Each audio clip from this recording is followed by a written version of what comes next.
What bad intentions could Batman have? This video is purely for entertainment and does not infringe on copyrights or laws. The rights to the novel and image belong to the original author. We do not claim ownership.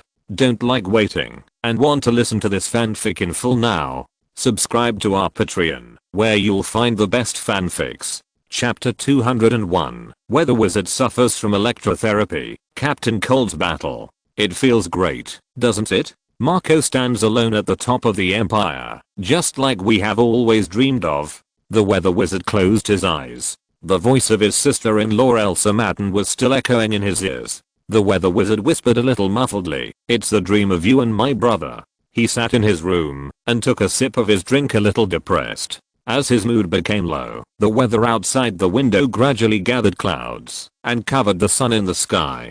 Claudia will be proud. When we achieve our great cause, every group from here to the United States will submit to the Madden family, and even the weather will listen to our commands. The weather wizard shook his head. He didn't like his family. They were a group of violent criminals. They killed, robbed, trafficked, set up casinos, forced prostitution, and did all kinds of immoral things. But even so, they were still his family. He couldn't do anything to his family, nor could he control their behavior, so he could only timidly escape. Unlike his brother, Claudio, that good boy bravely stood up. Claudio once wanted to change all this. Then he died. When he thought of this, Marco felt that he was going to be depressed. And what about him now? Not only did he not continue Claudio's unfinished business, but he ran back to help the Madden family do those things that should be sent to hell. He knew that he did not actually participate in family affairs, but his existence in the Madden family was a great deterrent to the people in the underworld. Although he had not made a move once, the Madden family could already gain endless benefits from this deterrence, and in essence, he was still helping the Madden family. The weather wizard was a little depressed. Is he not only not continuing Claudio's will, but also intensifying and helping the evil? When he thought of this, he became more depressed. The sky outside the window became darker and darker with his gloomy mood. The sky was dark, and the dark clouds were so dense that they seemed to drip water. With a rumble, although there was no rain, there was a sudden thunder in the sky. The weather wizard reacted immediately and realized that his mood was not right. He hurriedly stood up, shook his head, and dispelled his negative emotions. But how could the sadness in one's heart be so easily dispelled? The dark clouds outside the window still did not dissipate. Okay, it's time for you to take medicine, Marco. The weather wizard thought so, while sitting back in his chair, taking out antidepressants from the drawer, and casting his eyes on a standing mirror in the room. That was the portal he prepared for his teammate, the Mirror Master. Pull Lisa and Sam. They need money, he needs money, and the rogue gang needs money. He has to think about his teammates. And now, the Madden family is the only place that can provide enough funds. After all, he, the weather wizard, is not a good person. Huh? Marco Madden blinked his eyes and then rubbed them in disbelief. He stood up from the chair with a bang. Because his two teammates, the Mirror Master and the Golden Glider, appeared in front of him. Oh my god, Sam. Lisa. Are you okay? The weather wizard looked at the other party in surprise as he walked out of the mirror without any care. That's great. As his mood rose, the clouds outside the window suddenly cleared up. The sun swept away the dark clouds floating in the sky, shone in from the window, and wiped the table golden. He touched the Mirror Master's arm happily, surprised that the other party was intact. What happened? How did you escape from the mirror space? And Lisa? He looked at the Golden Glider. He had seen Lisa before, when she was lying on the hospital bed, and the whole person looked like she was about to die. Her head was bald, and the rest of the body was bandaged. He had also seen Lisa's mental projection, that shadow with blonde hair and golden body, but now Lisa appeared in front of him intact, and even her hair grew out. He opened his mouth wide. What on earth is going on? He said a little hurriedly, have you found a way to solve the side effects of superpowers?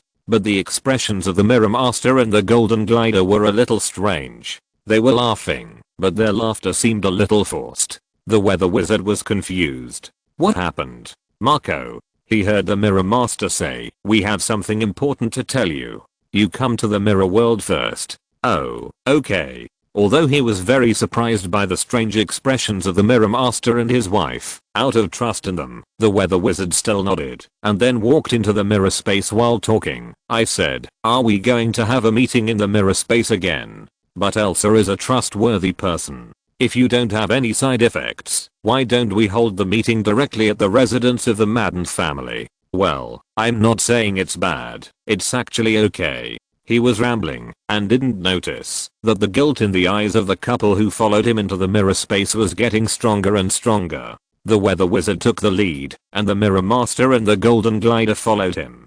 The three of them walked along the path formed by the mirror in the mirror time for a while and came to a wide hall. So, the words on the Weather Wizard's mouth suddenly stopped and his neck made a cracking sound as if someone was pinching him. His eyes widened because he saw clearly who was sitting in the middle of the conference room. Oh my god. Batman, Killer Croc, wearing a tight Robin uniform, stood behind him. Next to him was an electric chair, which looked like some kind of torture device, usually used to torture prisoners. How strange. Who did Batman want to torture?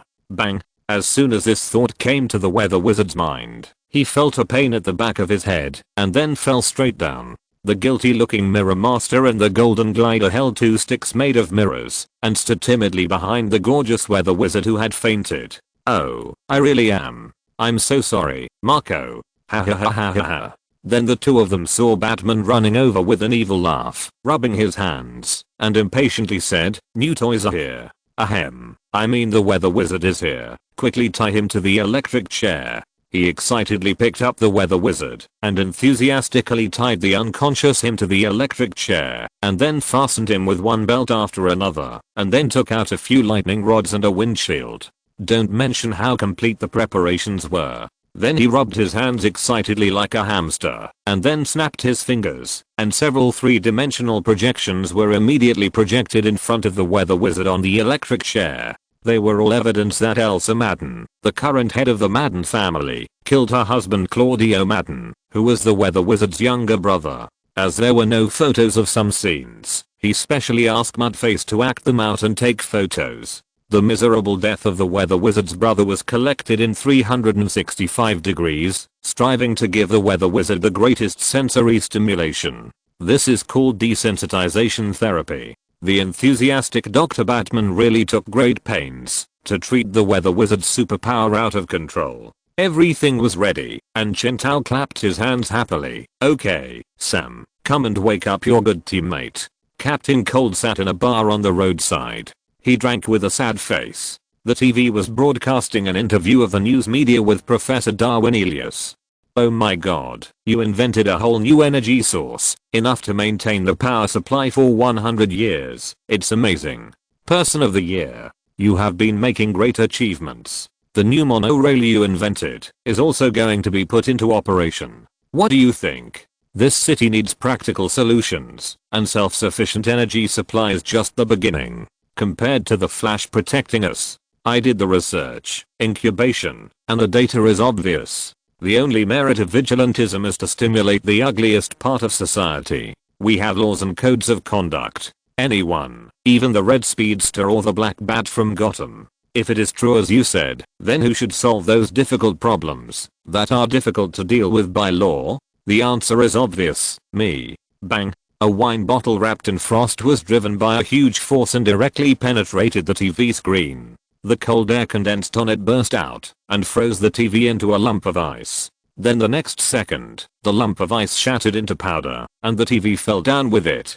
Damn it, if it weren't for the old friendship of this bar, I wouldn't have let you in at all. This is my final ultimatum, Leonard. The bar owner looked at his newly replaced TV and was immediately furious. "Relax, Charles, this TV is not worth much. I'll put it on your account. I still like you to mess around with violence and magic." Magic refers to the magic wand of the Weather Wizard, but in fact it is a scientific creation. At least you won't cause trouble for me. These superpowers make you angry. This Elias is so self-righteous. He is just as stupid as me. Captain Cold didn't care about the anger of the bar owner. He half lay on the bar and rubbed his face. Why did I believe his stupid words and take my gang to use that stupid superpower acquisition machine? Alas, do you remember the simple era before? Good guys and bad guys, clearly distinguished. Which side are you from? Another person came over to the bar. He had silver white hair and was the Turtle Man. He was originally working with the Gorilla Grodd, but somehow he showed up here. Captain Cold was still drinking, and he didn't seem to care about what was happening. But frost had already formed on the upper half of his hand. He knew the Turtle Man, and as a Flash villain, it would be hard not to know him. Does it matter? The gray area is the mainstream now. If you want to find out, you can only look at the bottom of the bottle, but I can't do it, because the damn beer is always cold. The Turtle Man twisted his body, and his movements were so fast that after images appeared, or rather, the time around him had been slowed down by him.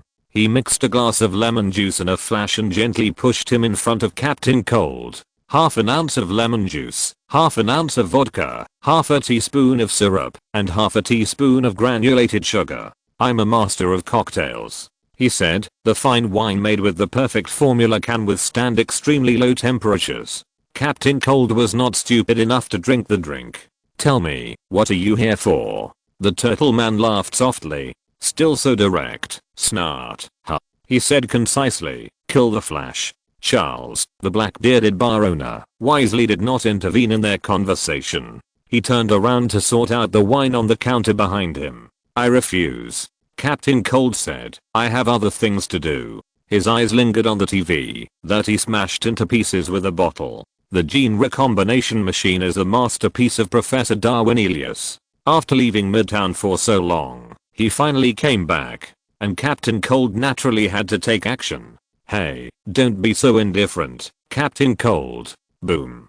A violent cold air suddenly erupted, but the Turtle Man had disappeared from the original place. Unlike the Flash who mastered the Speed Force, the Turtle Man who controlled the Stasis Force had the ability to slow down others. Therefore, in terms of visual effects, except for the lack of lightning, it was actually not much different from the Flash. Hey, you. The Turtle Man held a knife in his hand, and the knife was covered with frost. Like living patterns, they meandered over the blade of the knife, climbed over the spine of the knife, and attacked his palm. With a clang, the Turtle Man dropped the knife. Captain Cold was also wearing an armor made of solid ice at this time. He stood up and looked at the Turtle Man coldly. Do you think I will be so easy to get? He said. Now is the last chance, Turtle Man. Get out of here. Oh, damn, don't fight in my bar. Charles, the black boss at the bar, squatted under the bar with his head in his hands. He was still cursing, but the next moment a red light suddenly flashed in his eyes. He suddenly stretched his body and got under the bar, then took out a shotgun, pointed it at the tip of Captain Cold's nose, pulled the safety bolt, and fired a shot directly. Bang! The bullet hit the ice, and only a circle of ice fragments flew away. Captain Cold turned his head sharply. Charles, you. But the next moment, his face suddenly changed. Raw. It was as if a beast roared at his ears at close range. Captain Cold felt his head buzzing, and his brain was trembling. Can you hear it? Captain Cold hugged his head fiercely. The ice moved to his brain in an instant, but it still couldn't stop the intangible invasion. You must think you are listening to my thoughts, but in fact it is my words that enter your mind. The voice in your mind is what Grodd said. If you don't want your brain to burst and die under my anger. Captain Cold still wanted to resist, but he ignored the fact that his frost armor melted the ice and snow at that moment. The next moment, he felt a rope around his neck. You. Before Captain Cold completely lost consciousness, what he saw was the screaming crowd fleeing everywhere, the Gorilla Grodd who walked into the tavern, and the Turtle Man standing side by side in front of him. In the intense mental torture, he vaguely heard the other party's conversation. Grudo. How long will it take you to completely control him? Soon. Just a few hours. Very good.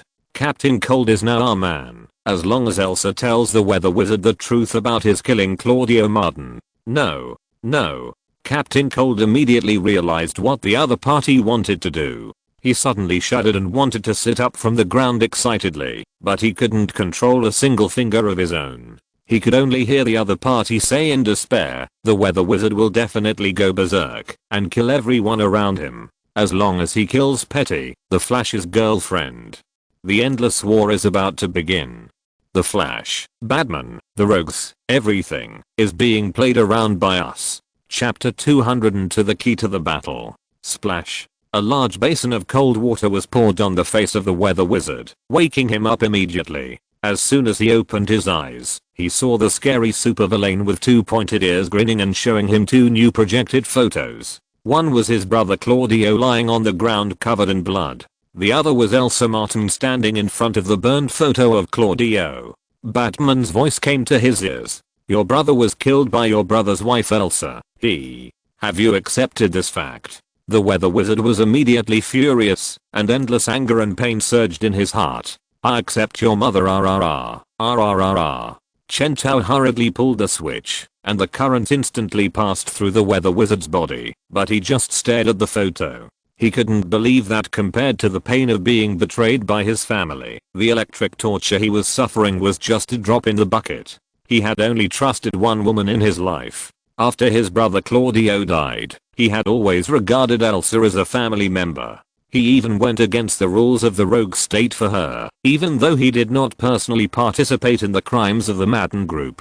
But his family deceived him and killed his brother. I'm sorry, but his decision at that time would have destroyed the entire family. He was too cowardly. Marco, I had to do that. I swear, it was all for the family. The Elsa in the photo suddenly turned her head and said with the expression that Mark hated the most, I'm doing my part for the family. You should understand me. While you were playing the cat and mouse game, I was the one who maintained the family business. This was of course the words that Mudface acted out that Elsa had never said. Chen Tao clicked his tongue. But in fact, it was also the words that Elsa might say. He was just rehearsing it first. Chen Tao felt that Elsa, the wife of the Weather Wizard brothers, must have been controlled by the Gorilla Grodd. If the enemies really wanted to make the Weather Wizard lose control, they would definitely manipulate Elsa to say something that would irritate the Weather Wizard even more. So he was going to force him to be desensitized now. The Weather Wizard's emotions were too unstable and his abilities were too powerful. Chen Tao even felt that he might be the strongest member of the rogue gang besides Captain Cold. Once he went berserk, he could stop him at any time in the mirror space, but anywhere outside the space, this level of superpower out of control would be a disaster. Mudface's previous hard work continued on the three-dimensional projection. Claudio is too young and can't control it at all. For this family, you two brothers are just a burden, and your father knows this very well. It was my hard work and willingness to sacrifice that made us so powerful. You don't understand the burden of responsibility at all. Marco's eyes were red, and he screamed like crazy, almost causing the entire electric chair to jump up from the ground. Chen Tao quickly turned up the current on the switch, but still couldn't stop the huge current as thick as a pillar from raging down from the sky. The plasma that was almost condensed into substance washed the mirror space, and Chen Tao saw that the air was even beginning to condense hailstones of blizzard. He turned his head to look at the electric meter next to him. The lightning that the weather wizard had just summoned almost exploded the battery of the electric chair under him. Fortunately, Chen Tao had prepared some lightning rods in advance and diverted the excess current to other places so that the battery next to him did not explode due to overcharging. Very good. Chen Tao whistled leisurely and said, Marco has just replenished all the electricity he consumed when he sat on the electric chair. Then he pulled the switch of another gear hard, and Marco suddenly twitched and then fainted gorgeously. The hailstones condensed in the air disappeared, and the lightning stopped falling, and everything returned to calm. Oh my god. After all, why can we summon the weather, even though we are in the mirror space? Is this really scientific? Lightning is summoned at any time, as thick as a bucket. Each one is so scary, just like a monster. Chen Tao complained, while dispersing his body into floating black sand. His upper body left his lower body under the dumbfounded gaze of the Mirror Master and the golden glider next to him, and came to the unconscious Marco, then turned his head into a square-shaped onboard computer, stretched out two thin wires from it, connected to Marco's head, and carefully examined it. You are the most monster-like among us. The golden glider complained in his heart, but did not dare to say it out loud. After being taken to the Red of all living things to cure the brain tumor, Lisa began to gradually regain some of her vitality as a woman. Well, it's okay. His vital signs are stable, his mentality is healthy, and he has had enough sleep. Keep pouring water on him. Chen Tao said. He's not so angry after the interruption, but I have to watch it again. Her boyfriend, Mirror Master, hurried over, whispering sorry, and tried to splash water on the weather wizard's face, but before he could throw the bucket of water in his hand, Killer Croc snatched it away. You want to take my Robin position? Mirror Master was speechless. Chen Tao ignored their jokes and held his chin with his butt. Well, when a person accepts something, he has to go through 5 stages: anger, denial, sadness, bargaining, and acceptance. What's going on now? Keep going. The weather wizard slowly woke up and opened his eyes to see the reset 3-dimensional projection. His brother was sleeping quietly on the ground, bleeding all over the floor. This is not real. Chen Tao turned off the power with a blank expression. More than 3 hours later, the weather wizard calmly watched the 3D animation in front of him. His beloved brother Claudio stood on the balcony, and then a killer came from behind and shot him directly in the head. White tofu and red ketchup splattered on the wall, and the weather wizard began to feel a little bored. Enough, he said. I said, I'm very calm now, and I can fully control my superpowers. You really don't have to play this on me anymore. Really. No matter what that vicious woman says, it won't irritate me. Don't worry. So what did you try to do to Elsa? I will spare her life. Hiss. Chen Tao took a breath and turned to the confused Mirror Master and Golden Glider. It's over. I messed up the weather wizard's brain. What should I do? Weather wizard. He sighed. My brain is not broken. I really thought so after careful consideration. Anyway. He lowered his head and tried to cover his face with his hands in a somewhat collapsed manner, but his hands were fixed to the electric chair, so he could only lower his head and shed tears. Claudio doesn't want me to do such a thing. He told me that he would never kill his family in his life, just like he spared our father's life. He raised his head. Claudio has wanted to lead the Madden family to the right path all his life. Now it's time for me to do this. Chen Tao almost thought he had found a saint, but soon a trace of hideousness appeared on the face of the weather wizard. He said, of course, I can't kill Elsa, but I will make her live a life worse than death. In front of the weather wizard, death is a gift. That's right, the rogue gang is not a good guy. The Mirror Master and the Golden Glider untied him. He stood up, rubbed his wrists, and then hooked his fingers. In an instant, the weather magic wand that was taken from him after being knocked down by the Mirror Master and the Golden Glider was sucked into his palm by a gust of air. Chen Tao knew that the weather magic wand was no longer the high-tech weapon he used before, but an ordinary wooden stick. That's right, he was now a superpower, and his attacks were all based on superpowers. Holding a stick in his hand was just a habit when he used to hold weapons. He needed a little psychological comfort.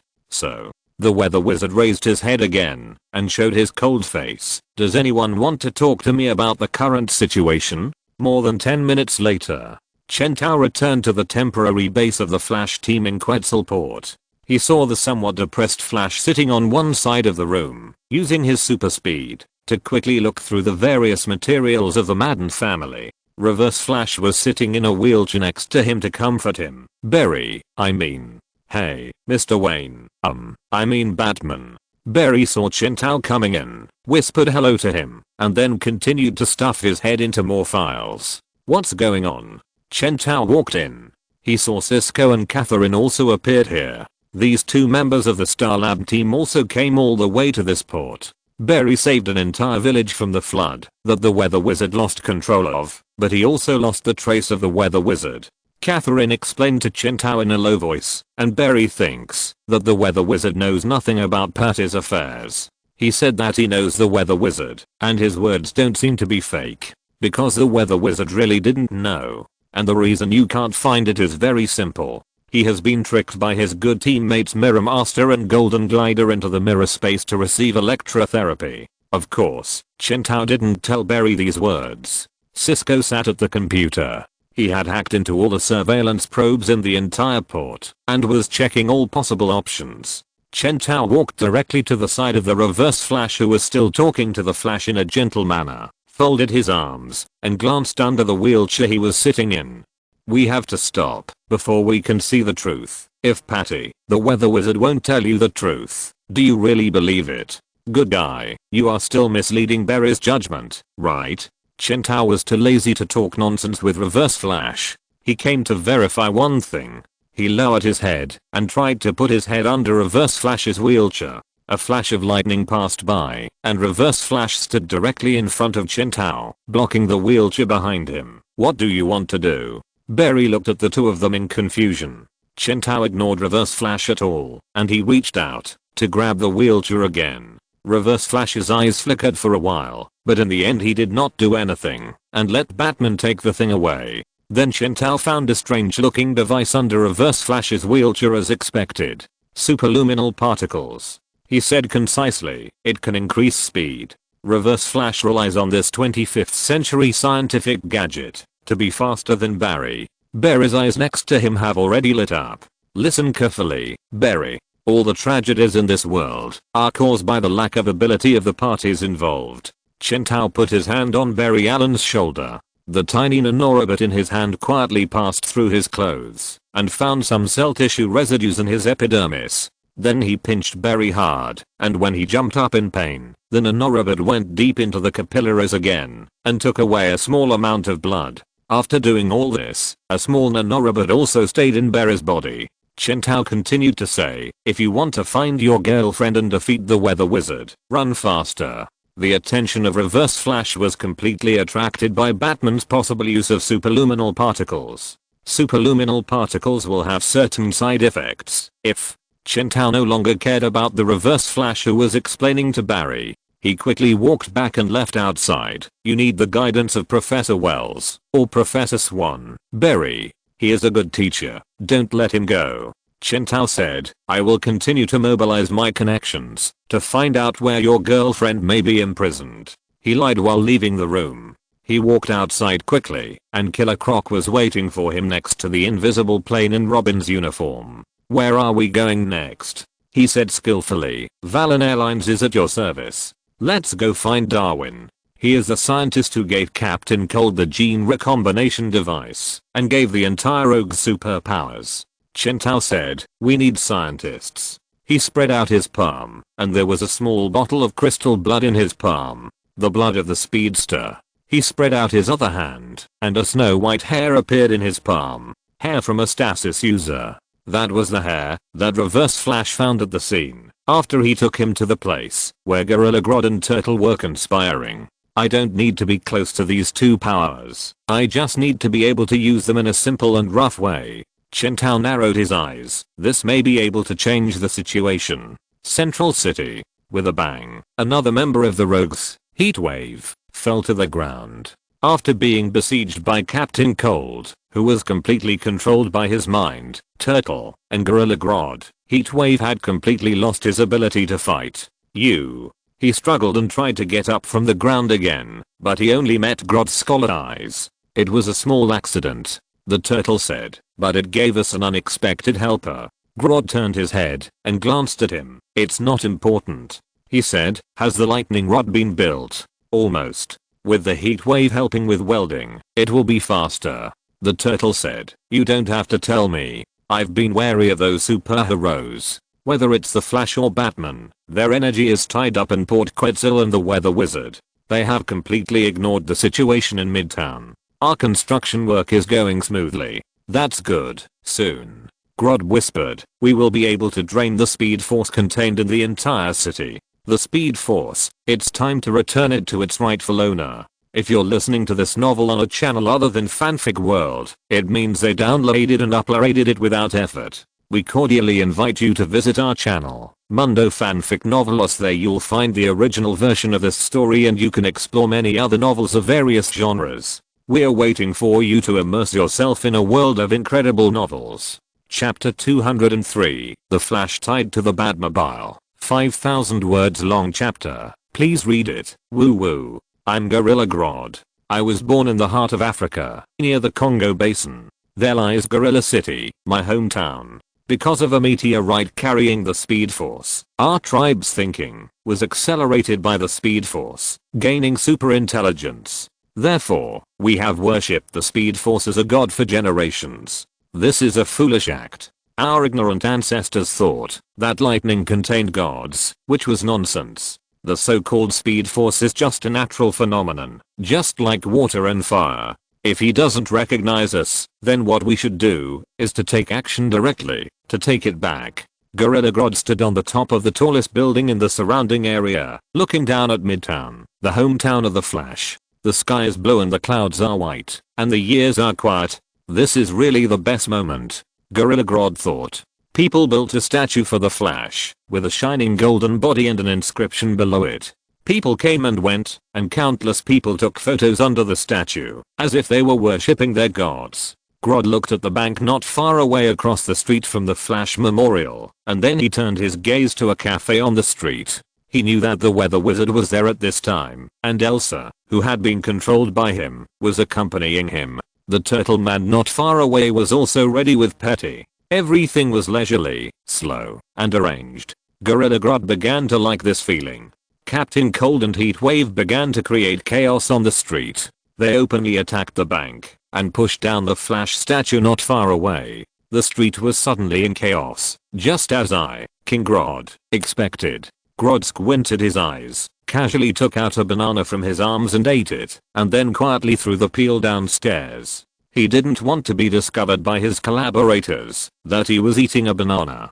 Gorilla, banana, these two words together may cause some stupid misunderstandings. He hated it most when others treated him as a stupid monkey who could be dismissed with a banana, but fortunately, no one dared to think so now. Because he is King Grodd, he wears a crown. On the street, the weather wizard appeared as planned in the script, and fought with Captain Cold who attacked him. Seeing the former captain who caused him to lose control of his superpowers at any time, the weather wizard was immediately furious, and Captain Cold, whose mind was completely controlled, also used killing moves without mercy. Grodd was still thinking about the Flash. The huge gorilla, who was 2 people tall, held his chin up, like a sad girl, thinking about it. He lowered his head, and turned a deaf ear to everything he had designed below. Those humans. They worship you so much, Flash. They regard you as a god. But, I can always glimpse your deep will, your darkest secrets, the secrets you dare not tell your family and friends. The real you will always be the child who can't save his mother, the young man who can't prove his father's innocence, the man who has nothing but work, the man who is not loved by anyone. Barry Allen, your life is stagnant. Until you met the Speed Force, until you became the Flash. Gorilla Grodd saw the Crimson Runner sprinting from a distance. You had friends. You had the ability to catch the real murderer who killed your mother. You had the opportunity to prove your father's innocence. You had everything.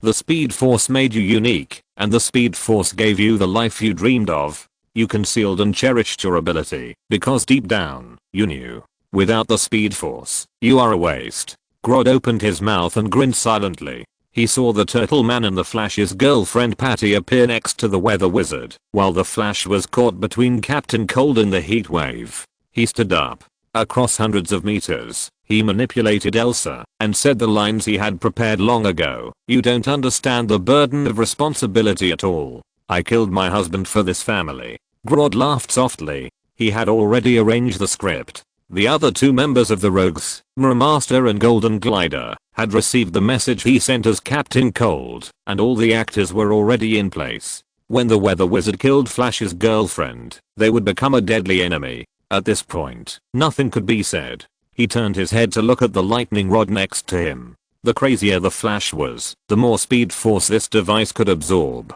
What? You killed my brother Claudio? Oh, I actually knew about this a long time ago. Grodd suddenly froze. Go ahead, but we are family. Claudio is dead, and I can't lose another family member, so I won't pursue this matter. Grodd felt that his ape brain had frozen for a moment.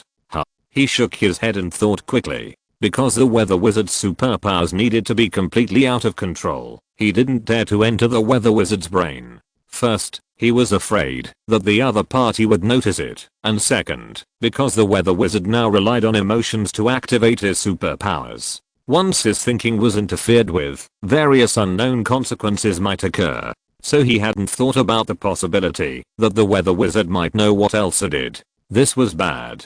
But then he heard something even more explosive. Actually, you don't know that. Since I was a child, I have always hoped that I was a girl. Question mark? Wearing a little skirt, black stockings, putting on makeup, pretending to be a bunny girl, to go to nightclubs to pick up rich men is what I, Mardong, love to do the most. Huh. Gorilla Grodd opened his mouth wide. His expression was exactly the same as the Flash not far away. What did you say? The weather wizard below took off his clothes and was naked. That's right. I'm a pervert. Not only do I like to wear black stockings, I also like to take off my clothes and kiss dogs' butts. But Claudio always stopped me from doing it, and I've been unhappy with him for a long time. You killed him. You are really my great benefactor. Gorilla Grodd, whose attention was completely attracted by the person below, didn't notice that in the corner not far away, through a smooth tile, the weather wizard squatting with Chentao in the mirror space was going crazy. My reputation is completely ruined. He reached out his hand stupidly and grabbed Chentao's collar, forgetting his fear. I'm completely famous in Midtown. He hugged his head. Sam, you never said that Batman would let Mudface ruin my reputation like this. I shouldn't have released the fog halfway and then followed you to turn invisible and sneak away. I'm fighting you. He turned around and pinched the Mirror Master's neck, feeling that his depression was halfway cured. Chentao ignored the weather wizard. He synchronized the rapid bullets, his eyes glowed white, and he was concentrating on observing the basic structure of the lightning rod next to Grodd with his perspective eyes. Wow, this is none of my business. I was only responsible for taking you to help the fake pretend to be real, and then turn invisible through the mirror space to come up. Who knew that Batman's subordinate Mudface would do such a thing? Lightning began to flash in the weather wizard's eyes. The golden glider nervously took out the electric shock device. Mardong, be rational. Reason. What rationality do you want me to have? I simply. But despite saying this, the weather wizard finally calmed down gradually. Wait. But he paused, and then suddenly reacted and said, aren't there a lot of people and news media below us now? The golden glider and the mirror master looked at each other. Then the next second, the man and woman attacked at the same time, and two sticks came out at the same time, knocking the weather wizard to the ground with two bangs, and then skillfully poured a basin of water on his face. Calm down. Do you accept it? The weather wizard looked like his whole family was dead. Chentao turned his head to look at him. The time bought by letting Mudface pretend to be funny and distract Grodd's attention was not enough for him to understand the lightning rod in front of him. Even with the help of Professor Darwin and the blood of the Flash Barry Allen that he had analyzed before, it would be difficult for him to simply and crudely apply it to the high-tech equipment in front of him that belonged to the Ape City. He needed someone to buy him more time. So he looked at the weather wizard. The weather wizard also looked at him. I'd rather die. Just hold him back for a while. Chentao said, just for a while. The weather wizard sighed. He turned to look at the golden glider. Why would the rogues cooperate with such a person? The golden glider knew he was in the wrong, so he turned his head away and dared not speak. So the weather wizard sighed again. As a member of the rogues, he should obey the gang's mission arrangements, just like Captain Cold always arranged for the magician to be a lookout. No matter how boring or outrageous the mission was, the members of the rogues must abide by their missions. This is the meaning of the team. And now the acting leader of the rogues is the golden glider. If the leader makes a decision, he must obey. And now the golden glider asked him to listen to Batman. So the weather wizard pinched his nose, looked sullen, and walked out of the mirror space. He deliberately walked behind Grodd with a loud voice and said shyly, I am the weather wizard. He took 2 deep breaths and then used great willpower to control himself and said the line, I have liked being a girl since I was a child. The big man with a beard on his face had an urge to cover his face and run away as soon as he finished speaking. Chentao's hand movements also stopped immediately after hearing this. Maybe he didn't make it clear. His original intention was to let the weather wizard go out to attack Grodd, so as to buy time for him to study Grodd's machine for a while, or even let the other party roll up a storm to cover him, so that he could use nanorobots to tamper with Grodd's machine, instead of letting him go out to replicate the content that Clayface deliberately made weird. However, looking at the expression of the Gorilla Grodd who turned his head and was dumbfounded, the goal of delaying time was also achieved. In fact, there was no big problem. except for the personal reputation of the weather wizard. This is the personal behavior of the weather wizard. It has nothing to do with me. It has nothing to do with me. The other party seemed to have made a great decision. If he told the weather wizard that he was wrong at this time, the other party might really lose control of his superpowers. Chen Tao decided to swallow the original plan and continue to devote most of his energy to the perspective of the lightning rod machine. The gorilla Grodd calmed down. He looked at the weather wizard who was flirting in front of him. "You disgusting pervert. But don't think I will try to read your mind," he said. "Someone told you in advance that Elsa killed your brother. Was it Batman? You are really a detective. Then I would not be stupid enough to try to control you or read your mind." Chen Tao's heart moved, and he heard Grodd say, "A friend of mine told me the specific details of Batman's fight against Brainiac. He has a kind of mental pollution specifically for telepaths, right? If I invade your brain, I'm afraid it will fall into his hands now." Chen Tao sighed. Grodd was still very cautious and knew to collect intelligence before the war. Could this well-informed friend of his be the Reverse Flash? Chen Tao hadn't forgotten about him. He was not on the battlefield at this moment, just like Cisco and Catherine. Chen Tao had used the Joker's mind to trick telepaths so many times before. This level of intelligence had already been leaked. If the Reverse Flash had wanted to collect it, he couldn't have hidden it from him. It was a pity. He had already done something in the weather wizard's brain. If Grodd dared to invade the weather wizard's brain, he would be able to remotely connect to his brain immediately. Then he would immediately synchronize with the Joker and the battle would be over. "You guys should follow him out. Golden Glider, Mirror Master," Chen Tao said. "Try to delay Grodd as long as possible. The Flash is about to deal with Captain Cold and Heatwave. If you guys join forces, you should be able to delay it longer." As soon as he finished speaking, the Flash appeared on the rooftop of the scene. He stood beside the weather wizard. "To be honest, since I got the Speed Force and saw superhumans like Superman and Batman, I thought there would be nothing in this world that would surprise me." His eyes paused on Grodd, "But I still never thought that one day I would have to fight with a talking gorilla." Then the next moment, he felt a beast roaring in his mind, and he almost fell to the ground in pain. But the speed in an instant accelerated his thinking and brain, making the pain caused by this mental shock disappear in just half a second. So to outsiders, he just staggered slightly. Although Chen Tao was analyzing the lightning rod, he had been using part of his mind to observe the battlefield. This was Grodd's mental shock.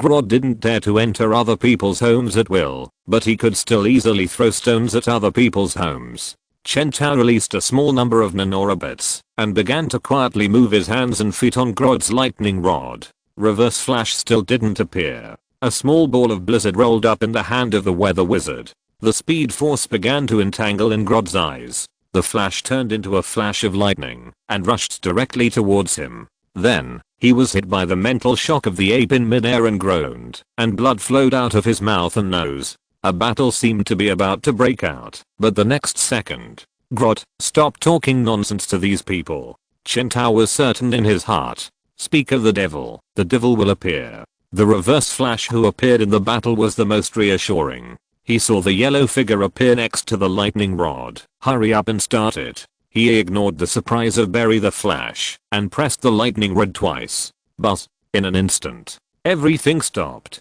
Time slowed down like a snail, except for the Flash, Barry Allen. The Flash looked down and saw that every pedestrian on the street was paused there like an insect in amber. He saw the condensed storm stagnated in the palm of the weather wizard. He still kept his mouth open, but his expression was as lifeless as a wax figure.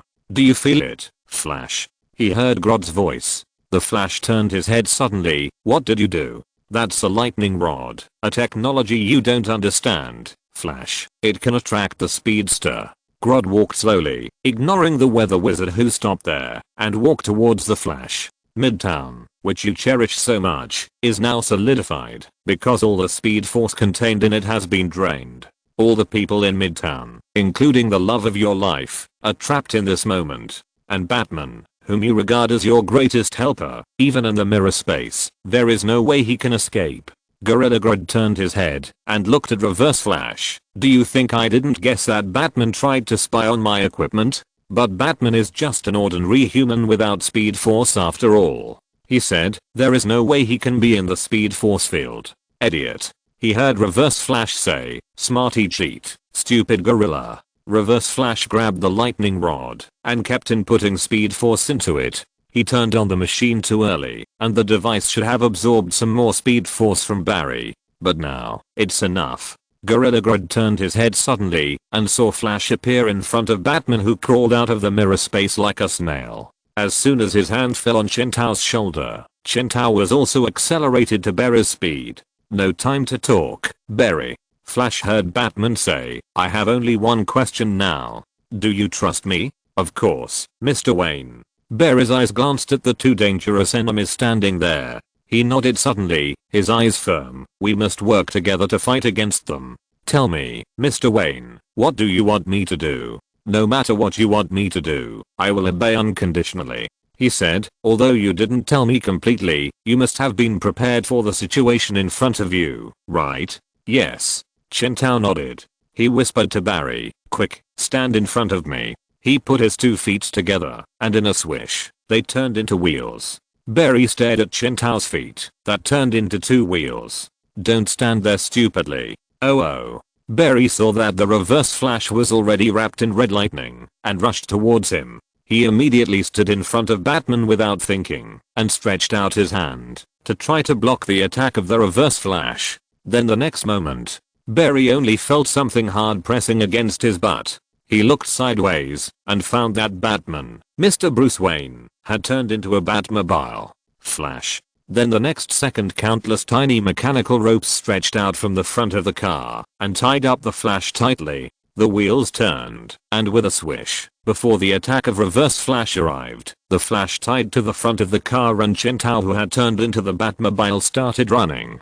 Chapter 204, The Laughing Flash. Oh my god, what are you doing, Batman? The Batmobile was kindly carrying the Flash around the completely stagnant city, and the Flash was sitting in the VIP seat of the Batmobile, wrapped in dozens of sturdy seat belts made of super alloys, feeling extremely comfortable. The golden speed force was wrapped around the Flash's body, constantly transmitting to the Batmobile that Chen-Tao had transformed into, which completely increased their speed to the level of a speed force user. What on earth do you want to do, Batman? Barry's voice was even a little unclear due to his speed. What's the point? I studied the cosmic treadmill and slightly adjusted its engine to allow me to drive your connection with the speed force. Then he heard Chen-Tao's answer, I will rush into the speed force, steal him from me. The Flash exclaimed, no. Are you crazy? You can't get the speed force in this way. Actually, before Chen-Tao had time to speak, he was interrupted by the Flash's scream, you can't force it.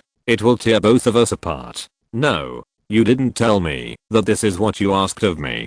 Barry shouted, stop. The Batmobile showed no intention of slowing down. Barry closed his eyes and let out a desperate wail of death.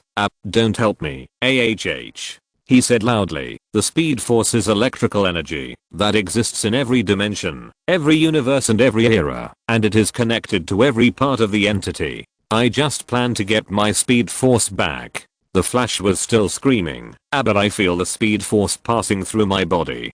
The lucky passengers felt a rush in the VIP seats. Their voices were fuzzy. I'm going to die.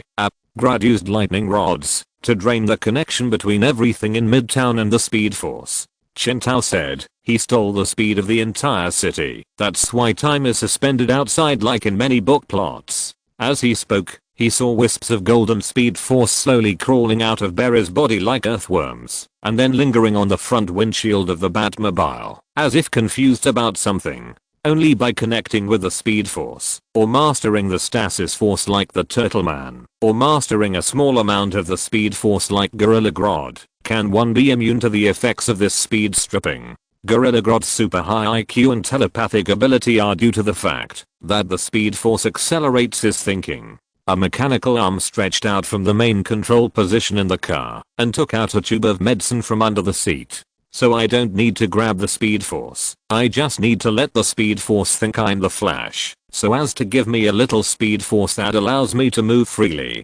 Part of the Batmobile's windowsill turned into meat, and the mechanical arm lifted the potion and inserted it directly It was a potion he synthesized from the Flash's blood. In such a short time, it would be a pipe dream to want to use this blood to research and synthesize something. Therefore, the effect of using this potion is also very simple and crude. Just disguise the small piece of meat injected as Barry's appearance to deceive the Speed Force. Sure enough, in a flash, as technology improved, the lightning earthworms that were hesitating on the front windshield immediately rushed to the interior of the vehicle, but they soon found out that they were deceived. What they excitedly broke into was not a Scarlet Runner, but a pile of messy pig-iron. But at this time, they were like college students who were deceived into a pyramid scheme. It was easy to get in, but it was difficult to get out.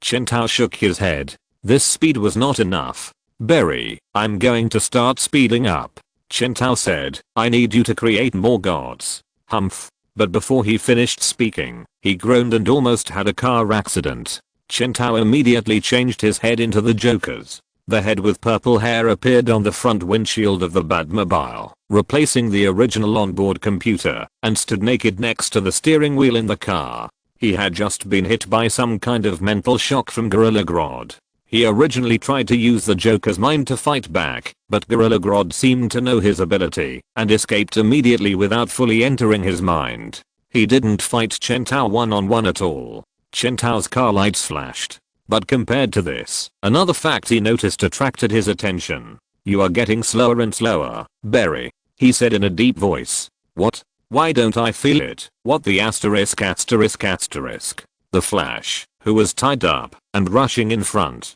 heard Chen Tao calling him, so he turned around quickly and suddenly saw a clown's head standing in front of the steering wheel. He was so scared that he almost broke free from the chains and jumped off the car. What was even more terrifying was that the head spoke. Don't be afraid, Barry, it's me. He heard Chen Tao say, don't worry about your slowdown. Grodd will launch a mental attack on you at any time. Hurry, stretch your head over here, and I'll give you an anti-mental attack buff. Oh, okay. Barry obediently stretched his head over, allowing Chen Tao to extend 2 metal tubes and connect them directly to the back of his head. Then the next moment, a strange smile appeared on his face involuntarily. Very good. Chen Tao said, then we will deal with the problem of your slowdown. I bet that your uniform was provided by Professor Wells, and now there is some 25th century technology on it that is absorbing your speed. Every time you run, it absorbs a little. Batman must have done something. We have to find them. The Turtle Man appeared on the top of the rooftop, and not far away, the Gorilla Grodd stood in front of the lightning rod. Countless golden lightning came out of the lightning rod and was then absorbed by Grodd. The turtle's eyes almost popped out. He stared at the Speed Force that was bubbling out like spring water and finally put away his greedy expression a second before Grodd turned around. He looked at the Reverse Flash standing next to Grodd. What I did to the Flash won't always be effective. Reverse Flash said in a deep voice, don't be so cautious. Use your superpowers to find them. He said, the Speed Force accelerates your thinking and makes your psychic ability stronger. Even if Batman uses the Joker's thinking, he can't hurt you. Once those things enter your brain, your thinking will immediately speed up. The mental shock that cannot be digested in 1 minute, can't it be digested in 10, 20 minutes or several hours? I taught the Flash myself, and no one knows what he knows better than me. Reverse Flash said, I'm familiar with everything about him. No one understands how powerful he is better than me. He said, no matter what he can do, I will not be surprised, but that's exactly the case. I know very well where his limits are. The Speed Force you have absorbed now is enough to control him. Grodd. That's it, Swan. Before Reverse Flash finished speaking, he turned around and saw Chen Tao, who still had the Joker's head, and the Flash, reappearing on the rooftop of the tallest building. Reverse Flash's face darkened. It seems that our warrior and his mentor have already thought of a plan to face the devil. Reverse Flash ignored Gorilla Grodd. He walked straight to him out of control and spoke for the whole group without his consent.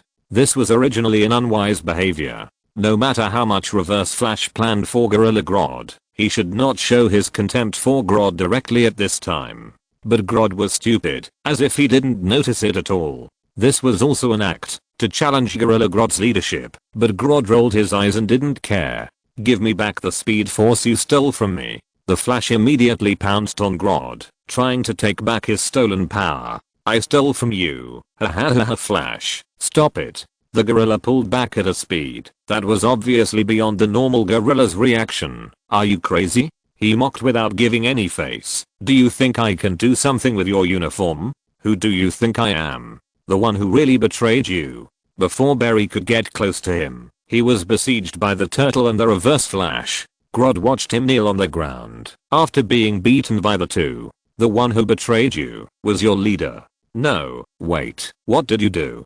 Gorilla Grodd turned around halfway through his words and saw that the other Barry grabbed his lightning rod.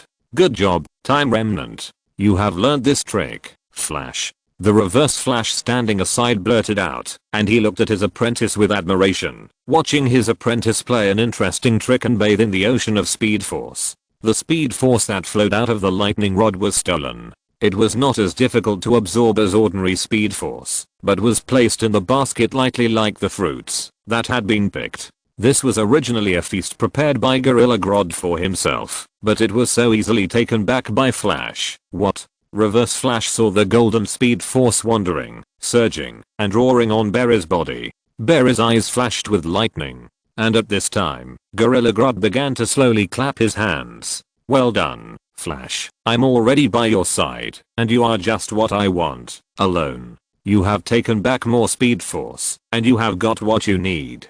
Grodd smiled grimly. Me too. The gift you brought me will become your most arrogant nightmare, Flash. The Flash in front of him screamed and half knelt on the ground. He hugged his head tightly, and his eyes glowed red. That was a sign that Grodd had invaded his brain. Foolish, Flash. You tried to grab the Speed Force from my device to enhance yourself? Grodd roared. That's just what I want. You put yourself in danger because you thought you were the only one who could protect your city and your family. Your arrogance will hurt you. The lightning rod has strengthened my spiritual connection with the Speed Force. I no longer need him to control the Speed Force storm. I am the Speed Force storm. And there is no doubt, Grodd said, no matter what kind of defense Batman has made in your mind, it is impossible to stop me anymore.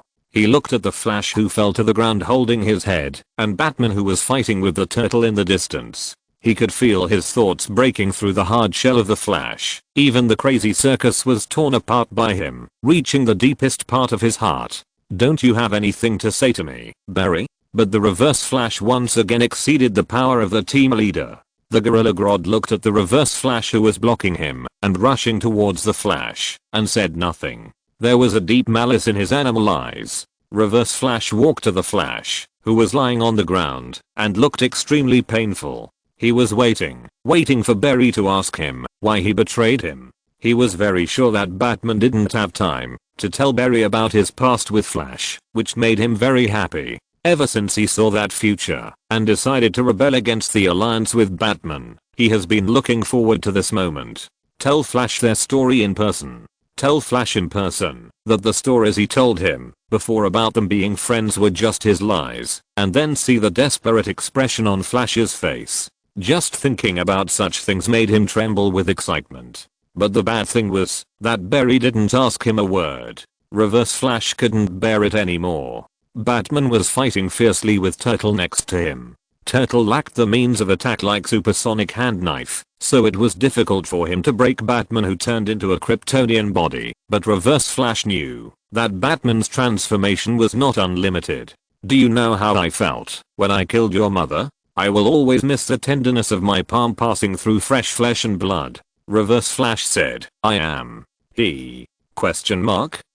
Reverse Flash was stunned for a moment. He heard the Flash in front of him seem to laugh in a low voice. The sound was so creepy that it made the hair on his body stand up. Guess who I am? Reverse Flash turned his head suddenly. Grodd, focus. Then he saw the same smile on Grodd's face. This doesn't make sense. Reverse Flash took 2 steps back. I have collected information about Batman's mental defense. According to Grodd's current mental strength, plus the superposition of so much Speed Force, you also actively absorbed the Speed Force provided by Grodd. Batman's mental defense is so strong, he said. This doesn't make sense unless you are the Bat. Reverse Flash's face suddenly showed a look of sudden enlightenment. He saw the flash in front of him, wiped his face, and it really turned into a pale smile again. "Batman," he whispered. He turned his head and then saw the real Flash break through the turtle's obstruction with the same twisted smile as when Batman was pretending just now, blocking his retreat from behind. Chapter 205. I told you that Reverse Flash would betray you. Grodd was very cautious. Although it seemed that he had used mental shocks on the Flash many times, he never dared to invade anyone's mind, fearing that he would be accidentally contaminated. The essence of this behavior is like throwing stones at a car from outside. No matter what demons and monsters are inside the car, they can't hurt the person throwing stones outside. But the increasing speed force in his body and the fact that the Flash seemed to actively absorb the speed force under his control made him gradually relax his vigilance. The Flash originally had a close relationship with the speed force. Now he absorbed the speed force collected by the lightning rod I made, and I was also absorbing it. It was equivalent to us drinking water from the same speed force water source. Through the speed force, my mental ability was transmitted, which would greatly enhance my control over him. At this time, I borrowed this link to invade his brain. Whether I succeeded or failed, I could get away with it after being accelerated by the speed force, right? There was no problem with the logic, and the thinking was also very reasonable. He even grasped the psychology that the Flash was eager to seize the speed force and might take the initiative to come to the water source and eat with great accuracy. The only problem is, the choice of entering the car was right, but the target was wrong. When Grodd tried to enter Batman's mind, he was like breaking into a huge silver pop. In fact, for Grodd, although the Reverse Flash told him a lot, the gorilla who had never tasted the laughing gas actually had no clear understanding of what Gotham local flavor was. In his view, this was nothing more than another mental barrier, just like the exclusive defense measures against telepathy he had seen in the Gorilla City. So this old experience also led to Grodd's momentary misjudgment at that moment.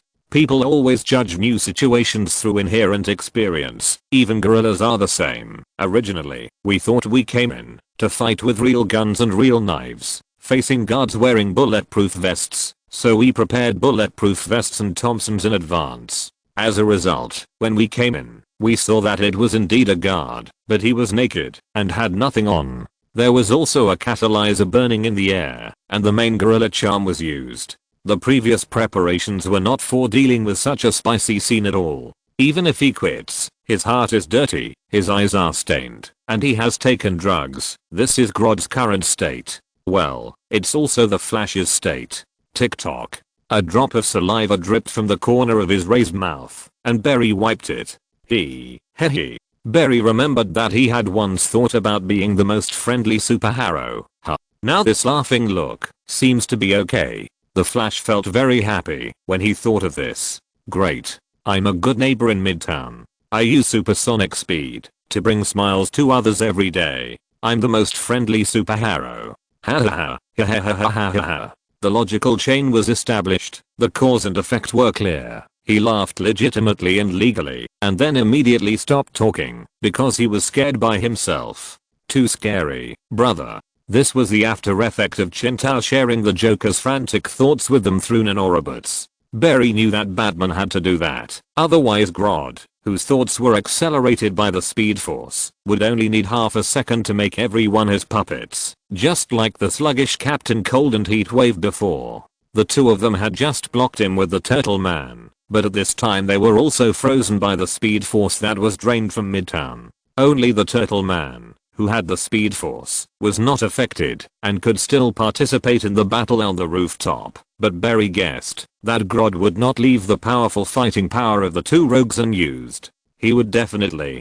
Hey, thinking of the Turtle Man, where did the Turtle Man go? Barry blinked his eyes. In fact, he had long felt a little strange. When he and the Turtle Man were fighting just now, he felt that the other party seemed a little absent-minded and lacked interest in the speed force water source generated by the lightning rod of the Ape City technology over there. This is very strange and abnormal. Logically, a villain like the Turtle should have no less desire for the speed force than the gorilla Grodd, but from beginning to end, he looked like he was in a trance. He didn't use his full strength when fighting him downstairs. After the battlefield was transferred to the rooftop, He was intercepted by him just now, and now he simply ran away to who knows where. Barry thought seriously, and he moved his brain, that had been accelerated by his speed force for a long time. What conspiracy does the turtle have? Does Batman know about this? He should. Snap. But the Flash's thinking process was interrupted by Captain Cold's cold air. These two members of the rogue gang, who have been deeply controlled by Grodd, appeared on the rooftop battlefield like the turtle at some point. The Flash looked at the golden speed force wrapped around them, and secretly breathed a sigh of relief. He knew that Grodd would not give up these two fighting forces. He should have taken measures to prevent the ice and fire combination from being affected by the speed force storm. But Barry couldn't help laughing twice when he turned around and was about to speak, and then quickly covered his mouth. "Are you okay?" he said very quickly. "I may be delayed by them for a while." Barry's eyes swept across Chintao. At this time, Reverse Flash was grabbing the head of Gorilla Grodd with both hands, and the speed force was constantly wrapped around his hands. He was using a high-end speed force application technique that Barry didn't understand, so as to help guide Gorilla Grodd, who had already been infused with enough speed force to guide these speed force into his brain, thereby accelerating the removal of the laughing pollution in his mind. However, facing this situation, where the enemy is taking medicine to treat himself, Batman did not attack immediately. He stood there quietly, like a silent statue, as if he was stunned in the battle. But Barry knew that things were not as he saw. Although they had not been in contact for a long time, well, Barry knew that Batman was a treacherous good man.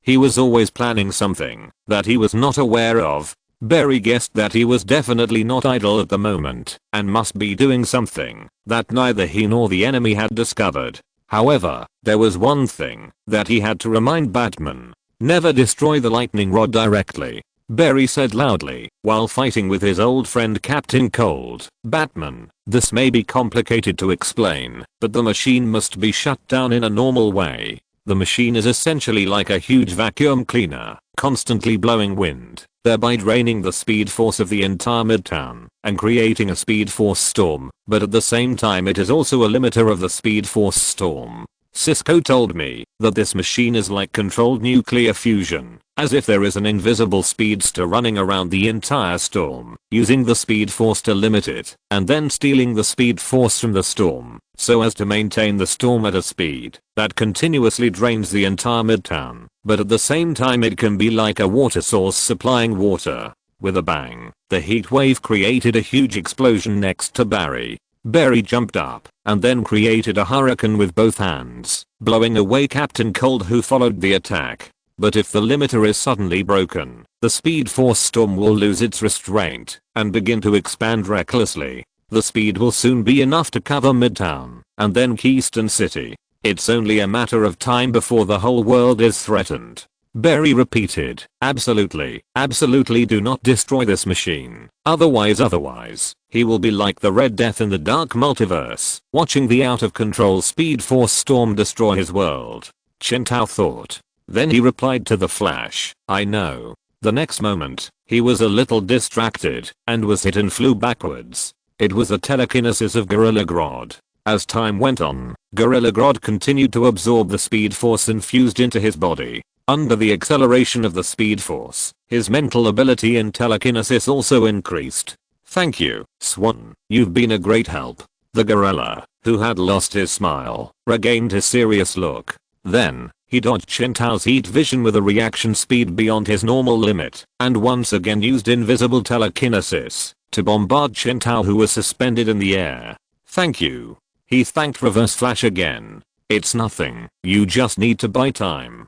Chintao heard Reverse Flash tell him, although Batman can temporarily control the power of Kryptonians by unknown means, this power is not as good as that of real Kryptonians, and it is also limited in time. He did not hide the fact that Chintao was floating next to them at the moment. "Reverse Flash, Swan will definitely betray you." Reverse Flash heard Batman say, "Any cooperation with Reverse Flash is to seek the skin of the tiger." Reverse Flash chuckled in his heart. He did not care about this evaluation, or rather, this evaluation was a compliment to him.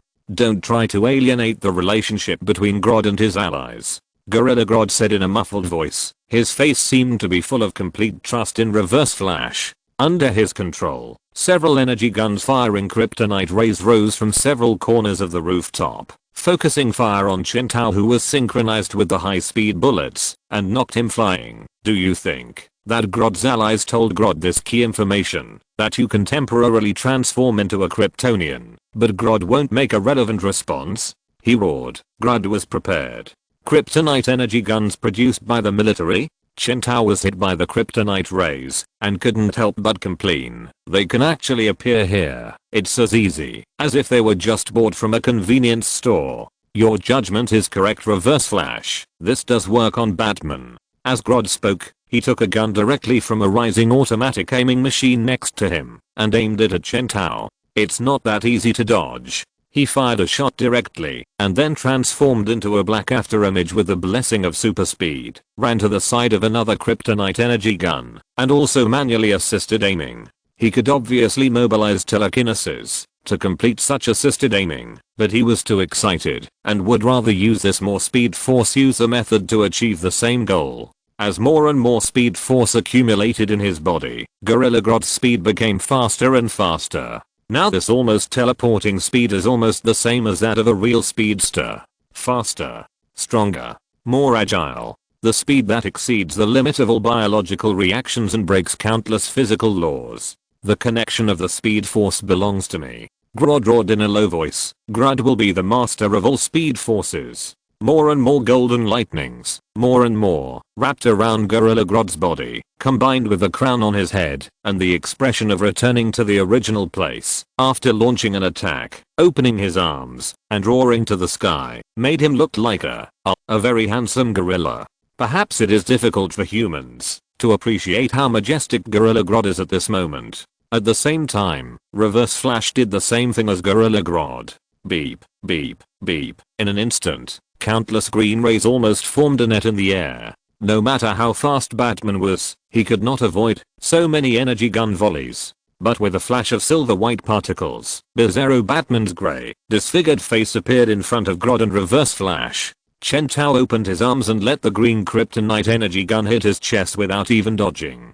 Gorilla Grodd suddenly felt that he looked a little stupid just now. Bizarro likes, hates, kryptonite guns. Chintao spit out flames, and against Gorilla Grodd's telekinesis, he forcibly melted the kryptonite energy guns next to him into a pool of molten iron. The kryptonite energy that shot in instead strengthened Bizarro in a short period of time, making it easier for him to break through Gorilla Grodd's protective shield.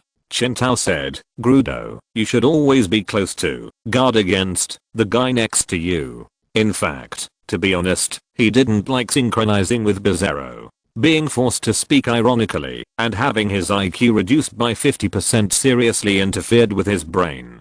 Boom boom boom. As several kryptonite energy guns were destroyed, Chintao also hurriedly switched back to the broken bat. He failed to destroy all of them. If he wanted to destroy all the energy guns against Grodd, the battle would become a tug-of-war. Because the more energy guns he destroyed, the fewer were left. It seemed like nonsense, but for Grodd, the fewer energy guns meant the fewer targets his telekinesis needed to protect, and the telekinesis shield on the protected energy guns was thicker and harder to break.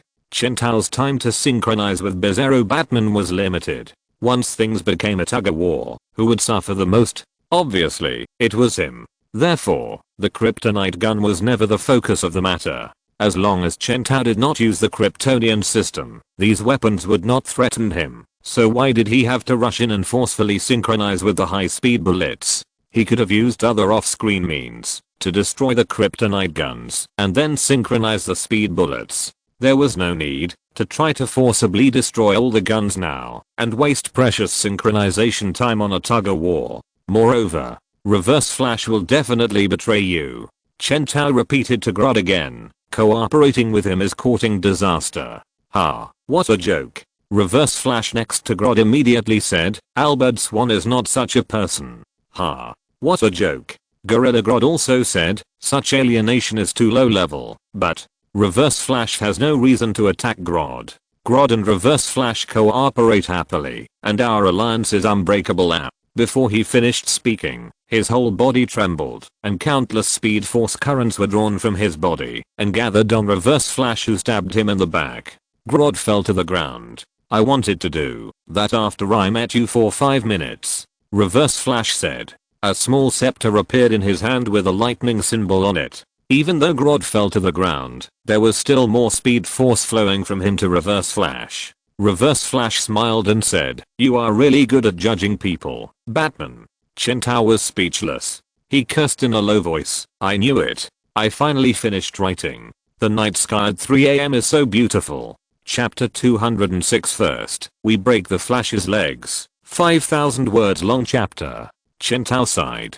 So, you don't trust the future I planned for you? Or do you feel ashamed of calling yourself the friend of the Flash? Forget it. These are no longer important. The point is, he said in a low voice. Now, due to your decisive betrayal, you are already fast enough, Swan. Your ultimate goal is just to go home, isn't it? So now, go back to your time, and don't get involved in the affairs of our time. Please. Chen Tao looked at the Reverse Flash with red eyes flashing and cruel eyes, and made a final request for exemption from the battle. He still hoped that the Reverse Flash would say yes. The Reverse Flash smiled indifferently. In fact, he could guess what the other party was thinking. The other party didn't know what kind of memory appeared in his mind, nor did he know what kind of future he saw, and therefore didn't understand the change in his action goals. So in Batman's view, he was probably a character with mood swings, bad temper, and a powder keg that could turn against him at any time. That's why he gave up the possible plan of letting the Reverse Flash help him fight Darkseid, and instead planned to persuade him to leave here.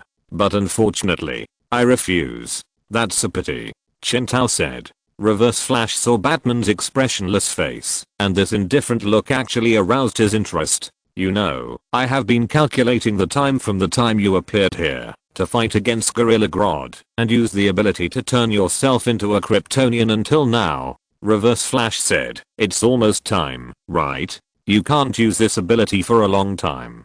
Can you still continue to turn into a Kryptonian now? I can. Chen Tao thought silently. Just like weightlifting. Even if it reaches the safe weight limit, he can still ignore the warning of the Alfred Protocol and continue to lift weights. Of course, if you use too much force, you will naturally pay a price. You can't. Even if you can, it won't be long. But in the end, how much information did those military people leak out about him? Chen Tao cursed in his heart, and then he heard Reverse Flash continue to say, so don't think about stopping me, Batman. Reverse Flash picked up the Gorilla Grodd, who was like a dead dog, and the speed force on the other side was continuously absorbed by him with the lightning rod like a fludget. Your goal is just to solve the small crisis that Gorilla Grodd brought to the Flash. Are you going to save Midtown at the same time? No problem. I have helped you achieve this goal. No need to say thank you. Reverse Flash had the talk problem that all speedsters have, and Chen Tao was not idle for a moment. He secretly observed the lightning rod held tightly in Reverse Flash's hand. This thing should be a 25th century technology, but as for its effect, Chen Tao guessed that the function of this thing is the same as the more than 30-meter high lightning rod that Gorilla Grodd had erected before. So we have no reason to be hostile at all. Boom. The next second Reverse Flash watched Batman appear in front of him. Speed Bullet's sea blue full face mask appeared on Chen Tao's face, and his cape was lifted because of the high speed movement. Reverse Flash had no expression on his face and let the other party punch him through the head fiercely, but he was unharmed. He looked at Chen Tao indifferently as he tried to take the Gorilla Grodd and the lightning scepter in his hand from him, but it was just like grabbing a phantom. Speedsters can vibrate their body molecules to pass through doors or windows. Obviously, Batman's fist is also one of them. This is a high-level application of the Speed Force, and it is also a move that requires a very high speed from the user. At this moment, he is faster than anyone else, and has turned into a living ghost. The speedster in yellow shook his head, and didn't intend to waste any more words. He just snapped his fingers, and Captain Cold and Heatwave, who were just controlled by Grodd, actually protected him on the left and right. As the Reverse Flash's hand holding Grodd's head trembled slightly, Grodd also let out a painful cry, and the two immediately attacked Chen Tao. This should be able to stop you for a while and vent your excess energy. Batman. Reverse Flash, who used unknown means to mobilize the two thugs controlled by Grodd, turned his head leisurely and dragged Grodd on the ground. And this time, the big prize I need is already in hand. Reverse Flash looked at the gorilla Grodd, who had completely lost consciousness, with satisfaction. At this moment, the opponent was like a box full of water or a fully charged battery, which was enough for him to be fully charged at any time before Darkseid's affairs were over. Once Darkseid's affairs were over, the Flash died as he had seen in history, and then he would become the only speedster on this timeline. The Speed Force would be forced to give him more speed, and he would be able to fulfill his long-cherished dream on this timeline, becoming the new generation of Flash. Beep, beep, beep. Reverse Flash saw the communication on his arm ringing. It was Cyborg Superman. They had agreed to help each other kill the Flash before, and he guessed that the other party had been monitoring the battlefield. But it was obvious that he had already violated the contract without hesitation. TSK. Reverse Flash hung up the cyborg and quickly crushed the phone card into a large pile of residue. His next goal was also very clear, that is, to take Grodd, absorb his speed force, and run to a horn and stay quietly, never change history, and then quietly wait for the Flash to die, and then he can. Reverse Flash turned his head suddenly, his face blurred in the rapid shaking. Even though he looked a little absent-minded, in fact, Reverse Flash's vigilance in his heart has never been put down. He turned into a residual image and disappeared on the spot. The golden glider that floated out of the Mirror Master failed to hit and flew across the ground like a bird flapping its wings.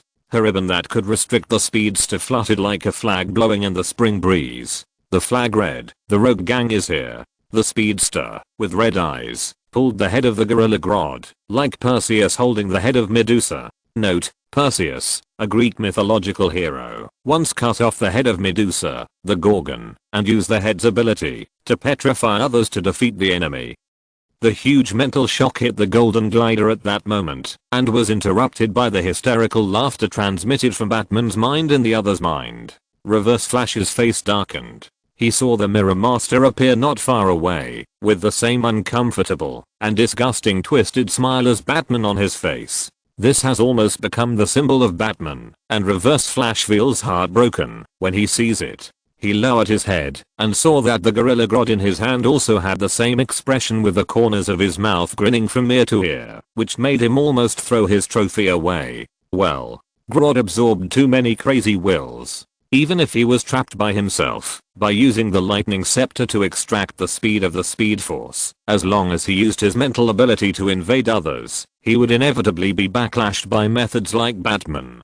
However, anyway, it was not the Reverse Flash himself who suffered the damage, and he did not care much about how badly Grodd's mind would be damaged. Therefore, he still drove the Speed Force to accelerate Grodd's brain, and manipulated his mental ability, like a tsunami, to invade the brain of the enemy in front of him without regard for the consequences. He only needed a kettle. As for whether the kettle was bumped or not, it didn't matter to him. But then again, Reverse Flash looked at the two people in front of him. The Speed Force was wrapped around the golden glider and the Mirror Master. Batman, like them, had never thought of giving up these two powerful fighting forces before. And this also means Reverse Flash turned his head and saw Batman following behind him at a leisurely pace, followed closely by Weather Wizard. Not far away, Flash was still entangled with his old rivals, Ice and Fire. Batman lowered his head deeply. Although he was still wearing Batman's uniform below his neck, his pointed bat ears had disappeared from his head, replaced by a purple round soft hat. He stretched out a palm and pressed down the brim of the hat, outlining the pale and high corners of his mouth. The Weather Wizard and Flash who followed him had a crazy laugh on their faces, like wearing a terrifying mask. Reverse Flash tightened his grip on Grodd's head, and he tried to use his telepathic ability to continue to capture Weather Wizard's brain. Compared to the speedster who can use the Speed Force to speed up his thinking and thus fight against mind control to a certain extent, and Batman who is a pollution source himself, Weather Wizard is obviously a soft specimen. But what he did only made the twisted expression of laughter on Grodd's face more obvious. "You tell me, fake, he. Ha ha ha ha ha."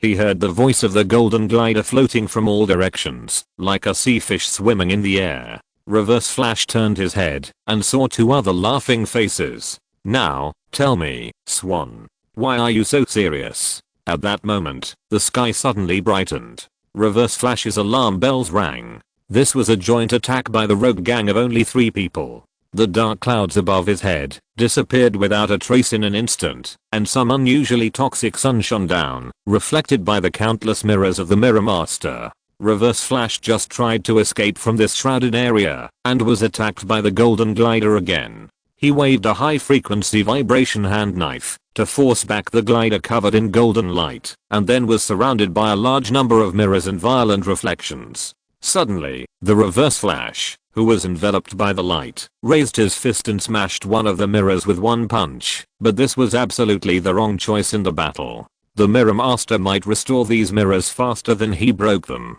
"Is that it?" the Mirror Master said halfway, and then he couldn't help but sneer, and then quickly covered his upturned mouth. The Reverse Flash's vision was frustrated. He didn't dare to let go of Grodd. He still instinctively tried to mobilize Captain Cold and Heatwave not far away through this gorilla, but at this time these controls were like a stone sinking into the sea. Then the next moment, along with the light, there was also a sudden high temperature. Have you heard of heat cramps, Reverse Flash? It happens when the body is exposed to a temperature of 130 degrees Fahrenheit. Ha ha ha, he. He heard the voice of the weather wizard. First of all, it will cause extremely painful cramps in the muscles of the legs and abdomen. As the temperature rises, it will cause heat exhaustion, heat stroke, and eventually death. The Reverse Flash heard the voice of the weather wizard. Compared to the Flash, your performance is far worse. Boom. He overclocked his body and broke through the cage formed by countless mirrors and hot air. He opened his eyes, still holding Grodd tightly in his hand, trying to attack the fragile body of the weather wizard first, but he only saw countless fake bodies created by the Mirror Master. These fake voices confused the Reverse Flash for a moment. This was the close cooperation of the rogues. He heard the voice of the weather wizard. Maybe you don't understand one thing, Reverse Flash. Fighting against the speedster. The rogues are professionals. Cold. Bone-piercing cold. The body that had just vibrated at a high frequency suddenly came into contact with such severe cold that the movement of the molecules that made up the body began to slow down. These years with Captain Cold taught me one or two things about severe cold, such as absolute zero. Let's see if your speed can compete with a 100-mile-per-hour blizzard. The weather suddenly turned cold, and the golden glider swam through the blizzard like a fish. Reverse Flash knew that the half-dead soul was ready to attack him at any time, and the most dangerous thing was, Batman opened his cape, and his white hat covered his pale and distorted face. Half of his body disintegrated into black sand, and rolled towards him along with the blizzard. Alarm bells rang in Reverse Flash's heart. He fell into a trap that had been prepared long ago during the battle. In such cold air, the movement of molecules slowed down, and he might. But Reverse Flash still passed through Batman's attack, and the lightning and hail mixed with the weather wizard. He waved the supersonic vibration hand knife again to force back the golden glider, and shattered the mirror that the Mirror Master used to reflect light to create illusions. He rushed to the side of Captain Heatwave and Captain Cold, who were still fighting with Flash. Stop fighting, retreat. Heatwave, self-destruct immediately. He gave the order to the arsonist through Grodd. He knew that the other party's superpowers were very unstable. As long as he sacrificed the other party and created a big enough explosion. Reverse Flash paid too much attention to Heatwave, but did not notice that Captain Cold, who had originally had a dull look on his face, showed a strange expression. Whoosh. Heatwave suddenly turned around and sprayed a mouthful of flames directly at Reverse Flash. Reverse Flash did not expect Heatwave's sudden rebellion. He frantically swung his arms and blew out a whirlwind to block the flames. Then, of course, behind him, whoosh, in the blink of an eye, Captain Cold sprayed a mouthful of cold air on Reverse Flash at close range, and Reverse Flash screamed immediately. Although he shook his body at the last moment, he was still frozen into an ice sculpture together with the gorilla Grodd.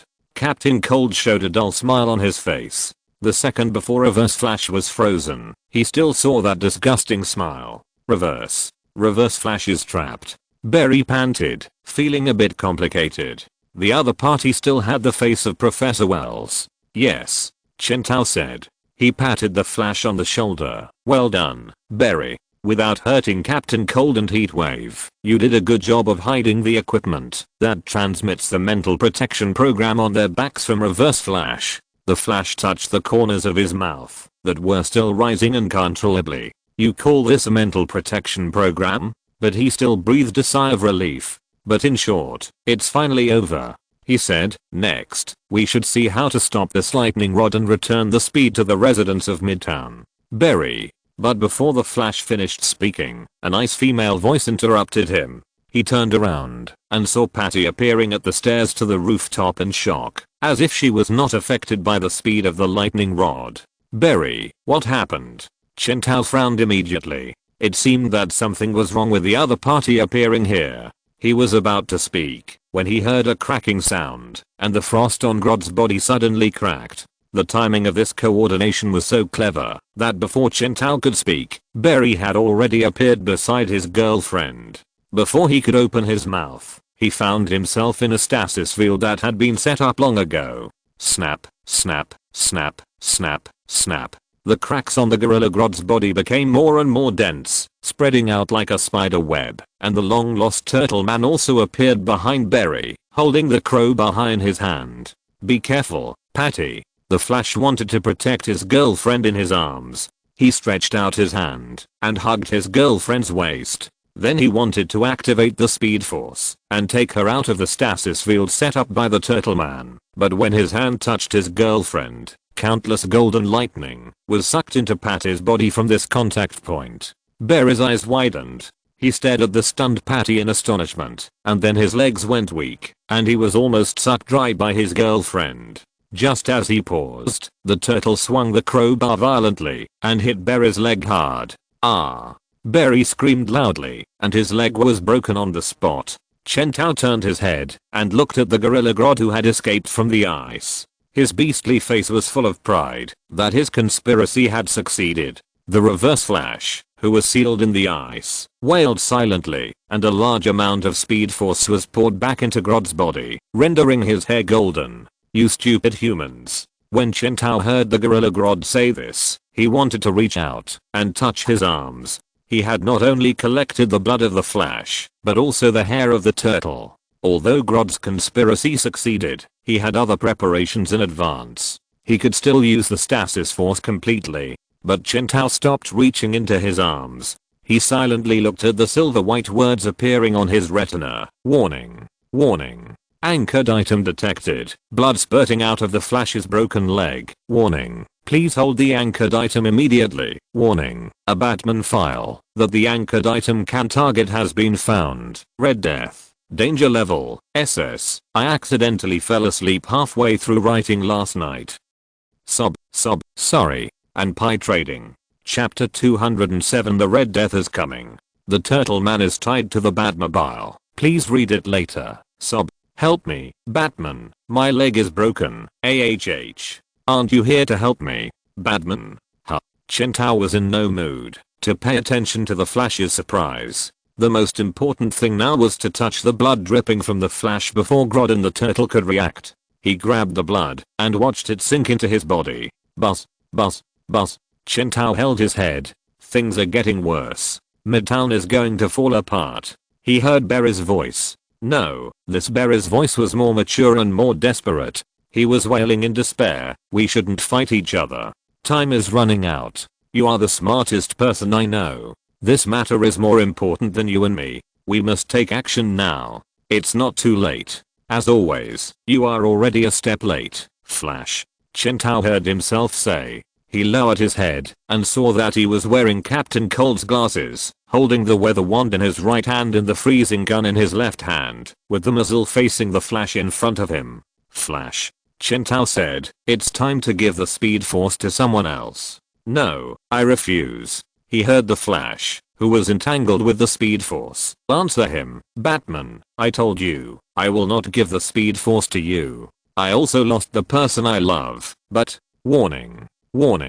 Nightmare Batman Red Death is too powerful. It will seriously damage Batman's morality and completely destroy Batman's sanity. The mechanical sound of the Alfred protocol came from the sky. Chen Tao felt that he was being affected and couldn't help but say the next line. Then you should understand that if you are not willing to help me, I will force you to surrender. Warning. Warning. Batman's danger level is detected as E. The scene changed, and Chen Tao saw himself driving the Batmobile with the Flash tied to the front. No. You can't use this method to obtain the Speed Force. You can't force it. It will tear both of us apart. Hiss. This sounded familiar, as if he had heard it just now. Chen Tao thought. It seems that, no matter which parallel universe the Flash is from, when he finds himself tied to the Batmobile, the words he says are similar. But even though he has realized that this is the memory of the Red Death, Chen Tao still can't change anything. He can only watch the Red Death that he possesses carrying the Flash and rushing into the Speed Force storm with him amid the others' desperate howl. With the current Batman level, he is not able to withstand the pollution of the SS level dangerous Batman. The scene changed again. Chen Tao saw a sky covered by the Speed Force storm in front of him. The world was collapsing and destroyed by the riot of the Speed Force. Lightning pierced a building in the distance, but the falling rubble solidified in the air and then accelerated again in an instant. The balance between time and the Speed Force has been completely out of control. Chen Tao heard the voice of the Flash Barry screaming at the top of his lungs in his own mind. Bruce, I'm Barry. Stay away from him. Don't listen. Although Batman is often jokingly called the fusion material used to fuse with other members of the Justice League to create Nightmare Batman, the Nightmare Batman Red Death is undoubtedly special because he is the only Bruce among the 7 Batman who is truly fused with the Flash, and the craftsman who fused the two materials is none other than the Speed Force. The mandatory protection strategy of the agreement is being activated. Overcharge protection. Chen Tao saw himself turning his head and facing the laughing bat. This feeling is very strange. Obviously, he saw the other party from a subjective perspective, just like the first-person perspective of the game, but at the same time, another third-person perspective was also presented in front of him. The two perspectives existed at the same time in a state that was difficult to describe in words, making him withdraw and immerse himself in witnessing everything in front of him. Who? What are you? Hehe, a person who is very similar to you. Chen Tao heard the laughing bat's voice, deep, secretive, and full of treacherous inducement. I lost my world simply because it was born in this bottom land. Bottom? Chen Tao heard himself say. Batman number 52. The agreement will automatically protect your sanity from being damaged. With your current danger level, you can only synchronize with the Red Death for a maximum of 0.1283 seconds. Chen Tao felt the familiar pull back again, just like the time when he synchronized with the Destroyer. It was as if an invisible film separated him from the world, or as if a fish swimming in the water was caught in a net. But strangely, unlike the last time, when he was confused, Chen Tao felt that he was a little more awake, as if he was having a lucid dream. He ignored the dragging feeling on his body, and he felt that he could actually do this. He continued to listen to the words of the laughing bat in an indescribable posture similar to half subjective and half observant.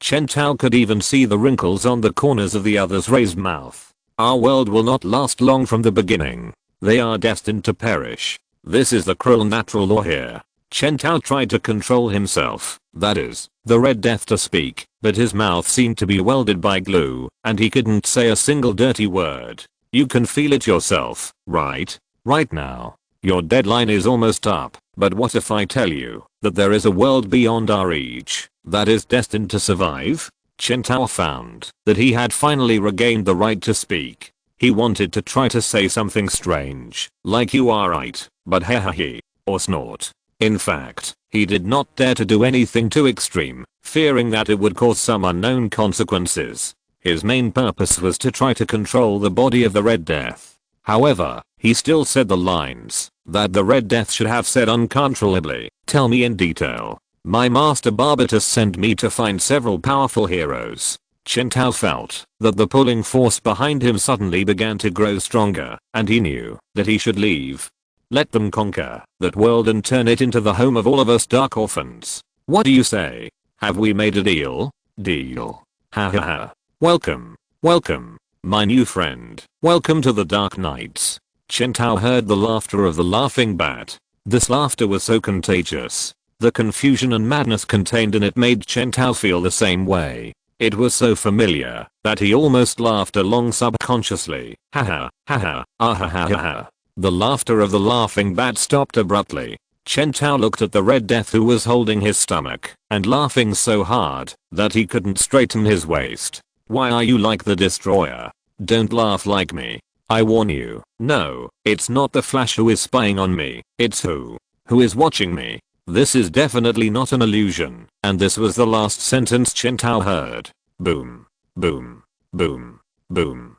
Chen Tao opened his eyes, and in front of him appeared the Flash who was lying there groaning. Because of the fall just now, the injury on his leg was even more serious.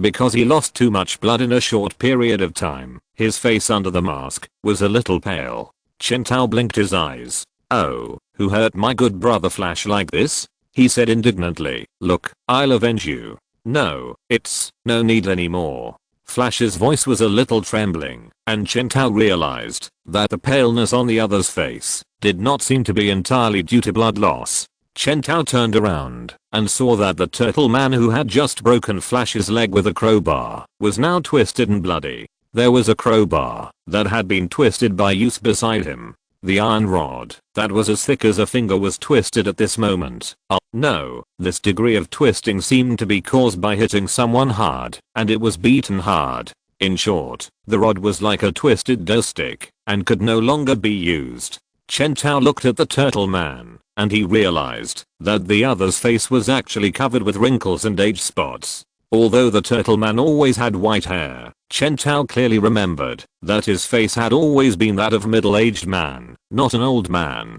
What happened just now? Chen Tao asked Barry in a low voice. The Flash injured the pain in his leg and whispered to Chen Tao, Batman, you just went crazy and transformed into a crimson armored man with super speed and a bat logo on his chest. Barry said, the turtle tried to attack you, and he used the stasis force to slow down your time. Then he was almost crushed to the ground, as if he was carrying dozens of tons of iron. But your speed only slowed down a little. The turtle blocked you in a hurry, and then a lot of super speed force was sucked by you, turning from gold to crimson bats. Then you attacked the turtle many times, and then the stasis field couldn't hold up and broke directly. You rushed up and broke every bone in the turtle's body with a crowbar, and then summoned more crimson bats. These bats seemed to be the incarnation of the speed force. No matter how you did it, you changed his appearance to what it is now. You wanted to attack Grodd, but you changed back before you ran out. The Flash whispered, I was a little scared when you hit people with a crowbar, when you were crazy, brother. He looked at the turtle man lying on the ground with shattered bones and groaning like a human pig. The other party was beaten like this, but he was not dead yet. The Flash felt sympathetic to cruel, although it is inappropriate to say this, and it is almost a saintly heart. I still have to say that I almost sympathize with the turtle man. Chen Tao was speechless. He turned around and saw the golden-haired gorilla Grodd standing in the same place with a gorilla-scared posture. Judging from his position, it seemed that he was halfway through running and suddenly saw Chen Tao transformed into the Red Death and started to go crazy, so he braked urgently and watched a big show of Batman beating the turtle man. You can't use that power now. Gorilla Grodd still stood there in a frightened posture. He said in a deep voice, Reverse Flash told me that your transformations are all limited in time. As soon as Grodd said this, he secretly cried out that it was not good. Saying Reverse Flash told me was not only impossible to find any valuable information from the other party's expression, but it was completely exposing his fear and fear. It was simply idiotic. Guess what happened next was indeed similar to what Gorilla Grodd thought. Batman did not reveal any useful information to him at all, which made Grodd freeze here. Do you want to attack? If the other party can transform into the red monster again, such an attack will undoubtedly pay a very heavy price. Now Grodd is still absorbing the speed force provided by the lightning rod. The gorilla knows that he will continue to become stronger with the passage of time. It seems that he doesn't need it now. The gorilla thought about it, but he didn't dare to step forward after all. He watched Batman walk to the turtle and inject some medicine into him. Was it adrenaline or some other emergency treatment medicine? Batman was treating the turtle. Gorilla Grodd was not a beast who had no understanding of human society. On the contrary, he was very clear about the ridiculous rule of not killing of superheroes in human society. For example, the now disappeared Superman and Batman had been in Gotham for so many years. They had never killed any criminals. At most they would break their legs. So Batman was just, While Gorilla Grodd was hesitant and didn't dare to move forward, Chen Tao directly picked up the turtle man who had barely recovered some mobility from the ground, and then the next moment, the turtle man immediately felt a hard object pressing against his buttocks. He looked sideways and found that Batman put his feet together and turned into the Batmobile again. Turtle man, what do you want to do? Woo woo woo. Then the next second countless tiny mechanical cables stretched out from the front of the car and tied up the turtle man tightly. What the asterisk asterisk asterisk. The Flash sitting next to him widened his eyes. Then the Flash saw several mechanical cables rolling towards him, and Barry was so scared that he ignored his broken legs and tried to escape with his hands and feet. No, Batman, don't tie me to the Batmobile anymore please. Help, someone save me, Gorilla Grodd. Gorilla Grodd looked at his enemy with a confused look on his face and actually started to ask for help from him, and the gorilla's face was full of dullness. Don't embarrass yourself. Come back.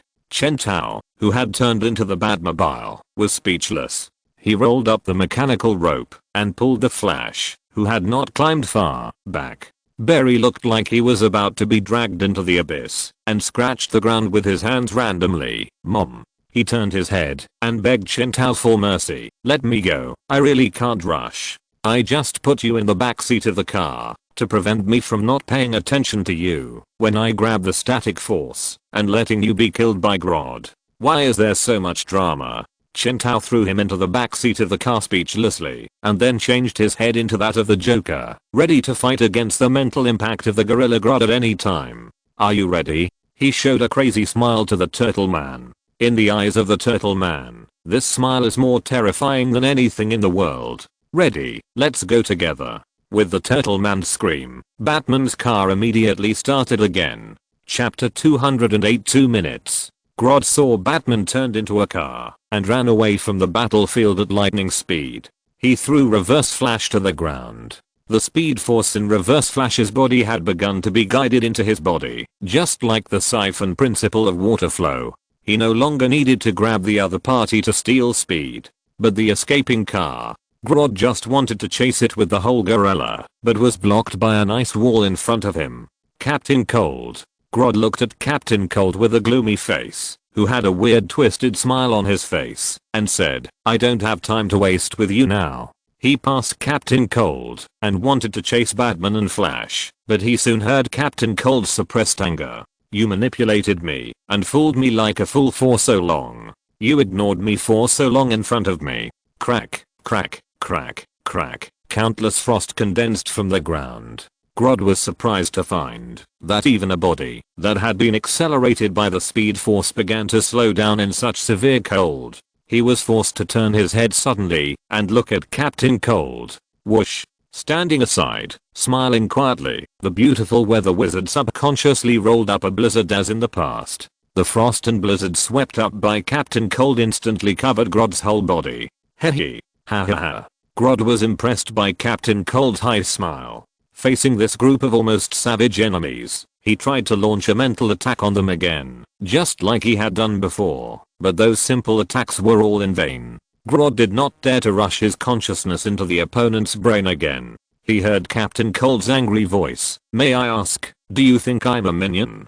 Grodd turned into a golden lightning on the spot, with golden hair fluttering in the air. Although he was on all fours, the lightning wrapped around his body still made him look like a god who could not be underestimated. His fist pierced through Captain Cold's body in an instant, but in an instant he realized that it was just a trick of the Mirror Master. The rogues are professional at dealing with the Flash. Grodd.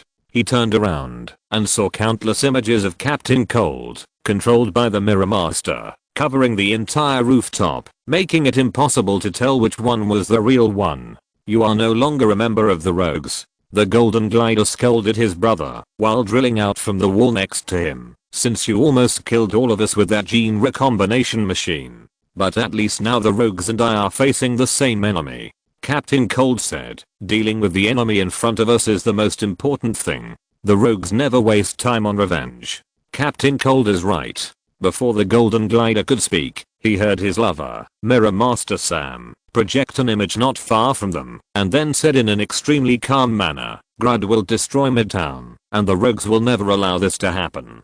He looked at the other rogues, especially Heatwave, who were ready to make a move, and saw that Captain Cold's hatred was almost off the charts. And the scoundrels still owe Batman 2 favors. He said very seriously, for this favor, we have to get rid of Grodd. Boom. A pillar of fire burst out of Heatwave's chest, and Captain Cold almost stretched out his hands and spewed out a stream of frost at the same time. The frost and the flames collided fiercely. Just when Grodd thought that the scoundrels had broken down and started to fight among themselves, he watched the flames wrapped in frost rush directly in front of him and then caused a violent explosion that shook the world. The talking gorilla dodged in a panic. Is this really reasonable? Ice and fire are combined and launched together. Thunder and lightning, typhoons, hail, blizzards. The cooperation of the weather wizard followed closely, and countless hail and violent winds filled the area where Grodd was standing in an instant. Grodd, who had just dodged the explosion, could not help but stagger in the wind. Then Grodd quickly shook his arms like the Flash, trying to copy his move of using his arms to blow away the blizzard, but the next moment he retreated backwards, avoiding the golden glider's sneak attack. However, the continuous attacks finally made it impossible for Grodd to observe the movements of everyone at the scene. As soon as he stepped back, a large mass of ice suddenly burst out from the ground, freezing him. The weather wizard poured a large amount of water at him within 2 seconds, and Captain Cold immediately sprayed more cold air to stabilize and reinforce. In an instant, the ice mass turned into an iceberg, and Grodd was frozen in it like amber. He stepped on a trap. Captain Cold said, I don't believe it. Even an ice block can turn the tables now. He let out a breath, turned to his teammates and said, this is called teamwork. This is the rogues. He said, there's no need to wait for the Flash to come back. The matter has been resolved. Let's find some ropes to tie up the talking ape. Wait, Leonard. Then he heard the voice of the weather wizard. The voice seemed to be trembling. Look there. Crack, crack, crack. Captain Cold turned his head and saw Grodd, who had been frozen into an ice block, breaking free from it. Of course not this. It was the sky. There was something more attractive in the sky than Grodd. If Chintao was standing here, he should be able to recognize that this was the same sonic boom channel as the apocalypse, and then realized that it was obviously someone's work, but at this time, only the rogues were standing here. Evolution. Most rational thinkers have accepted this concept and regard it as a factual historical proof. Grodd brushed off his body bit by bit. The remaining frost stood beside the rogues, looking up at the huge sonic boom tunnel in the sky. As time goes by, species gradually evolved genetically to adapt to the surrounding habitat. He said, this concept is not new. Darwin called it natural selection, and George Mendel used the law of heredity to interpret the science of the 21st century, calling it the modern synthesis of evolution. Captain Cold and his rogues stared at the sonic boom tunnel in a daze, seeing a huge monster crawling from the tunnel to the human world little by little. The common point between these theories is that the time of evolution is getting longer and longer, and it is a long and drawn out process. Grodd said, but there are exceptions. For example, sometimes it happens like a flash of lightning. The huge monster crawled down from the sonic boom tunnel, and then the rogues finally got a glimpse of his true face, an extremely huge ape that was dozens of meters tall. What is that? The entire rogues were shrouded in the shadow of the ape, and Captain Cold swallowed his saliva. The giant ape landed on the rooftop with a loud bang, and his feet directly pierced the rooftop floor and inserted into the next floor. His name is Titano the giant ape. Captain Cold heard Grodd's introduction, a fellow countryman who was launched into space by humans and was changed by cosmic rays. As he said this, he approached the grinning giant ape, stretched out his hand, and wrapped the golden speed force around Titano's body. Grodd grinned. It will soon teach you what cruelty is. On the other side, The Flash sat in the backseat of Chintao's Batmobile, looking at the screaming turtle in front with lingering fear. Strands of stasis force were drawn from the screaming turtle tied in front, and were thrown into the car, as if they were really alive, completely linking the turtle and the car together. Just now, he was tied in front and screaming, and now it was finally someone else's turn. The Flash Barry Allen finally had the opportunity to observe this car carefully. You modified a part of the cosmic treadmill and assembled it on this car. He studied it for a while and then said. He watched the wandering stasis force pass over the turtle's head, pass through a strand of his white hair in the front row of the car, and then flow back to the other person's body, forming a closed loop. A small amount of stasis force was retained, but it quickly abandoned the Batmobile and returned to the turtle's arms. Then he saw Chintao first transformed a Joker's head into the front seat, and then, with a burst of mechanical sound, he turned part of the front seat of the car into a small piece of meat, and then injected another tube of dark green medicine into it. But I still don't understand what's the use of this. Barry said, these small amounts of stasis can't bring about any essential changes, just like you tied me to a... Barry was a little stuck, but he continued, tie me to the front of the car and let you gain a small amount of speed force. Barry wanted to continue, but was immediately interrupted by Batman. I know that the speed force I gain is as weak as those in Grodd's hometown, Gorilla City, whose brains were accelerated by the speed force to gain super high IQs. So by the same token, it can be inferred that the stasis force obtained in the same way will be equally scarce. He said. So then why are you still? Chintao did not answer Barry's question directly, but asked him in return, if a strong man can't lift 2 super heavy dumbbells, then if he asks others to help him lift them, can he lift them? What? The Flash was unable to keep up with Batman's jumping thoughts for a moment. What does this have to do with weightlifting? If the dumbbells fall and are about to crush someone to death, can the strong man let go first and let the teammates who help him lift the dumbbells be crushed by the dumbbells instead of him? Please say something I can understand. Barry said, even if you get the static force as you wish. Let's not talk about this for now. Chintao said. Several mechanical cables rose out of thin air from the seat where Barry was sitting. When Barry was startled and thought that Batman was going to do something to him again, he found that these mechanical cables were just wrapped around his broken leg, and then in just a few seconds they turned into furry tentacles made of flesh and blood mixed with some metal parts. Wow. The Flash stared at the 2 tentacles. Batman, I didn't know you could do this. Just some low-level use of the red of all creatures. What is the red of all creatures? Don't be distracted. Chintao said, they are just assisting you, and they are definitely not able to heal your injuries quickly. You have to concentrate on mobilizing your speed force and cooperate with these tentacles to speed up your wounds and let your broken legs heal naturally. Grodd is still eyeing us, and things are not over yet. As he said this, he manipulated more metal and flesh tentacles to climb onto the turtle man tied to the front of the car, and began to insert rivets and metal parts into his limbs, and then used some cult-looking tentacles to replace the flesh for treatment. While treating him, he took the initiative to explain to Barry, the turtle man is too seriously injured. It will not be good if we don't treat him urgently now. After all, we are superheroes and can't do things that bad people do. Countless nanorobits climbed onto the turtle man's body. He felt numb all over, and the howling sound from his mouth gradually stopped.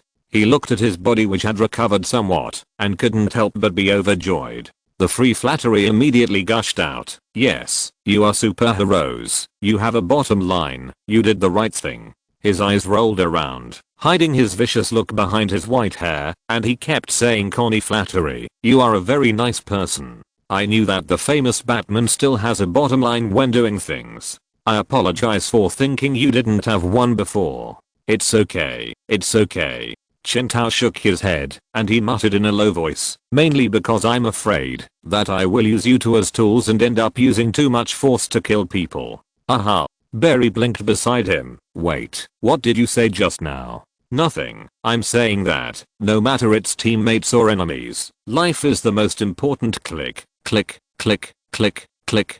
Before Chintao finished his words, the exasperated voice of Mirror Master was heard from the in-car communication channel. Batman, where are you? You can't let the rogue gang face Grodd alone.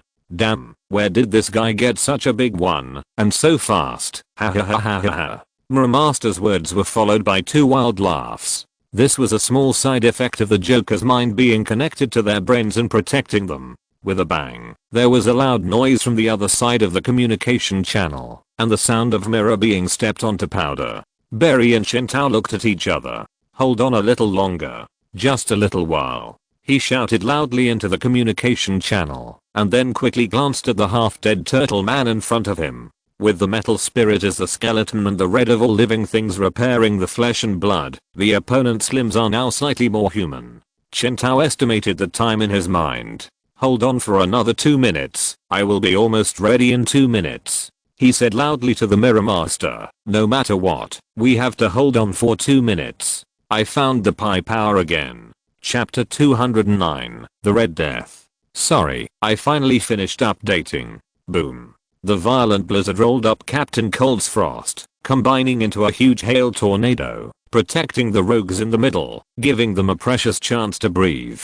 At this moment, their battlefield has moved from the rooftop to the ground. The ground was a ruin, and the entire building was plowed flat by the giant gorilla, and the giant ape Titano was running around them like the Flash. Batman said he would come in 2 minutes. How much time is left? I can't hold on any longer. The veins on the face of the weather wizard bulged, and he tried his best to keep the tornado running. Before seeing the real thing, no one could imagine what such a huge monster of dozens of meters could do, especially when he still had the speed force. Although his speed was a little slower than that of the real Flash Barry, the reverse thrust he caused was more than dozens of times stronger. There are about 80 seconds left, the Mirror Master said very quickly, soon. But his words were immediately interrupted by a huge groan from the weather wizard. Mirror Master immediately manipulated the mirror to reflect the sunlight summoned by the weather wizard. Dozens of sunlight gathered together to form a high temperature heat beam, but it only swept away nothing. If someone or something runs at supersonic speed, even if it is dozens of meters tall, it would be difficult to hit it. My opinion is that we should run away quickly. Mirror Master heard the weather wizard say. He seemed a little calm, and the words he said were as cold and piercing as the blizzard he summoned at this moment. Mirror Master was not sure whether he said this because he originally thought so, or because of the influence of the climate he summoned. We have done enough. We are the villains. The weather wizard struggled to support the tornado and whispered, what is happening to the city is a problem that Batman or the Flash should worry about. He said, not us. He turned his head to look at Mirror Master, and his words gushed out like a machine gun. Sam, you and Lisa have joined forces to save a whole building of people. We have done our best. You two should repay the favors you owe to Batman. It's time to think about yourself. He said, Central City? Well, I really want to save Central City, but the situation in front of us is obviously beyond our capabilities. Batman said 2 minutes. How much time is left now? About 30 seconds left. In another 15 seconds, the tornado will be over. Let's go to the mirror space to hide first, and whether Batman wins or loses, it doesn't mean anything to us, does it? The weather wizard said. Yes, scoring is the most important thing. The rogues have no ambition to dominate the world, and they don't know how to play the game of superheroes. If we want to repay Batman and the Flash, we have fought enough from the beginning to now. Captain Cold made the final decision, so open the mirror space quickly. Sam, you are no longer the leader of the rogues gang. But as soon as he finished speaking, he was retorted by his own sister. And this does not mean that the rogues gang accepts your leadership. Several members of the rogue gang quarreled, but there was no time for them to continue quarreling. In an instant, the tornado finally couldn't stand the giant ape Titano's constant reverse force on him and disappeared with a loud bang. Heatwave looked up and saw Grodd standing on the giant ape's head, looking at all of them with a mocking look. Speed Force. Belong to me. Central City. Belong to me. Inferior humans. The golden glider wove a protective net made of ribbons in front of all of them, barely blocking the giant ape's fists that fell like raindrops. Under Grodd's intensive physical attacks, the golden glider's body shook endlessly, like a piece of green smoke that was about to go out. Captain Cold dragged his already somewhat exhausted body, still struggling to raise his hand, released a large amount of frost, and supported himself under his sister's ribbon network. Sam. Heatwave heard Captain Cold yelling, 2 minutes have passed, where are Batman and Flash? I don't know. They are late. Mirror Master repeated with a trembling voice, they are late. I knew it. Captain Cold cursed, then lowered his voice slightly and patiently advised his sister, our fight is meaningless. Batman and Flash have probably abandoned this city and fled, leaving us here as cannon fodder to die. Heatwave listened to him say to Mirror Master, hurry up, open the mirror world and let us hide in it. Heatwave heard him calling his sister, let's go, it's not our responsibility to save the world. Boom. Another earth-shattering explosion. The defense formed by the glider's ribbons and the ice blocks created by Captain Frost was gone. The Mirror Master had created a passage for everyone to escape into the mirror space, but it was too late. In the face of the giant ape's unimaginable speed, the mirror, the entire Rogue Gang's hope of escape, was crushed to pieces in an instant. Heatwave took a deep breath. He raised his head. He looked at the residents who had been solidified, saw his panicked teammates, and saw Grodd's rampant and obvious malice. My name is Heatwave. To be exact, it's McRory. Heatwave thought silently. At this moment, I'm fighting with my teammates on the streets of Midtown against the biggest opponent they and I have ever encountered. That's right. Me and them. I'm different from them. I'm sick. When I was young, my classmates often made fun of me because I was wearing winter clothes. I like wearing them all the time. The heat and sweat probably bring me closer to the flames than anything else, but like I said, I feel awful. Heatwave jumped higher up, and amid the screams of Captain Cold and the Weather Wizard, a ball of fire exploded under his feet, propelling him into the air, and then a ray of super high temperature flame erupted from his chest, making him look like he was wearing wings of fire. Heatwave felt like he was flying. Mick, what are you doing? We have to run away. Heatwave's eyes were empty. Brad Lake. He was my childhood friend, and he was a very good person, but I didn't want to stay there with him. I didn't want anyone else to get hurt, but I ended up killing him. He was burned to charcoal by my uncontrollable me. I knelt beside his body and cried bitterly, but people thought I was crying crocodile tears. I was in great pain. No mental hospital could hold me. My ability to create and use fire was unparalleled. Every mental hospital that accepted me ended up turning into a sea of fire. I tried to perform in a circus and become a fire eater to support myself, and then the circus was also burned to charcoal by me. The doctor told me that this was a kind of obsessive compulsive disorder. My brain couldn't control my body. It was like a fire demon full of destructive desires had been living in my body, devouring my rational soul. I didn't want to hurt others, but I didn't have the courage to die. You see, as I said, I was in great pain. But then I found a good way to heal myself, and the rogues inspired me. I designed my flamethrower, my uniform. I decided to commit crimes, to burn down buildings, all in the name of robbery. Fire was no longer a disease, but a gimmick. I succeeded. I really succeeded in suppressing my disease, and I didn't hurt others. The code of the Rogue Gang is never to kill innocent people, which suits my taste. I found a way to do things that drugs and psychological counseling could not do. But now, all of this is destroyed. The uncontrolled superpowers make me burst into fire at any time. The familiar pain began to explode. I'm now a powder keg, and I'm always worried that one day I will wake up in the morning and see nothing but a sea of fire around me. I used to hate Captain Cold, hating him for giving me uncontrolled superpowers and embracing the curse of my childhood again. But now, even the hatred has gradually faded and slowly disappeared. I realize that this is an opportunity. I can't control myself from hurting others when I can burst into fire at any time. But fortunately, I'm much older than I was when I was a child, and I'm much more mature than when I was a teenager. Even now I still can't control my pathological behavior. But I already have the courage to die. I already have the courage to kill myself so that I can no longer hurt others. I'm not supposed to be alive, am I? I'm ready. This is my salvation. Heatwave opened his arms. His superpowers turned his body into a flamethrower that could spit fire at any time, but it also meant that he was a super incendiary bomb. He heard the shouts of his teammates behind him, but he turned a deaf ear. Maybe these old friends didn't understand why he suddenly rushed forward, but it was okay, at least they wouldn't die like him. They were different from him. Heatwave's mouth even curled up a smile. He knew that Captain Cold would subconsciously slow down the speedster for him, and he also knew that the weather wizard would subconsciously encourage the wind. He never had to worry that his teammates would not be able to cooperate with him in time. After so many years, he finally found an excuse to kill himself. Die to save the city.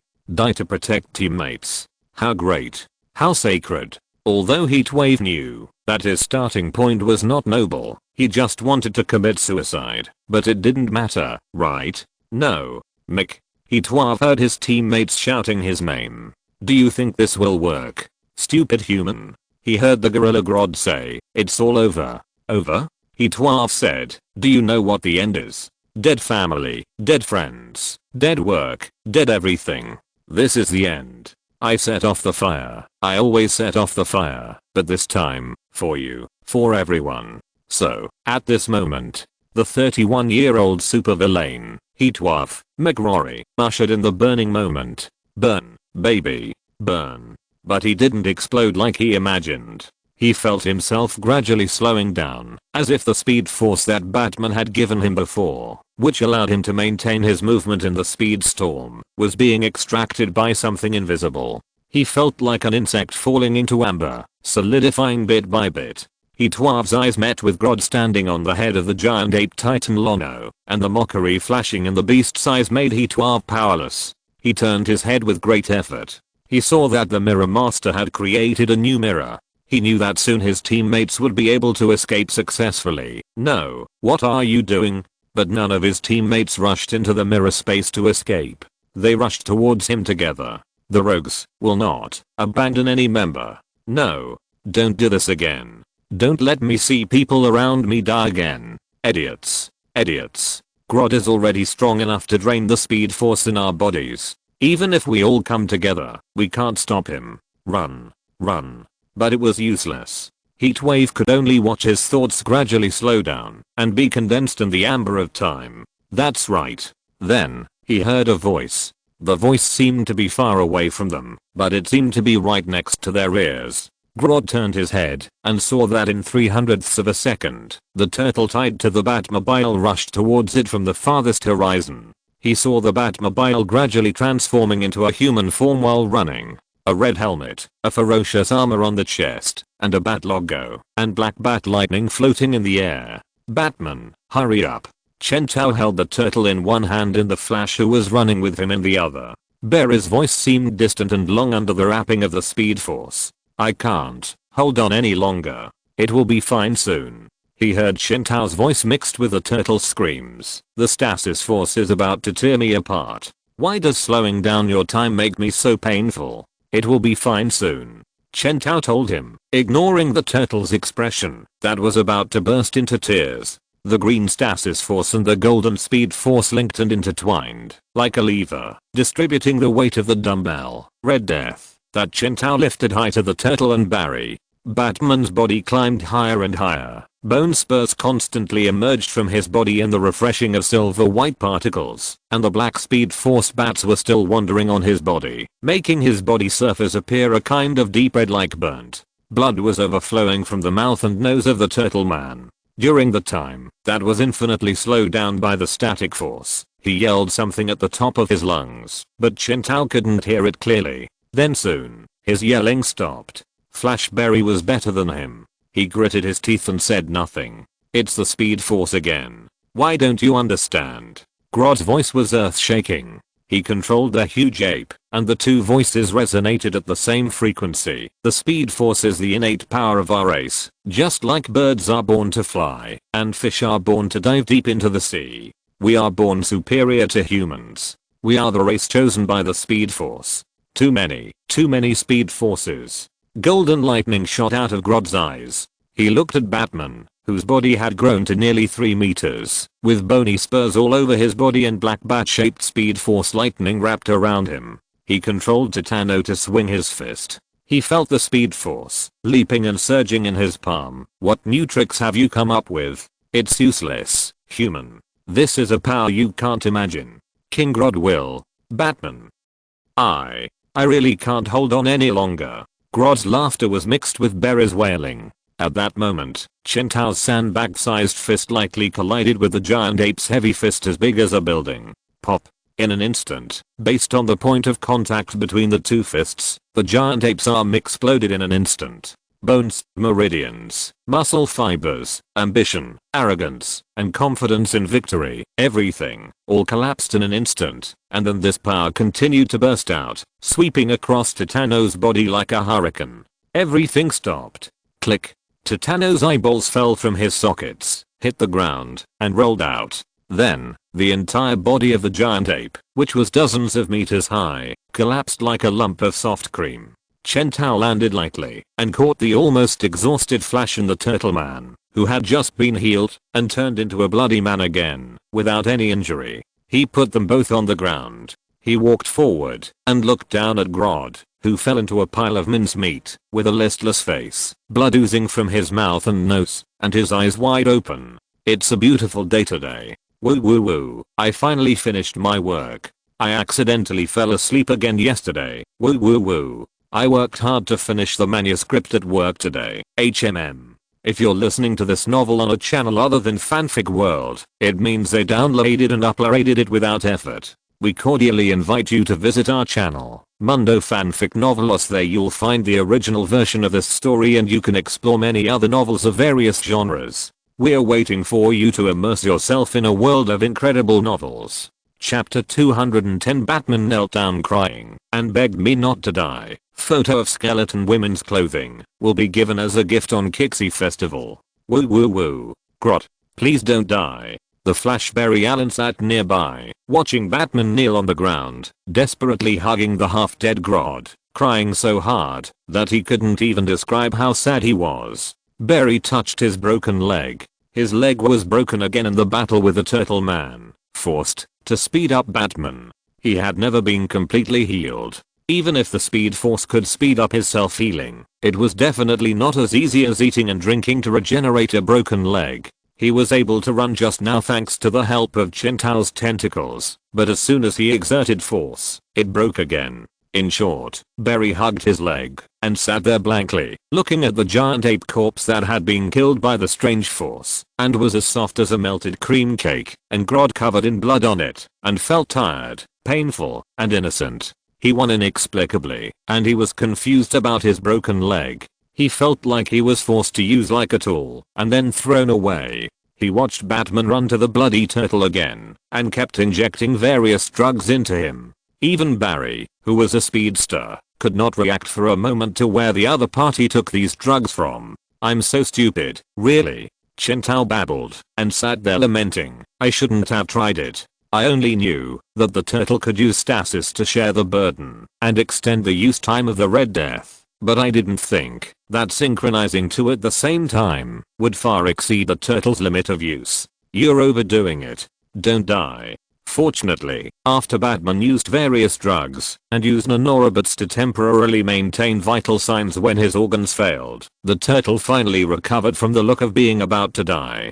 Chen Tao hurried to see Grodd again.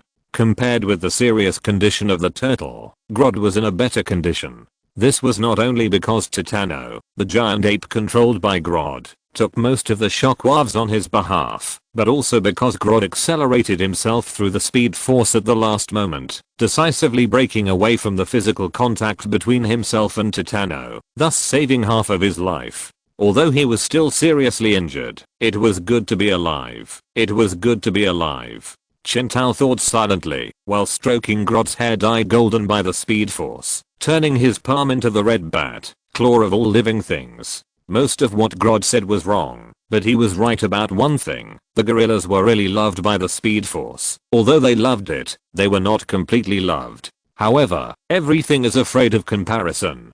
If compared with Barry, the Speed Force's biological father, they were naturally raised by a stepmother, but compared with most people in the world, their affinity with the Speed Force was already high enough. Here I want to mention a certain turtle man who is still twitching beside me. He originally tried to merge with the Speed Force to become a speedster, but was rejected because of his ugliness. So he merged with the Stasis Force, which didn't mind his ugliness, to become the villain Turtle Man. So, in fact, Grodd himself has a physique compatible with the Speed Force, and carries a small amount of Speed Force. Now that he has absorbed so much new Speed Force, he is already a proper Speed Force user, and in a complete state, not half crippled. Even thanks to the research on the Speed Force by the Gorilla City for hundreds of years, he is more professional in the specific use than Barry, who is exploring it on his own. Just look at the speed he used to deal with the scoundrels earlier. At first glance, what is the difference between him and Barry? If Chintao hadn't shared the Joker's thinking with the scoundrels, who had never seen an enemy like a telepath with Speed Force, would definitely suffer a big loss.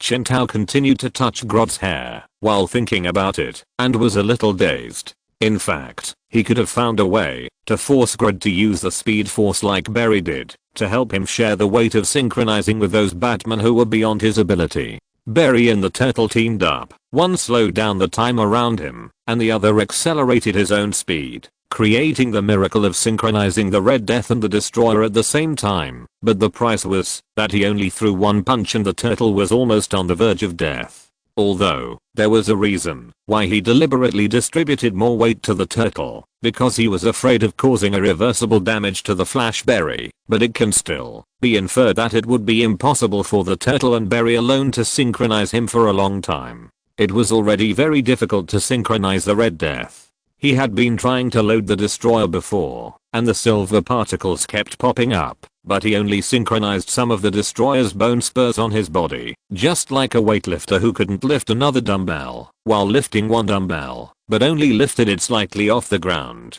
In the end, they only managed to synchronize the two super heavy dumbbells just before the fists were about to swing, and they truly synchronized at the same time, lifting the two super heavy dumbbells together over their heads. The next moment, the turtle man who was helping to lift the dumbbells was hit on the head by the dumbbells and almost died on the spot. But what if Grodd joined in? What if two speedsters plus a Stasis Force user joined together? Or maybe the Reverse Flash also joined in? Or something darker? Maybe he could sacrifice, cross out, a speedster, so as to grab a large share of the disposable weight in an instant, and thus achieve synchronization freedom in a short period of time.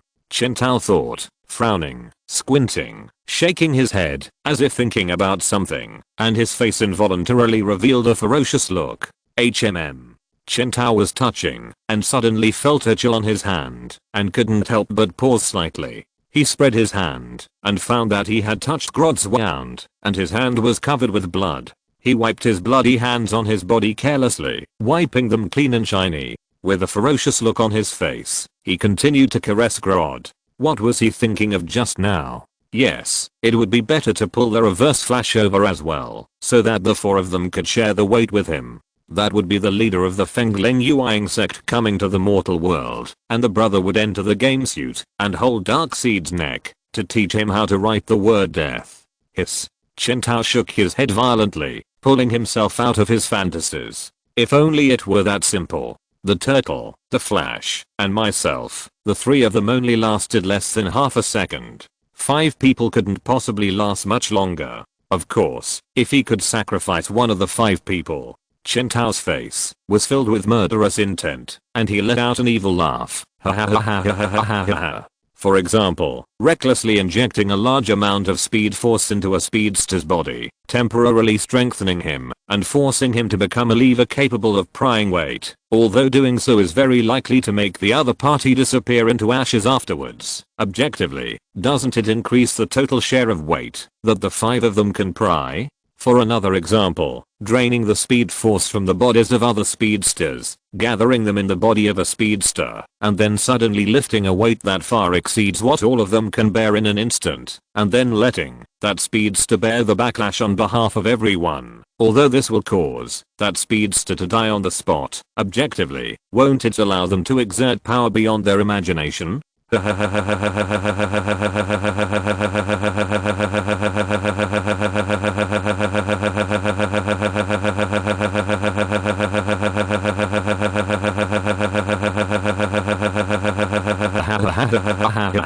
Thinking of this, Chen Tao laughed horribly again, his mouth stretched to his ears, and then he stopped abruptly. Don't be too happy too soon. This is just a basic idea. There will be many problems and variables in actual operation. Just how to convince Grodd and Reverse Flash is difficult, and it is definitely not something that can be solved by just touching the upper lip with the lower lip.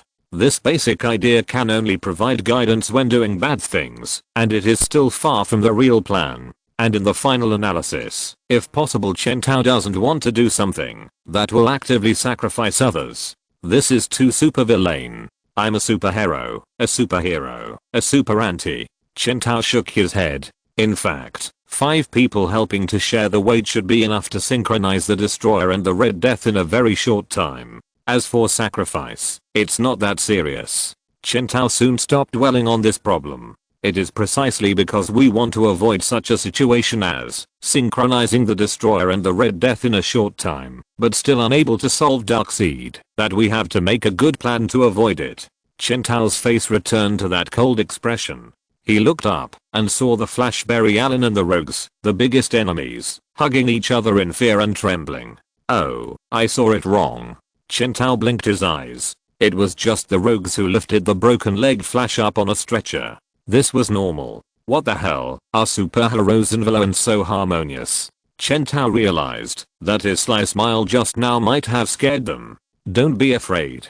Chen Tao said, what bad intentions could I have? He hurriedly comforted the Rogues. I laughed, just because I remembered something happy. He paused, then continued, we defeated Grodd, and the victory belongs to everyone. Now there is no distinction between villains and heroes. We are all heroes who saved Midtown. He stretched out his hand to Captain Cold. Captain Cold almost stretched out his hand as well, if he hadn't seen some fresh blood of Grodd on Batman's elbow. Chen Tao wiped the blood off his elbow awkwardly. After that, the two of them lost the mood to shake hands. The Flash turned his eyes to the lightning rod not far away. Although the giant ape Titano had collapsed the building on the rooftop, he still consciously protected the safety of the lightning rod, a device that could absorb the speed force of the entire city. Grodd has failed, but Midtown is still shrouded in the speed force storm, like an insect frozen in amber. So the question now is, before the Flash Barry finished speaking, he saw Chen Tao took out something not much bigger than a button from his arms, and put it on Grodd's head.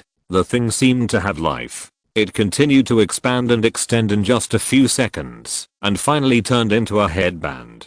Captain Cold thought that this thing should be some kind of superpower suppressor. Then he heard Batman say, the first problem now is to transport the spoils back. He first put one on Grodd and the turtle, then stretched out his hand, and countless nanorobots climbed onto the bodies of one man and one gorilla, and forcibly lifted the 2 half-dead and seriously injured people from the ground. First, take the 2 treasures. Then, he rubbed his hands excitedly like a fly, and walked towards the half-dead Reverse Flash lying there not far away. Then take the final grand prize of the game. He also stretched out his hand to Reverse Flash, and strands of black gauze wrapped around the other's body that was broken by Grodd. Chen Tao took out all kinds of colorful drugs, inserted them into Reverse Flash's body in turn, and then waited with a smile. The drugs took effect quickly, and in an instant, strands of red lightning flowed from Reverse Flash's body. He opened his eyes, without even saying thank you, and struggled to break free from Chen Tao's hand, then turned around and ran away. Heatwave was the first to react. He shouted and a ball of fire sprayed towards Reverse Flash, but was stopped by Chen Tao in midair. Oh no, don't worry, Mick. He looked at Reverse Flash, who disappeared around the corner without looking back, with a playful expression. Don't be too aggressive. Reverse Flash can strengthen himself, and he knows best how to strengthen himself. Chen Tao touched his button chin and laughed sinisterly. Then he turned around and saw the Rogues and Flash looking at him together. Chen Tao took a lot of effort to explain to them that he was not a perverted sadist. Then, next, Chen Tao breathed out and said, "It's about this machine." He waved to the weather wizard. "You, come here." He pointed at Grodd, who was still unconscious. "Pour a basin of water on his face." The weather wizard did as he was told. Cough. Cough cough cough cough. Grodd woke up. He coughed desperately and then was almost choked to death by the water. Chen Tao asked him how to stop the lightning rod.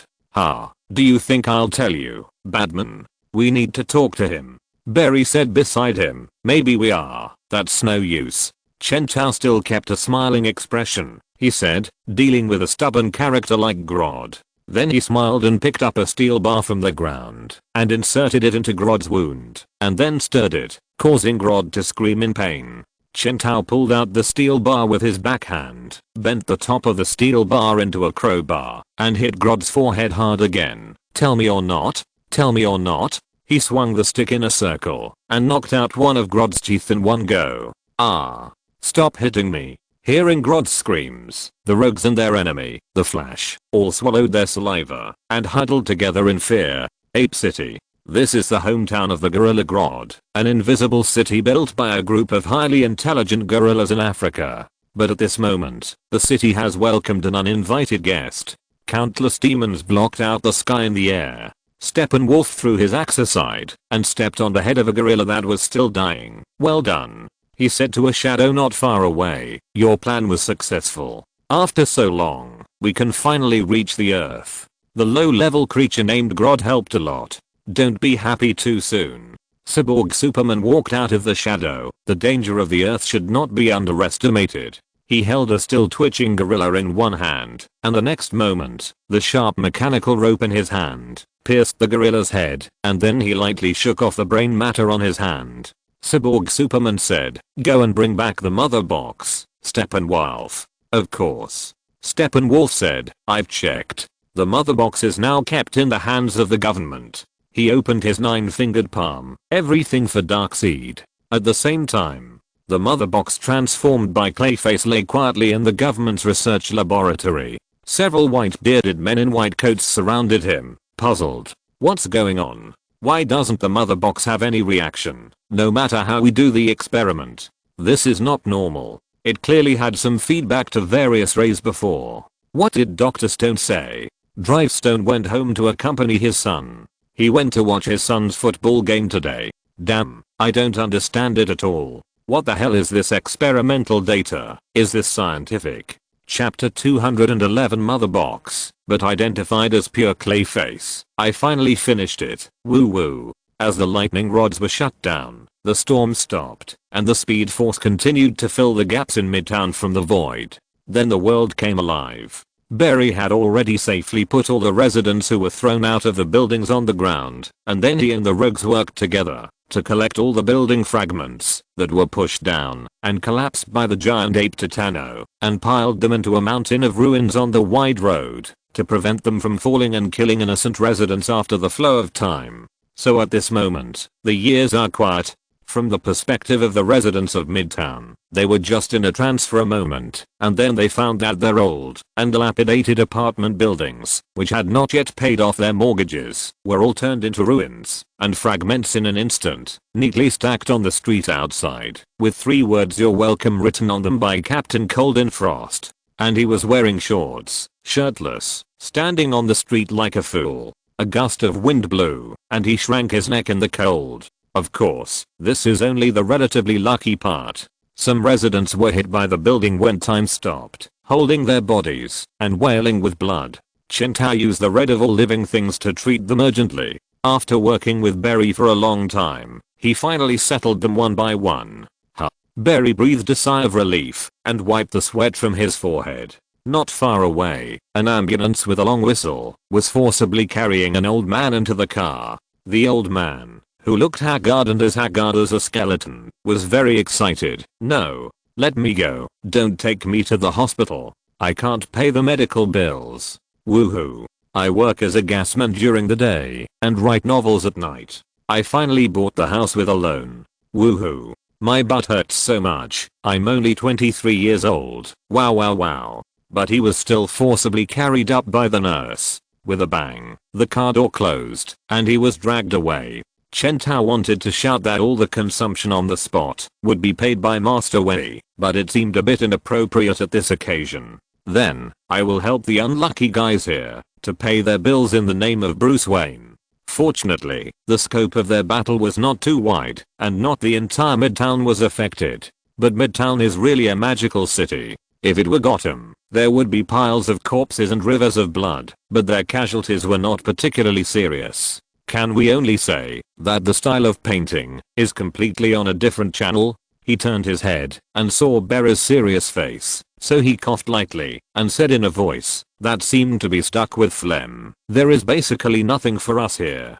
To be honest, the casualties this time are actually too miserable." Then Chen Tao saw Barry's face full of grief. "This is the heaviest casualties in Midtown in the past 10 years. Chen Tao was so scared that he dared not say a word and hurriedly swallowed back the words, "The casualties are still small." However, Flash Barry obviously did not care about Chen Tao's trivial expressions. He cast his eyes on Captain Cold and his group, who had already run away in the distance. "You just ignore them and let them go?" Flash Barry Allen asked. Then he saw Chen Tao looking at him with a half smile and immediately raised his hands to defend himself. "I let Magic go last time because I knew he would go back to the police station on his own." He pointed at Captain Cold and his group, who were gradually going away in the horizon. "But Snart, Captain Cold's real name, is a sly guy. He will never go back to the police station to turn himself in. Believe me, I have been fooled by them many times." And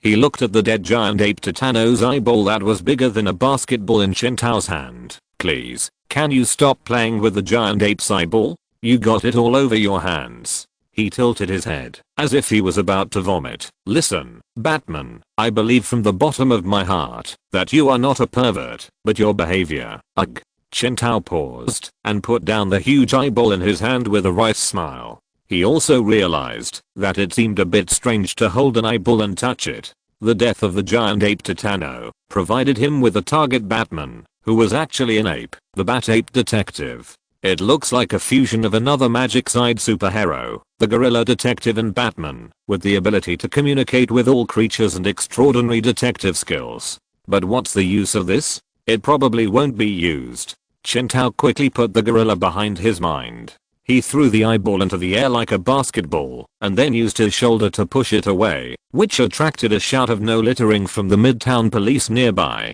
"Who cares?" Chen Tao said, "But for the rogues, I already have a way to solve them once and for all." "What method?" Barry blinked. "Don't the rogues like to rob banks and regard this as their lifestyle? That's no problem." Chen Tao said to Barry, "I like villains who like money the most. Tell me, which bank is the largest and has the most branches in Midtown?" Bang! A beam of light shone down from the top of the dark space, causing Scarecrow Jonathan Crane to squint. He looked down and saw that he was tied to a huge torture chair, still wearing his full set of equipment, his iconic Scarecrow hood, syringes, and tattered clothes that looked like a scarecrow in the field. But Scarecrow was sure that there was not a drop of fear toxin in the syringe hidden in his arm at this time. This is an interesting intimidation technique, giving him a false sense of security by giving him these familiar equipment and then suddenly breaking it at the last moment. Scarecrow has used these techniques before, and Batman has also used these techniques. It is simply stupid to play these tricks in front of the Master of Fear. Scarecrow lowered his head. He carefully chose his words and adjusted his voice carefully. He bluffed to make people feel that what they caught was not a thin middle-aged man, but a beast. He tried to achieve the maximum reverse intimidation effect as much as possible. "Whoever you are, wherever you take me, I will crush you and feed you to my crows." Click. Then the Scarecrow heard footsteps coming from the darkness. It was another trick to create psychological oppression. The Scarecrow sneered in his heart. "That sounds really pleasant, Professor Clean." Then he heard the reply from the visitor. He turned sideways and looked carefully at the man in front of him. He wore a round hat, a purple robe, high boots, held a civilized stick, and spoke with a British accent. His skin was pale to a strange color, which reminded the Scarecrow of a clown. But his face was silent. "Ha," he said. "Leave these harsh words to your enemies." The Scarecrow carefully observed the other person's appearance, but could not find any corresponding object in his mind. "Who are you?" he asked bluntly. "Do you remember what happened before you woke up here?" I was locked up back in Arkham," Scarecrow said. "Then one day, I was suddenly transferred to a ward, and then there was a sudden explosion."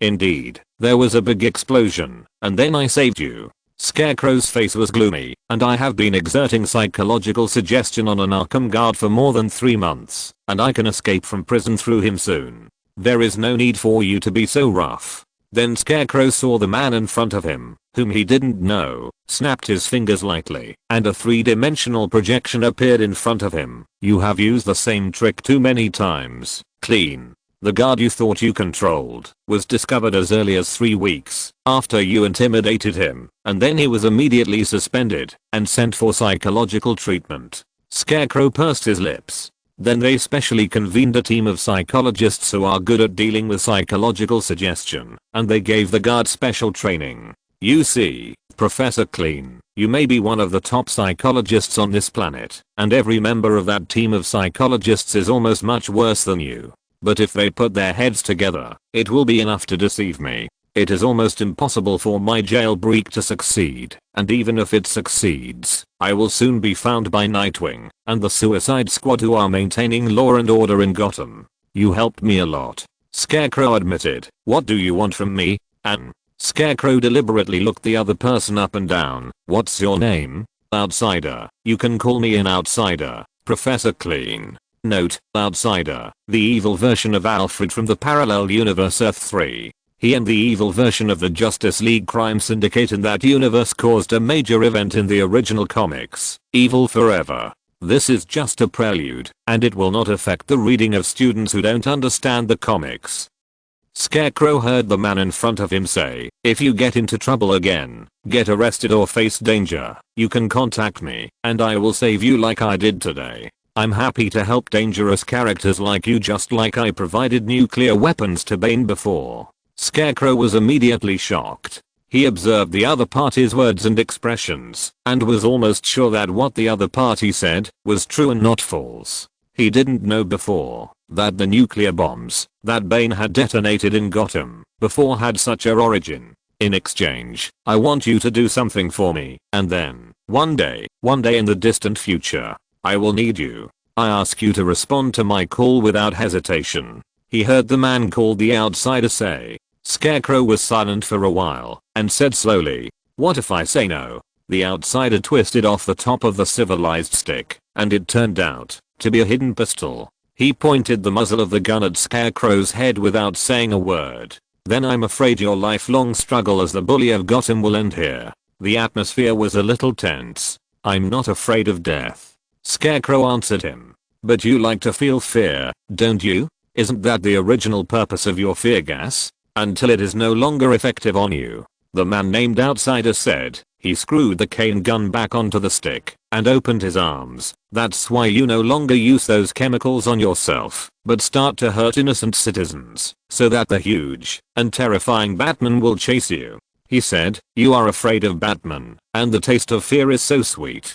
But I will bring something more terrifying than Batman to the world and you will be able to witness it first. You can feel fear like you have never felt before in your life. Please tell me, what is he? What makes me so scared?" The corners of the Outsider's mouth curled up with an imperceptible smile on his face that seemed to be made of pale marble. "Join us, and you will know. This is a secret base of the government. Since Batman and the group of monsters found the mother box last time, the government has paid more attention to the mother box, and the level of security has naturally increased. However, at this moment, there was a loud bang. Amanda Waller twisted her fat buttocks and used her bucket-like waist to barely avoid the iron door debris that was flying like a cannonball to avoid being split in two, and then she rolled and crawled to hide behind the table. Then she saw that the samurai sword she had high hopes for was also hit and flew out like a cannonball. After bouncing several times in the room like a pinball, it fell to the sky beside her. The samurai sword was a married Japanese woman who possessed a magic sword that could seal a soul. Samurai sword. Samurai sword. Amanda Waller got up from the ground in a rage, ran to the side of the samurai sword and slapped her face desperately. "Don't lie down. Get up quickly and chop him. Chop him quickly. Chop him with your sword. Boom. The step wolf in full metal armor did not go through the iron door smashed by the samurai's sword, but chopped the wall next to it with an axe, and walked in directly. Countless demons followed him. Stop shooting, Walla. The samurai sword got up from the ground. And that's not my sword, it's my husband. You need to respect him. She said loudly, my husband's soul is just trapped in the sword, he is still alive. Yes, your husband is still alive. Don't talk nonsense. Chop him quickly. Amanda Waller was going crazy. She didn't want to argue with the samurai sword about these meaningless issues. He watched the step wolf break through the last protection they made for the mother box bit by bit, and his eyes were red. The mother box is about to be taken away. Then she saw this stupid Japanese woman. The samurai sword said to his sword, okay husband, got it, husband. Then he said to Amanda Waller seriously, my husband tells you that he forgives your disrespect for him. The obese Waller was almost pissed off by the samurai sword. Seeing that the other party was about to lose his temper, Katana also hurriedly raised his sword and rushed towards Steppenwolf. But with this delay, Steppenwolf had already arrived in front of the mother box. Mother box. He stretched out his hand towards the metal cube placed on the table for Darkseid. In Amanda Waller's bloodshot eyes, he grabbed the mother box, and then the whole person suddenly stopped. Chapter 212 The Magic Robbery Diary of the Rogue Gang. Midtown, night. This is Iron Mountain Prison, the largest prison in Midtown. Heatwave stretched out his hand towards the barbed wire wall, and soon, the wires melted into molten iron, and ripped onto the ground. Magician was so stupid, that he ran into the police station to turn himself in. The cops must have been so happy at that time. He shook the flames on his hands and complained, the scoundrels don't have such stupid teammates. Magician may be a little stupid, Rory, but we can't just leave him alone. Captain Cold half-armed his hips and said, he's been trapped in the cell for a long time. The kid has learned his lesson. He was the first to crawl through the barbed wire wall with a big hole burned in it. The scoundrels are like a big family. Heatwave. Always. The others looked at each other, shrugged, and followed him through the big hole. Soon, the night of Iron Mountain Prison was filled with the shrill alarm bells. With a loud bang, the blaster Heatwave once again punched a big hole in the wall. Burning and destroying things can effectively curb Heatwave's mental illness. The members of the Rogue Gang all tacitly gave him this opportunity. Only this kid would sleep in before escaping. They broke into the magician's cell. Hey, Axel. Heatwave handed a bottle of wine to the magician. Come and have a drink. I brought you your favorite wine. Let's get you out of here, kid. Let's go. The magician got up from the bed in a daze, and it took him a while to focus on the wine. He took the bottle of wine handed over by Heatwave, and then almost threw him to the ground. Dude, this wine is ripe. I told you to let me get this, Mick. The weather wizard muttered in the back. Being with his companions made him seem much more relaxed. Not having to work for the Martin family was easier to relieve his depression than any medicine. Oh, for God's sake. Captain Cold said, and he sprayed a little cold air on the bottle in the magician's hand. The magician hurriedly drank a sip with a satisfied look on his face. Okay, listen now, Axel. Captain Cold said, because I will only say this once. I'm sorry, it's my fault for kicking you out of the Rogues. I should set a good example. You will always be one of us. Captain Cold did not mention that one of the reasons he kicked the magician out of the Rogues was that he did not intend to let the young man in front of him take the risk of gaining superpowers with the gene recombiner with them. He did not let his sister Lisa, also known as the Golden Glider, use the gene recombiner, but Lisa was present when they used it, and her superpowers were the result of the explosion of the gene recombiner. This is also the reason why Captain Cold has felt guilty for a long time, because he knew in advance that the gene recombiner might be dangerous, but he still took everyone to gamble with everyone relying on everyone's trust in him. What? Captain Cold actually apologized. The magician said, I'm dreaming, right? No, get up, kid. Captain Cold paused, then hesitated for a while, and finally said, hey, everyone, listen. Since we have talked about apology, let's just say it all at once, guys. I just couldn't bear the Flash taking away our achievements, so I became reckless for a while. Using the gene recombination machine is the worst mistake of my life. I don't think I have ever really apologized, but I hope you can understand that I blame myself more than you think. Look at what we have become because of this machine. His formal apology made the other members of the rogue gang a little uncomfortable. That's why we need each other more, man. Mirror Master said with some hesitation, and then he didn't know what to say next. He turned to Heatwave. Mick, maybe I'm the one who hates you the most among us, and maybe it will be the same in the future, but it doesn't mean that you are not one of us. Heatwave said concisely, my speech is over. Yes, the rogues need to work together. The weather wizard's speech was very brief, and the golden glider that emerged from the wall expressed it more directly. You will always be my brother. Captain Cold smiled. Okay. He raised his fist. Rogues, let's rob. But now your sister is the leader. Captain Cold was a little silent. A few days later. Keystone City. Night. I'm Captain Cold. Yes, this is our little robbery plan. We may look like a group of weirdos in strange clothes, but this is our style. The fate of underestimating us is to be robbed by us, because the rogues are definitely the most hateful robbers you have ever seen in your life. We are a team of super criminals based in Gem City. Oh, now, some local knowledge needs to be spread. Keystone and Central City are called Gem City because the two twin cities are built on a diamond mine. If you don't look for them, you won't find them, but there are a large number of abandoned mines around Keystone, such as the one next to us. I know what this looks like, but we are not stupid enough to actually dig for ore. Are you guys okay in there? The weather wizard stood at the entrance of the mine, constantly encouraging the wind to blow inside, and Captain Cold was like a real hard-working miner at this moment. Together with the magician, he pushed a cart of frozen stones and poured them into the mirror space opened by the Mirror Master. Pretty good. Just feel free to supply oxygen in there, Marco, weather wizard.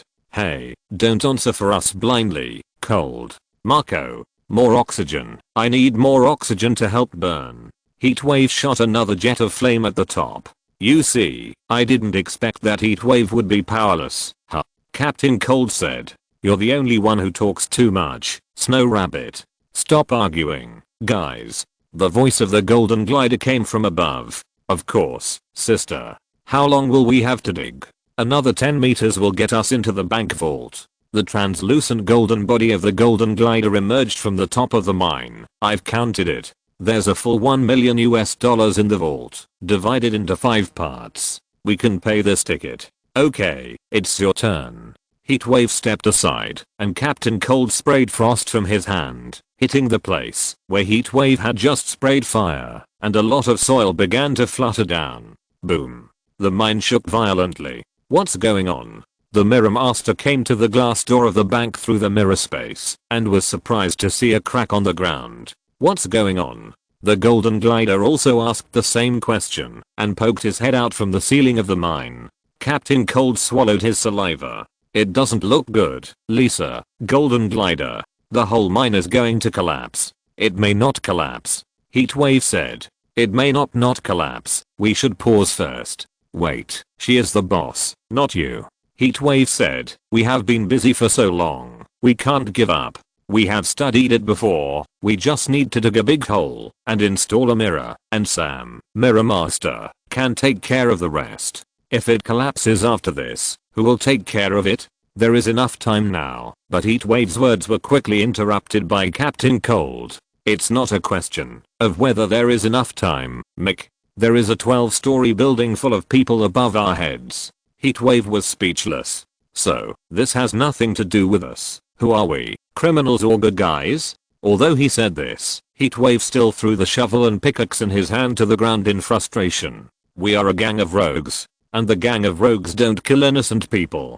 Finally, the golden glider set the tone for the matter.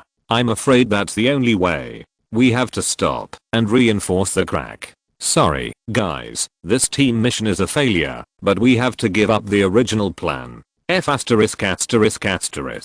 Heatwave cursed in a low voice. This is common, Mick. Captain Cold comforted him. We can't be considered bad guys just because we are a group of thieves and robbers. Sometimes robbery can be counterproductive. He said, I also prepared a backup plan. If we can't dig directly to the vault, we can break through from the top directly. But before that, we have to reinforce the crack first, and then fill in all the soil we dug out before, and we have to figure out which load-bearing place we dug to cause the situation above, and then reinforce the mechanical structure. As the mirror master spoke, he felt his head starting to hurt. And we can't not do it, because it will collapse at any time now, damn it. Heatwave said. And after we finish repairing the bottom, we have to start robbing the bank right away. Otherwise, if we take too long, the people above will find the cracks on the ground and find the mine below, and then realize that they are being targeted. The magician complained, but by the time we finish repairing it, it will probably be daybreak. Rob a bank in broad daylight. Then he saw the expressions of the seniors around him who were used to it. Okay, this is very much the style of the rogue gang. So what are you waiting for? Everyone, get started. First find the supporting point, and then stuff the soil and cement back. So the rogue gang worked like this all night. When the sky turned pale, the bank staff went to work one after another, and the rogue gang, who had been repairing the mine all night, finally finished repairing it. Bang! The door of the bank was pushed open, and the evil rogue gang broke into the hall, immediately attracting screams. Listening to the screams of fear from the customers, the rogue gang felt that their bodies and souls were healed. They were all covered in dirt and dust, and they looked like they had just been fished out of mine. Oh, sorry, they really looked like they had just been fished out of mine. Robbery. Captain Cold stretched out his hand and froze the decorative green plants in the hall into ice sculptures. We are the rogues. Hand over all the money. Captain Cold was very happy. Anyway, although there was a small mistake in the plan, the final result was still normal. The rogues were also very satisfied. After all this time, the most old-fashioned robbery plan was the most cost-effective. Soon, the salesperson in front of them would scream, and then some fools would press the alarm, and they would break into the vault, take away all the money, and leave in a swagger. During this period, if the Flash came to stop them, they would fight with the Flash, and if they won, they would get the reward, and if they lost, they would go to jail, and play again next time they escaped from prison. Yes, this is what the rogues experienced at the beginning. Captain Cold had already seen a way to stick his head under the counter, which was not a big problem. When it comes to robbery, he is a professional. He had secretly tampered with the alarm circuit of this bank branch in advance. Even if the clerk pressed the alarm, it would only sound in another bank in the city center, helping them attract police forces. Soon, they would be able to rob enough money. He had planned it before. This period of time was the time when the bank had the most and richest banknotes stored. But he was wrong. The bank staff who got under the counter did not bring them the alarm, but, what the hell, a banner. It read, dedicated to the rogues of Midtown, the heroes of justice. Captain Cold was dazed when someone stuffed the banner into his hand. He blinked in confusion. This is not right. Then he saw the bank staff look at each other. Captain Cold could almost see the ecstasy on each of their faces, and then they all looked at the rogues. Their eyes turned green. This scared the rogues so much that they all swallowed their saliva. Damn, I've never seen anything so weird. A banner was also stuffed into Heatwave's hand, which made him, who was about to start a fire, not know what to do. Oh, dear customer. The bank manager came over trotting, and when he saw the gangsters, he looked like he had seen the god of wealth. With a disgustingly flattering smile on his face. He looked like he wanted to kneel down and cut out of the gangsters on the spot to express his gratitude for discovering that the gangsters chose their branch to rob.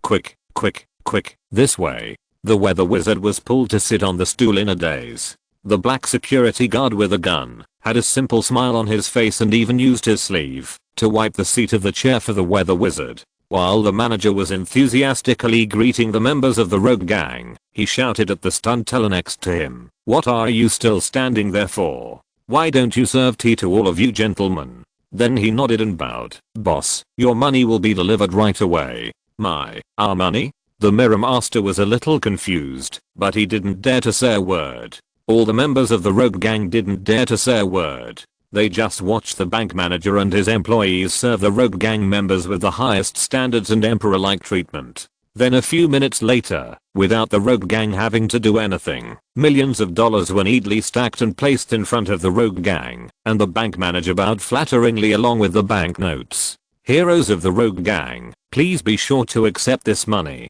Chapter 213 Supergirl, Sudden Change. While the gangsters who had robbed dozens of banks and were warmly welcomed by all of them were doubting their lives, what was Chintao doing? He was in Superman's house. Metropolis, weekend, 9 AM, in the living room of Clark Kent and Lois Lane's shared apartment. Woof. Oh, good job, good dog. Chintao fed a piece of cream cheese to Superdog Zio Krypton.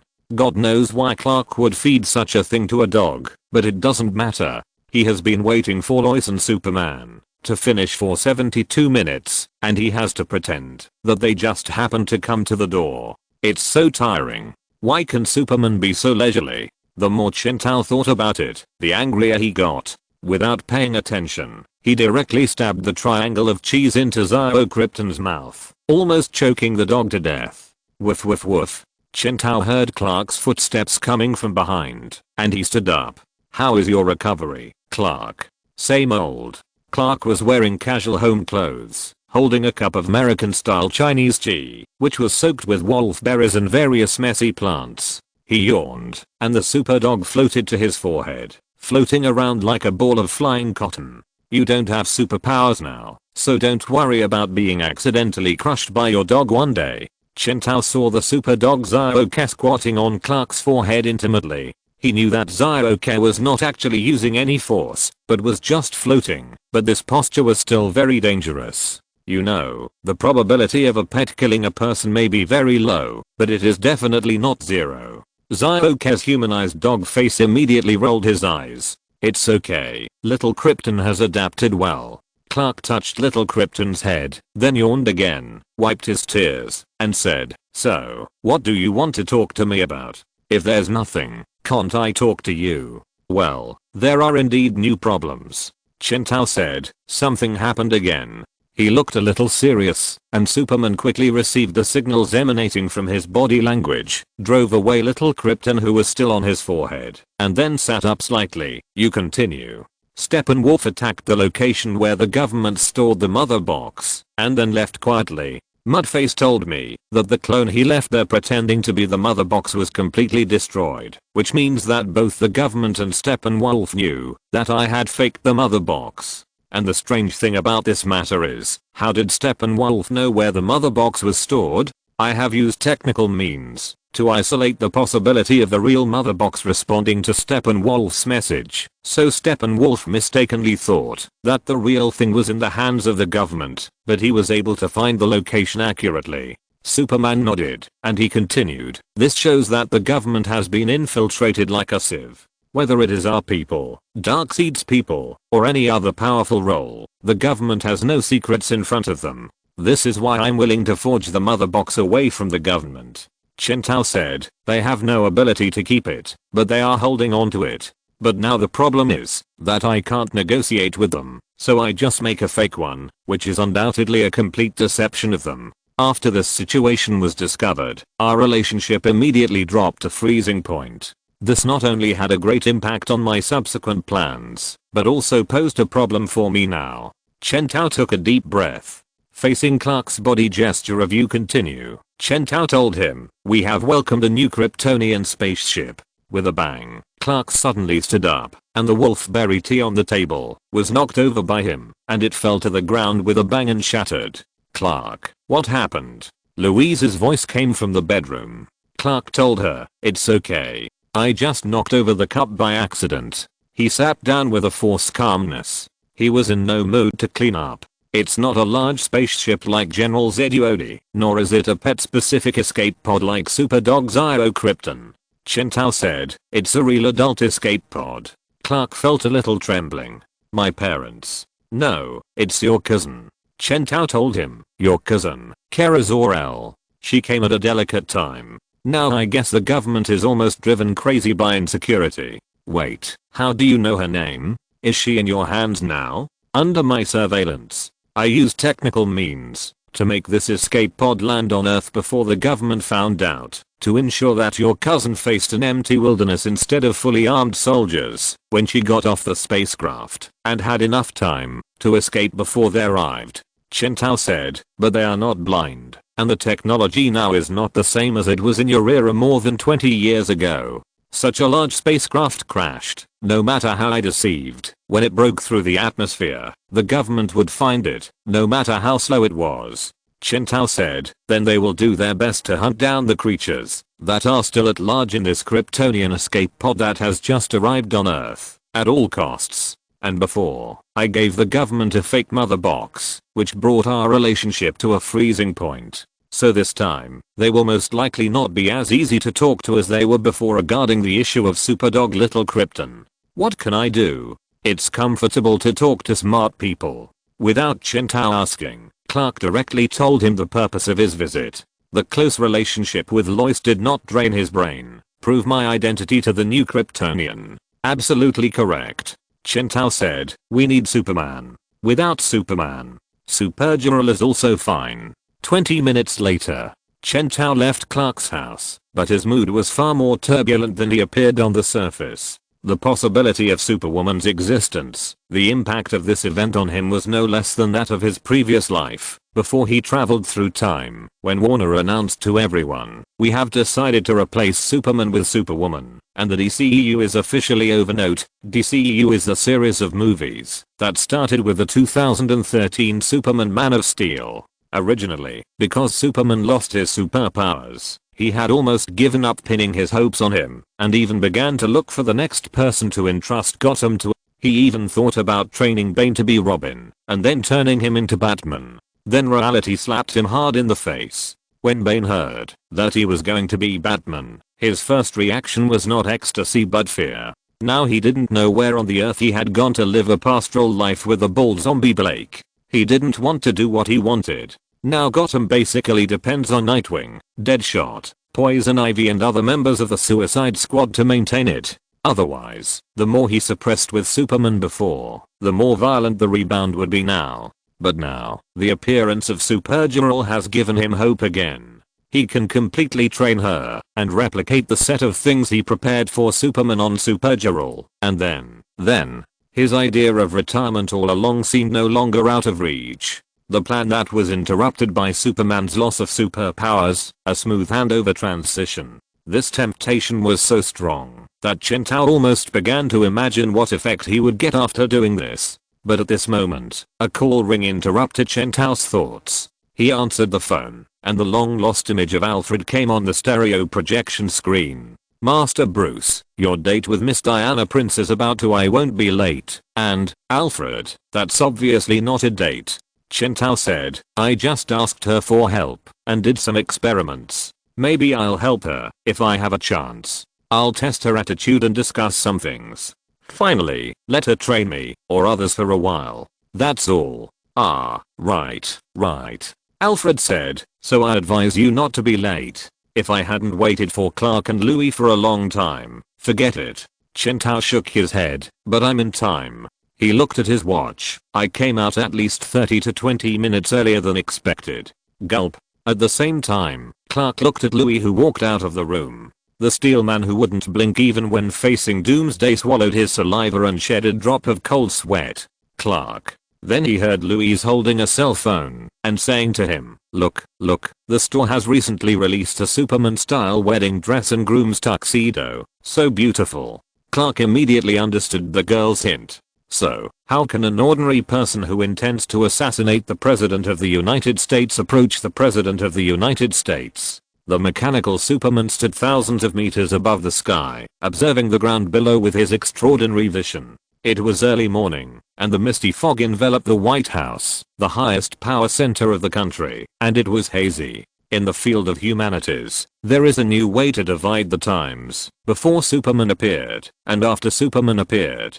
The security of the White House perfectly demonstrated this magical change. The mechanical Superman used his perspective eyes to scan the entire layout of the White House. The teleportation blocking devices scattered on the outer walls covered the White House without any blind spots. The development and installation cost of the entire system is enough to feed several generations of a small country. The mechanical Superman's eyes lingered on the patrolling security personnel. X-ray glasses, if necessary, can even see through lead plates, and no weapons can be smuggled in. Cyborg's eyes scanned the entire entrance through the wall. Metal detector, also superpower detector. It can detect any superpower. This checkpoint can isolate most dangers. What's the matter with this last water spraying process? Who is it to protect against? What's the point? Why do they require blood tests? Cyborg frowned and looked at the ground again. Even the floor is full of detectors. They record the identity of the entrance and continuously compare their weight and other vital signs. This is a test that is carried out all day, mainly to deal with shapeshifters. Hey, there was no such checkpoint a few days ago. They have installed new defense measures. The agents who patrol the corridors will receive real-time background information of everyone they see, which is used to verify facial features and other personal information.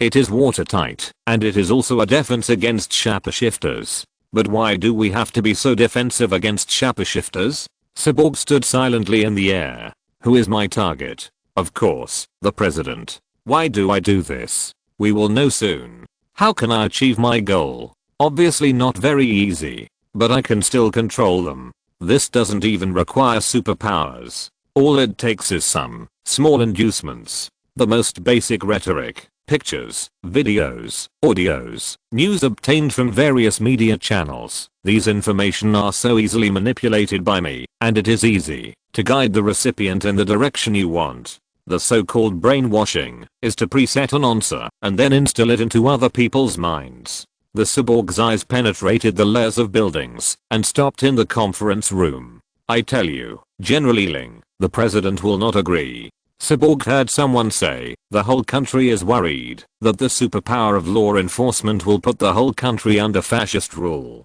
Frankly speaking, our cabinet has expressed the same opinion to the president. The cyborg is different from Superman. It is a human from our Earth. You see, tampering with thoughts, using simple techniques can influence weaker wills. Gently push them towards the ideas they think are correct. General Ealing said, in the past few months, I have been trying to convince you that we have no resistance to those superpowers outside. When this country is in crisis, you are busy covering up your political dirty work. Don't think I don't know. Aren't you afraid that this new Superman will enforce the law on you one day? To tamper with the country's policies, you need neither guns nor fists. But don't you think about it, if Batman decides to sink the West Coast and build an underwater Batcave, who do you think can save you? Pat your shoulders gently, give the right answer, and then they will help you convince others. You have to look at the overall situation. Cyborg Superman heard General Ealing say. He clearly saw the president's hesitation, and Cyborg Superman shook his head. Of course, sometimes, we need more direct means. Boom. The violent explosion was reflected in the Cyborg Superman's pupils indifferently. He saw the sonic boom channel open, and countless demons rushed towards the White House. He slowly lowered his head, and fell like a meteor. Roar. The demons easily broke through the security. They killed anyone they saw in the corridors of the White House, to cover up some specific targets they wanted to kill. Those who opposed the superpower's law enforcement, those obstacles, their dying screams were so pleasant to the ear. A demon broke through the obstacles and stalked the president's office. He defeated the last few bodyguards around the president, like cutting melons and vegetables. The president could even smell the traces of rottenness in the demon's bloody mouth. Then the next moment, the cyborg tore the ceiling of the room apart. The S on his chest and the terrifying face of half man and half machine shone brightly in the misty morning and sunlight. He grabbed the upper and lower jaws of the roaring demon, and his eyes shot out red lasers of destruction. Amid the demon's violent screams, the cyborg tore it in half. Green blood sprinkled on the floor like a fountain. The silent humanoid creature formed a sharp contrast with the wailing and roaring, but powerless giant beast. Cyborg turned around, threw the dead demon to the ground, wiped the green blood that splashed on the half of the steel face, and flew to the president. Mr. President, your security measures are insufficient. Frankly speaking, this was a very deterrent appearance, a carefully designed appearance by Cyborg. You need me, swish. But before Cyborg could finish his words, he was drenched by the automatic sprinkler in the president's room. That thing is purely mechanical transmission, without any electronic control. It has been confirmed that the target is not a mud face in disguise. A crisp electronic sound came from the room. I wish you a good morning without mudface. Cyborg. Who set up this stupid security system? Amanda Wallace stood beside the president, frowning. I finally finished writing. Woo woo. I fell asleep while writing yesterday. Yes, sorry. I'll go to sleep for a while now. Chapter 214 Wonder Woman. I need you to help me catch a woman. New York City, night. What is this place? Black Adam stood tall on the top of the city, and next to him stood Dr. Savannah. This is New York. Dr. Savannah said, the world has changed a lot, Black Adam. This is called a city. I know what a city is. You knew it before, but you have been sleeping for 1,000 years. I'm not sleeping, I'm just imprisoned. Yes, and I gave you freedom. Why? Black Adam turned his head and looked at Dr. Savannah. Dr. Savannah knew that he needed to give Black Adam a satisfactory answer, otherwise. A few minutes ago, the scene of his assistant being burned to charcoal by Black Adam was still vivid in his mind. I'm an archaeologist, and the only reason I joined this business is because of my family. Science can't help my family's serious illness. They need magic. And you can bring magic back to this world. Dr. Savannah lied. He controlled his heartbeat. He knew that Black Adam was a thorough superhuman, and even a slight change in heart rate would alert him. Once he thinks you are not a good person, the end will be tragic. Especially when Black Adam has spent several hours learning English and no longer needs him to act as a translator. But Black Adam didn't seem to care about his little thoughts and didn't answer Dr. Savannah directly. He looked at the crowd of demonstrators below. Black Adam, can you cure my father's leg? Dr. Savannah was still pretending that he cared about the father who abused and discriminated against him, but the next second, he was dragged by the neck by Black Adam and landed directly on the ground. Why are those people gathering there? Dr. Savannah followed his gaze and saw countless people holding signs and shouting. They are protesting. They are very angry. Why are they angry? Their employers embezzled their money. Then the world has not changed as much as you think, Savannah. Black Adam said, the pharaohs still live by exploiting slaves. He asked Dr. Savannah, where is the oppressor? Upstairs. Boom. With the roar of thunder and lightning, Black Adam disappeared from the ground in an instant. Dr. Savannah was shocked and fell to the ground. He looked at Black Adam, who flew up to the tall building. His eyes revealed an expression that could not be described in words. Desire, jealousy, malice, fear, greed. But he quickly abandoned all these emotions, and his face became calm again. Then a few seconds later, goodbye, Pharaoh. Help me. Bang. The child accidentally threw a pocket of ketchup on the ground, and the ketchup exploded on the ground, splashing all over the audience around. Because the ketchup fell head first, a lot of sweet and fragrant white cream also sprayed out together, red and white mixed together. It was very beautiful. Slaves. Black Adam landed in the screaming crowd. You are free. Black Adam saw a family of 3. They were holding a sign that said down with Gray. The woman in the family of 3 screamed, oh my god, he killed Mr. Gray. Will he kill us too? Go, let's run. Are they afraid of the people who saved them? Black Adam put his hands on his waist, feeling very unhappy.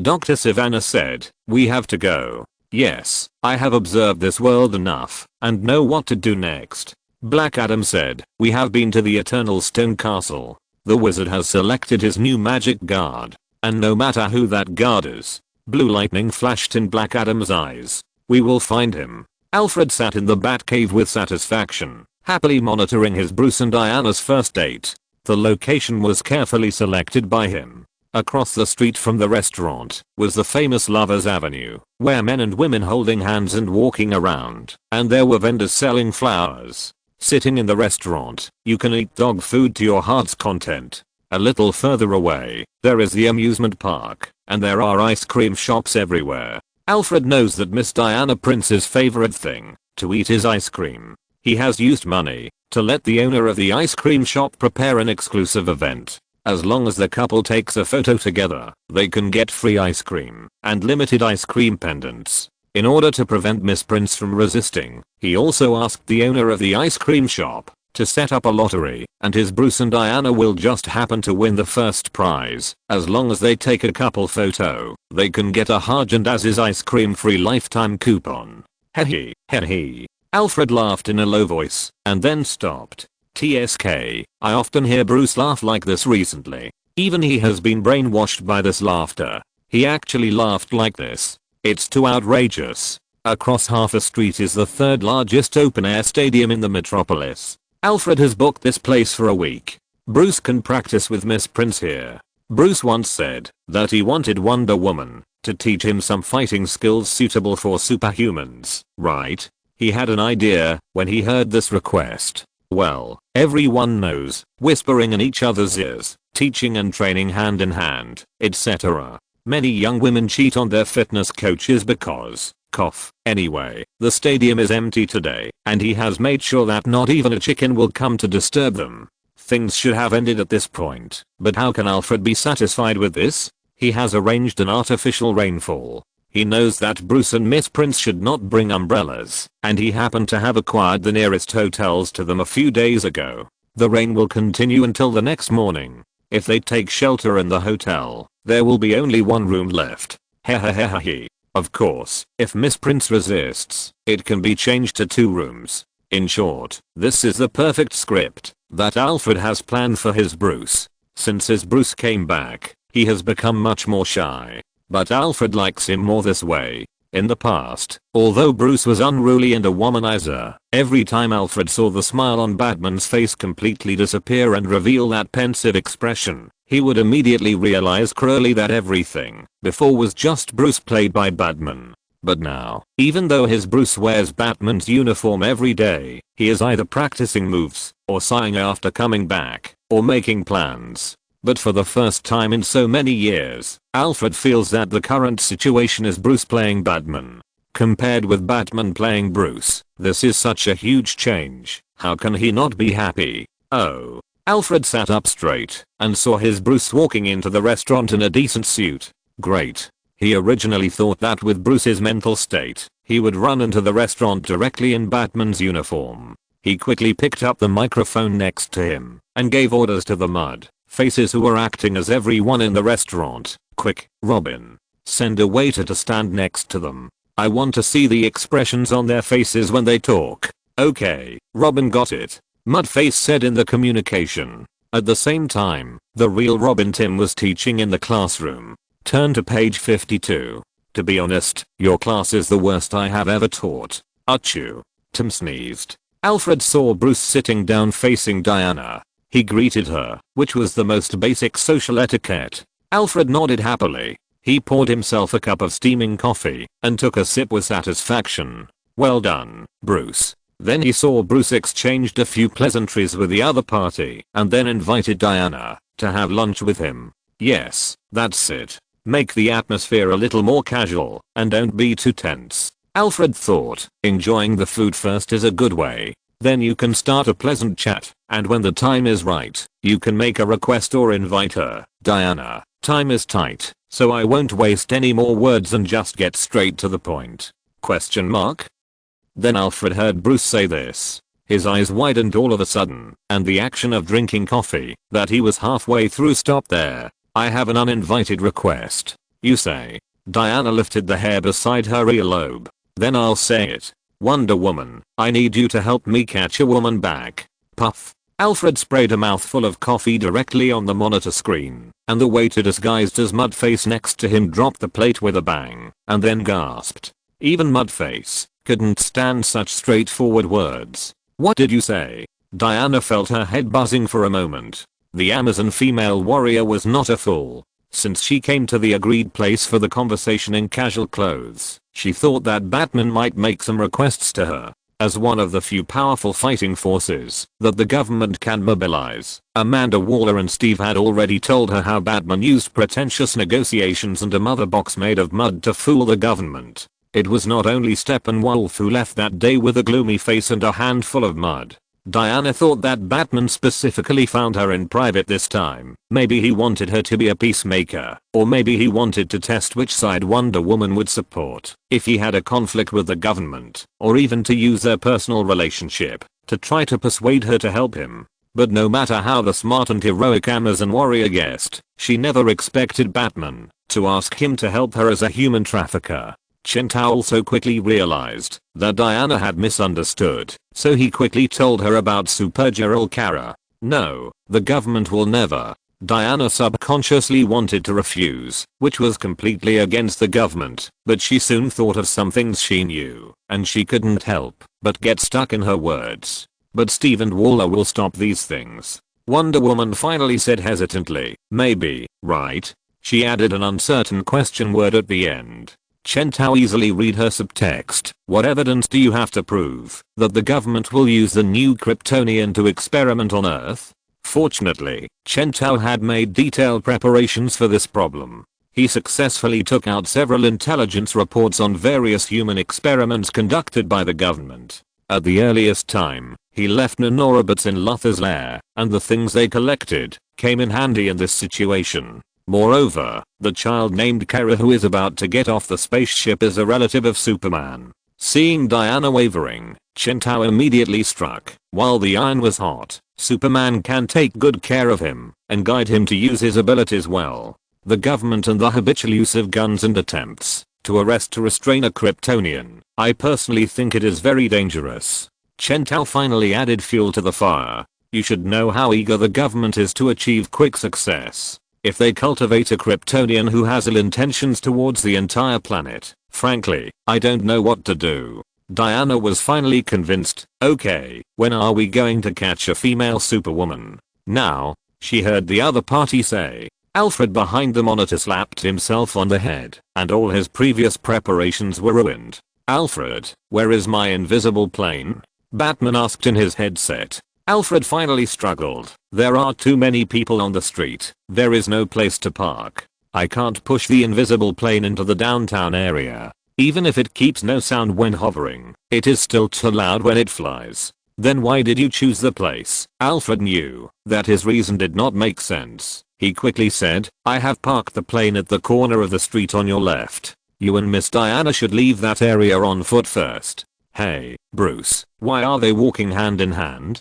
Chintao heard Diana ask him this before he had time to hang up the phone. He stretched his head and saw couples on the street. Well, they hold hands to show that they are a group, and before Chintao could finish his words, Wonder Woman grabbed his wrist. Which direction is your bat plane? Did the person on the phone tell you that he had parked it at the corner of the street? Yes, but the next moment, Chintao was lifted up from the ground by the strong Amazon girl with one hand like a chicken and was carried away to the corner of the street with a whoosh. Oh, it's so hard to describe female characters. Chapter 215 Wonder Woman's Princess Hug. Scarecrow's seduction of Shazam. No time to play games with you. No, this won't work. Absolutely not.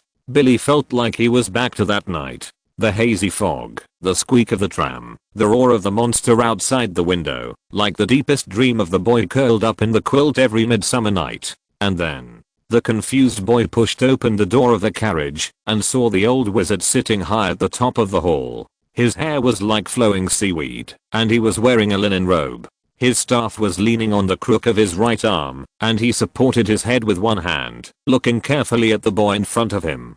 People like you can't bear the heavy responsibility, he concluded. My magic must have become weaker after recruiting a child. I'm not a child anymore. And who are you? And what the hell is this place? Billy heard himself yelling. This is my home, and you are only qualified to answer when you are questioned. I'm the last member of the Magic Council and the manager of Eternal Stone. This is the greatest magic fortress of all time. Hey listen, perverted old man, you can fool 6-year-old kids, but if you dare to come any closer, I will beat you to a pulp. Humph. The search spell not only brought me a child, but also an uneducated one. You'd better get out of here quickly.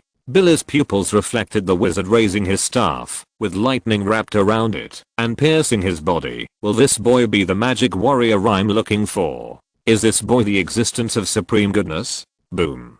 Billy saw himself lying on the ground. He heard the old wizard say, why does magic let me waste my time on these defective products? Evil has been released.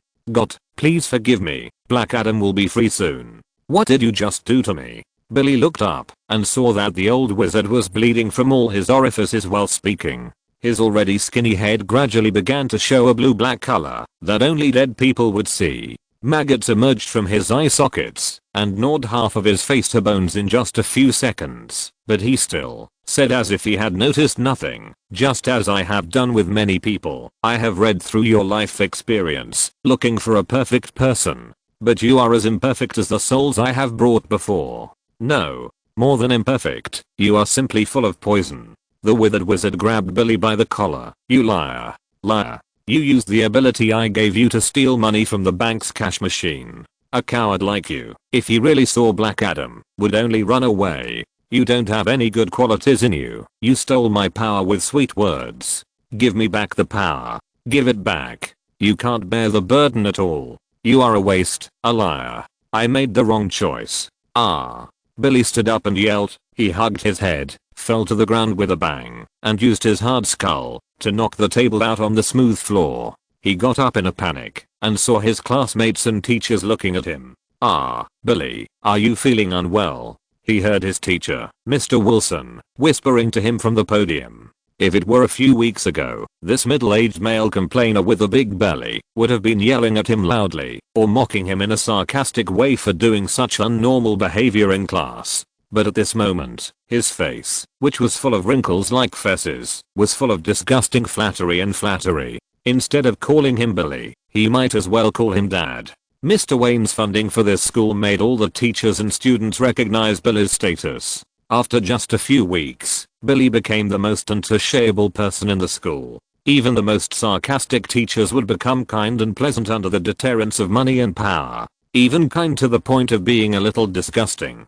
Billy was not happy at all that he was treated so well. If Mr. Wilson had cursed him with vicious words and said something sarcastic to him, he might have directly insulted him without fear, but now the other party's look of wanting to lick the sole of his shoes only made Billy feel terrified. This was not the treatment he deserved. You see, he didn't think it was real at the time. He thought he just fell asleep on the train and had a bizarre dream. He told the old wizard a lot of stories about how no one is perfect, and then the other party seemed to have lost his mind and said some weird things, like "You have the fire of hope, you are the one I'm waiting for," and then confusedly gave him power. He didn't even know what happened. Then, the famous Mr. Bruce Wayne came to their school and directly crushed more than 90% of his troubles in life with green money. Or those who troubled him, the rich man Mr. Blair and his 3 rogue sons whose hobby is bullying others, the sarcastic Principal Peach, they were all defeated under the power of Mr. Bruce Wayne.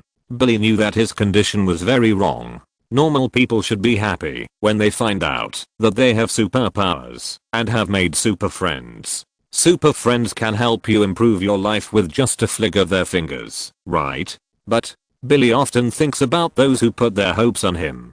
They call him God and think he can solve any problem, but Billy knows that is not true. He is just a little boy, and a little boy with low moral standards. His first reaction after gaining superpowers is to steal the bank's ATM. "I'm fine, Mr. Wilson." Billy shook his head. He refused special care. He did not skip school or do anything special. Instead, he went to class quietly. He waited until the afternoon when school was over. Most of the students went to join clubs or went home directly. Billy, who had put away his textbooks, slowly carried his school bag and came to the medical department. The medical department was very large. Billy walked around and came to the psychological clinic. There were many students reading quietly inside. Billy knew that this clinic was also the venue for the psychological club. He walked past those classmates and knocked on the door of the innermost small clinic. "Dry Fell, I'm here again." When Billy called Dr. Fell's name, he didn't realize that Fell actually sounded a bit like fear.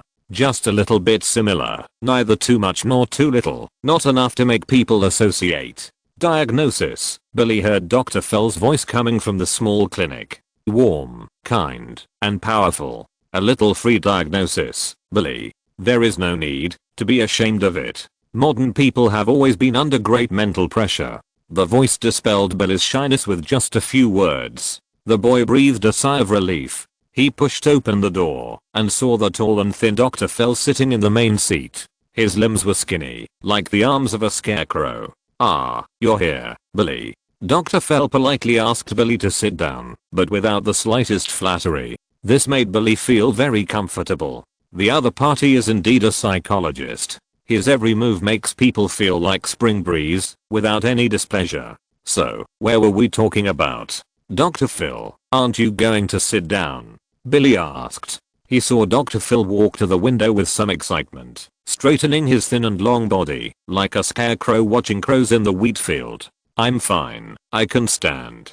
Let's discuss the topic we interrupted last time, about fear. You are afraid that you are not doing well enough, right, Billy?" he said. "Responsibility and ability must be relative. The most important thing for humans, to be social animals, is that they can divide the work and cooperate. Find what you are good at, Billy, and those that you are not good at." The scarecrow disguised as Dr. Phil quietly raised an arc at the corner of his mouth. "You can completely entrust this position to people who are good at doing these things.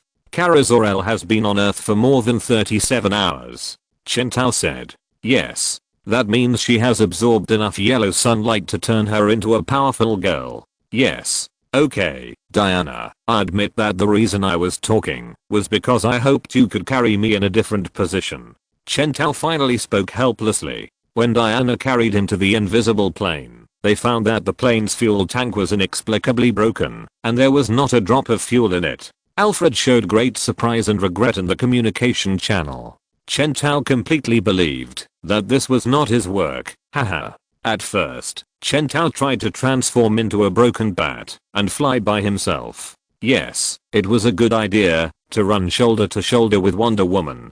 But the fact is that he couldn't keep up with Wonder Woman's speed on the ground. Diana's demigod body gave her a speed beyond human imagination, second only to Superman, Cheetah and several speedsters who mastered the Speed Force. After Chen Tao synchronized with the broken bat, his flying speed was indeed fast enough, but it was still not enough in front of the female hero. At first, he could barely keep up in the city center with complicated roads, but he was soon left behind by the female hero. In short, now there is no supersonic plane to ride. The situation has become Wonder Woman carrying Chen Tao on the ground. "I'm telling you, I'm Batman," Chen Tao said. "You can't carry me like a cat. Even if I have a nanobody that can turn my body into a humanoid mass, this is not a skill for you to carry me conveniently. Okay." Then he heard the female hero say. He thought he could finally get rid of that shameful posture, but in an instant he found that he was adjusted to a princess hug. Chen Tao was still saying something, but soon changed his mind. "This is also good, so let's do it, haha." So he didn't say anything, and used the nanorobot to cover his face, so that Wonder Woman held him more like a huge black cat than a person. Without the threat of being seen, Wonder Woman held Batman and soon came to the place where Superwoman appeared. This is the outskirts of Kansas. Across the river from the large farmland is a dense forest. The breeze blows gently, and the rustling of trees is heard in the ears. Chen Tao got off Diana and quickly got into work mode. This place was located by Superman in the Fortress of Solitude using Kryptonian technology and Superdog's Io-Krypton sense of smell. Chen Tao said, "The accuracy rate is about 90%. To be honest, this place is not very far from the crash site of the spacecraft. It is much closer than I thought. She has fallen for more than a day and has only walked a little bit. Either she is lost or she is too scared to go out. Either situation will make her wary. When we find the Kryptonian, we will work together," Chen Tao said. He looked at Diana, who was squatting on the tree. "Natural scenery, right?" Chen Tao said. "So we can't let this natural scenery be destroyed. We have to control her in an instant and try not to cause more damage." Diana knew what Chen Tao meant. The more damage they caused in their battle, the easier it would be to attract the personnel sent by the organization called government. "So, we must search carefully." Chen Tao threw a communicator to Diana and said, "Superman and his dog will provide us with technical guidance. When we find the person, boom." But as soon as he finished speaking, he heard a loud bang in the jungle not far away, followed by a series of explosions like a tidal wave. Chen Tao and Wonder Woman looked at each other. "Have you ever had this feeling? It seems that you have been asleep for a long time, as if for a lifetime." There are also some strange dreams, things that you have never imagined, but when you wake up, the dream continues! Exclamation mark. Kara looked at her hands. She could hardly stand, but who would feel tired in a dream? The Kryptonian girl looked down at the S uniform she was wearing and the cape. It was the family emblem of the L family. She stared at the symbol for a while, then tilted her head and laughed stupidly 3 times. But I knew it was a dream. Because only in dreams can I wear this formal uniform, otherwise my mother will kill me. I will wear it to receive my degree certificate at the graduation ceremony in a year, if I can graduate. I know this is a dream, because since I was a toddler, there has been no other species on Krypton except Kryptonians. And if this is not a dream, I would have died of organ failure, because I was outdoors without a ventilator. But at this moment, I can only feel a cool breeze. Kara saw the stones on the ground shaking, and then a large number of armored robots broke through the obstacles of the jungle and pointed all kinds of guns at her. Don't move. Aliens, this is Earth. Chapter 216. Cyborg Superman is beaten. Hey, seriously, man. Heatwave squatted in the dense jungle, resisting the urge to set a fire here. I don't understand why we really came here. Because Batman can make us rich. The magician squatted in the tree next to him. Batman gave us a total of 20 million. There are 6 of us, and each of us can get 3.33 million. Oh my god. The extra 20,000 will be used as travel expenses. If we spend frugally, for example, take the green train back instead of the bullet train, like we did here, we can save at least $9,000, enough for us to have 5 or 6 good meals. The youngest magician in the rogue gang seemed a little excited. I have never received so much money in my life. I'll put it here. Even if Batman asks us to fight Superman, Be quiet, kid. Captain Cold said. Batman's money didn't come from the wind. I guess his capital chain must be seriously damaged when he gives us so much cash at once. He has invested so much money, and what we are going to do will not be as easy as robbery before. Damn, if we can still rob now, he complained. The situation is really terrible now. I never thought that one day I would feel so disgusted with the business of robbery. I think robbery is pretty good. We robbed 13 banks in a row, except for the first one, which we had visited before, and had enough cash. The others were all for tens of thousands. But our total income has exceeded 2 million. This is definitely a big business. The magician said, but compared with the wealthy Batman, this is still a bit lacking. But this kind of work is really boring. The weather wizard said, I always think that we are robbers, not beggars on our knees. I would rather run thousands of miles here to feed mosquitoes than to make money in this way. He tapped the tree next to him lightly with the weather wand in his hand. This wand was a technological creation used to induce the weather before he gained superpowers, but now it is just a purely decorative wooden stick, which allows him to pretend to wave it a few times when activating his superpowers and disguise himself as a wizard. A small whirlwind rolled up and killed all the insects near it, but soon more insects emerged from the dense forest and filled the gap beside him. No matter how hard he tried, he couldn't kill them all. The weather wizard touched the mosquito bites on his body and said, how long do we have to wait in this forest? Killer Croc will be here soon. The golden glider said. He said he is very fast, and it won't take more than an hour and a half to put the things down. Now there are only more than 10 minutes left. The golden glider said, he will be back soon. And we have taken care of this stupid dog for more than 10 minutes. Heatwave said beside him, why is this dog wearing Superman's uniform and cape?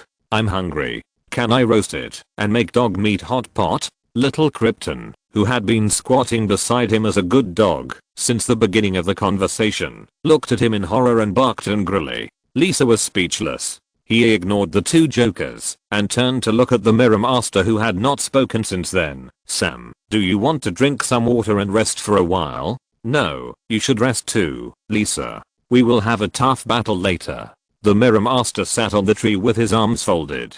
Strands of scattered mirrors kept emerging in his hands, then quickly condensed into a whole piece, and then disintegrated without a trace. Your brother is right. No matter what Batman wants us to do, the money is not so easy to get. A few minutes later, Killer Croc opened the portal of the Red of all living things and returned to the front of the rogues. The mirrors are already in place. Sam, I say, it's all up to you to show your skills. But now, everyone follow me to hide in the red of all living things. Killer Croc called everyone. By the way, Waylon, Magician watched his teammates walk into the red of all creatures one by one, and suddenly remembered something. He turned to Killer Croc and asked, "Did Batman give you money back then? How much?" "Oh, yes," Killer Croc said, "but not much." Killer Croc thought. "Just a little bit." "Oh, not much. How much exactly?" Killer Croc thought for a moment, and made it a gesture to Magician. Magician laughed in his heart. It turned out that Killer Croc only took 2 million. It seems that the rogues are still difficult to bribe, and the asking price is not a loss at all. So he entered the red of all creatures with satisfaction, and Killer Croc, who followed closely behind him, also looked at the people of the rogues. To be honest, he has always wanted to know. In the past, he spent so much money just to bribe himself. Now that he has bribed so many strong men, how much did Batman spend? "Let's go, little Krypton." He turned and greeted the white super dog. "Woof." Little Krypton answered him. "It hurts. My head is going to explode." Cyborg saw Supergirl's eyes emitting a destructive red light, and directly knocked an armored soldier flying backwards. Got. I'm on fire. Get out. Get me out."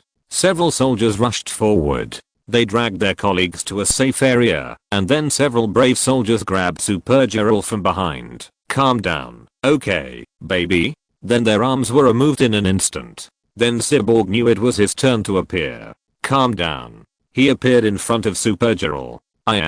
Who am I? Lost, confused, lonely. Just by the different wording, Cyborg knew that she was scared. Very scared. "Who are you? Why are you wearing my family emblem?" "Calm down. I can hear your blood rushing to your brain. Take a deep breath. Don't tell me what to do. Why am I here? Where is my family?" A kind expression appeared on the cyborg's face, and he asked the questions he already knew. "Slow down. First tell me who you are, where you are from, and why you are wearing this." Then he heard the woman in front of him say, "I'm Kara Zor-El, from Argon, Krypton. I was drowsy, wandering in this woods for a long time, just regained consciousness, and then these machines started attacking me, and then, my god, it's impossible. There's something wrong with my body, my eyes, my hearing." The cyborg tried his best to play the role of a compatriot who didn't understand the situation. He waved his hand to stop more soldiers from surrounding him, and continued in a gentle tone, "You said you were the daughter of Kara, Zor-El and Alara." "Yes, you know them. Where are they?" Cyborg said, "I'm Kal-El, the son of Jor-El and Lyra. If you are really Kara Zor-El, then I'm your cousin." "Very good. So far, everything is going well." Cyborg thought silently. Next is the recognition of cousins and brothers. Tears in his eyes. He brought back another general for the government, and got more letters from the government. But the next second, Cyborg was hit by Kara's heavy punch, and flew backwards like a cannonball. "Liar. Kal-El is still a baby. I held him in my arms 3 days ago." She grabbed Cyborg's cloak, and threw him to the ground with a clang. "What did you do to him?" She rode on the Cyborg Superman, and punched him again and again, hammering his mechanical head into the ground. "I know you are lying. Carl can't even crawl yet." As she swung her fists, she saw the other's head gradually become transparent. "That means you are definitely not my cousin." Kara stretched out her palm, and saw her bones clearly. "This is me. I can see my own bones. What happened? Stop it. This is X-rays, just a kind of physiological change that Kryptonians experience after being exposed to the yellow sun radiation of the earth. I have also experienced this, but the change process took a lot of boom." Before the Cyborg Superman finished speaking, he was hit in the face again. "No. I won't listen. I still have school to go to. I'm about to graduate. What on earth is going on?" Not far away, Chen Tao, who witnessed the whole process, whispered to Clark on the communication channel, "That's why I didn't rush out just now. A girl who has just arrived on Earth, and is excited, needs a human sandbag." He added, "Or a steel sandbag." "No, I want to stay away from you. I want to find the spaceship I woke up in, as soon as possible. That's the only way I can go home. I want to leave this damn place. This strange forest is definitely not from Krypton." Cyborg Superman finally became a little impatient, and his eyes flashed red, but he soon noticed Shintao and Wonder Woman, who deliberately appeared at the edge of the woods not far away. He guessed that the other party had probably come here a long time ago, but he had been spying from afar and didn't take action. He was afraid that Batman would add fuel to the fire and let him fight Supergirl endlessly, so he suppressed the idea of wanting to use force against Supergirl directly and continued to be patient and gentle. Things always go wrong in unexpected places, but he must solve them. If you are who you say you are, I can help you, but the more you resist, the less I trust you. Cyborg felt tired. He had never dealt with such a fragile girl before. Okay, but actually, I don't need your help. As the earth-shaking roar continued, Cyborg was punched into the ground. Stop. Stop. Then, Kara saw someone waving his hands not far away, shouting loudly, "I have something to say, please listen to it." His shouting attracted Kara's attention. She paused involuntarily. Then she heard the man with two pointed ears on his head say, "Woof, woof woof woof." But the next moment, a look of surprise appeared on Kara's face. A white shadow flew from the sky, and the girl recognized who it was in an instant. Little Krypton. You are still alive. You are not dead. This place is called Earth. The yellow sun of this planet gives Kryptonians abilities beyond ordinary people. If you really come from Krypton, you should remember the planet destroyer. Due to the super lethality of that weapon, he had to be banged forever by the Parliament, and all designs and materials were destroyed to avoid threats. But on this planet, under this sun, you have the power of a planet destroyer.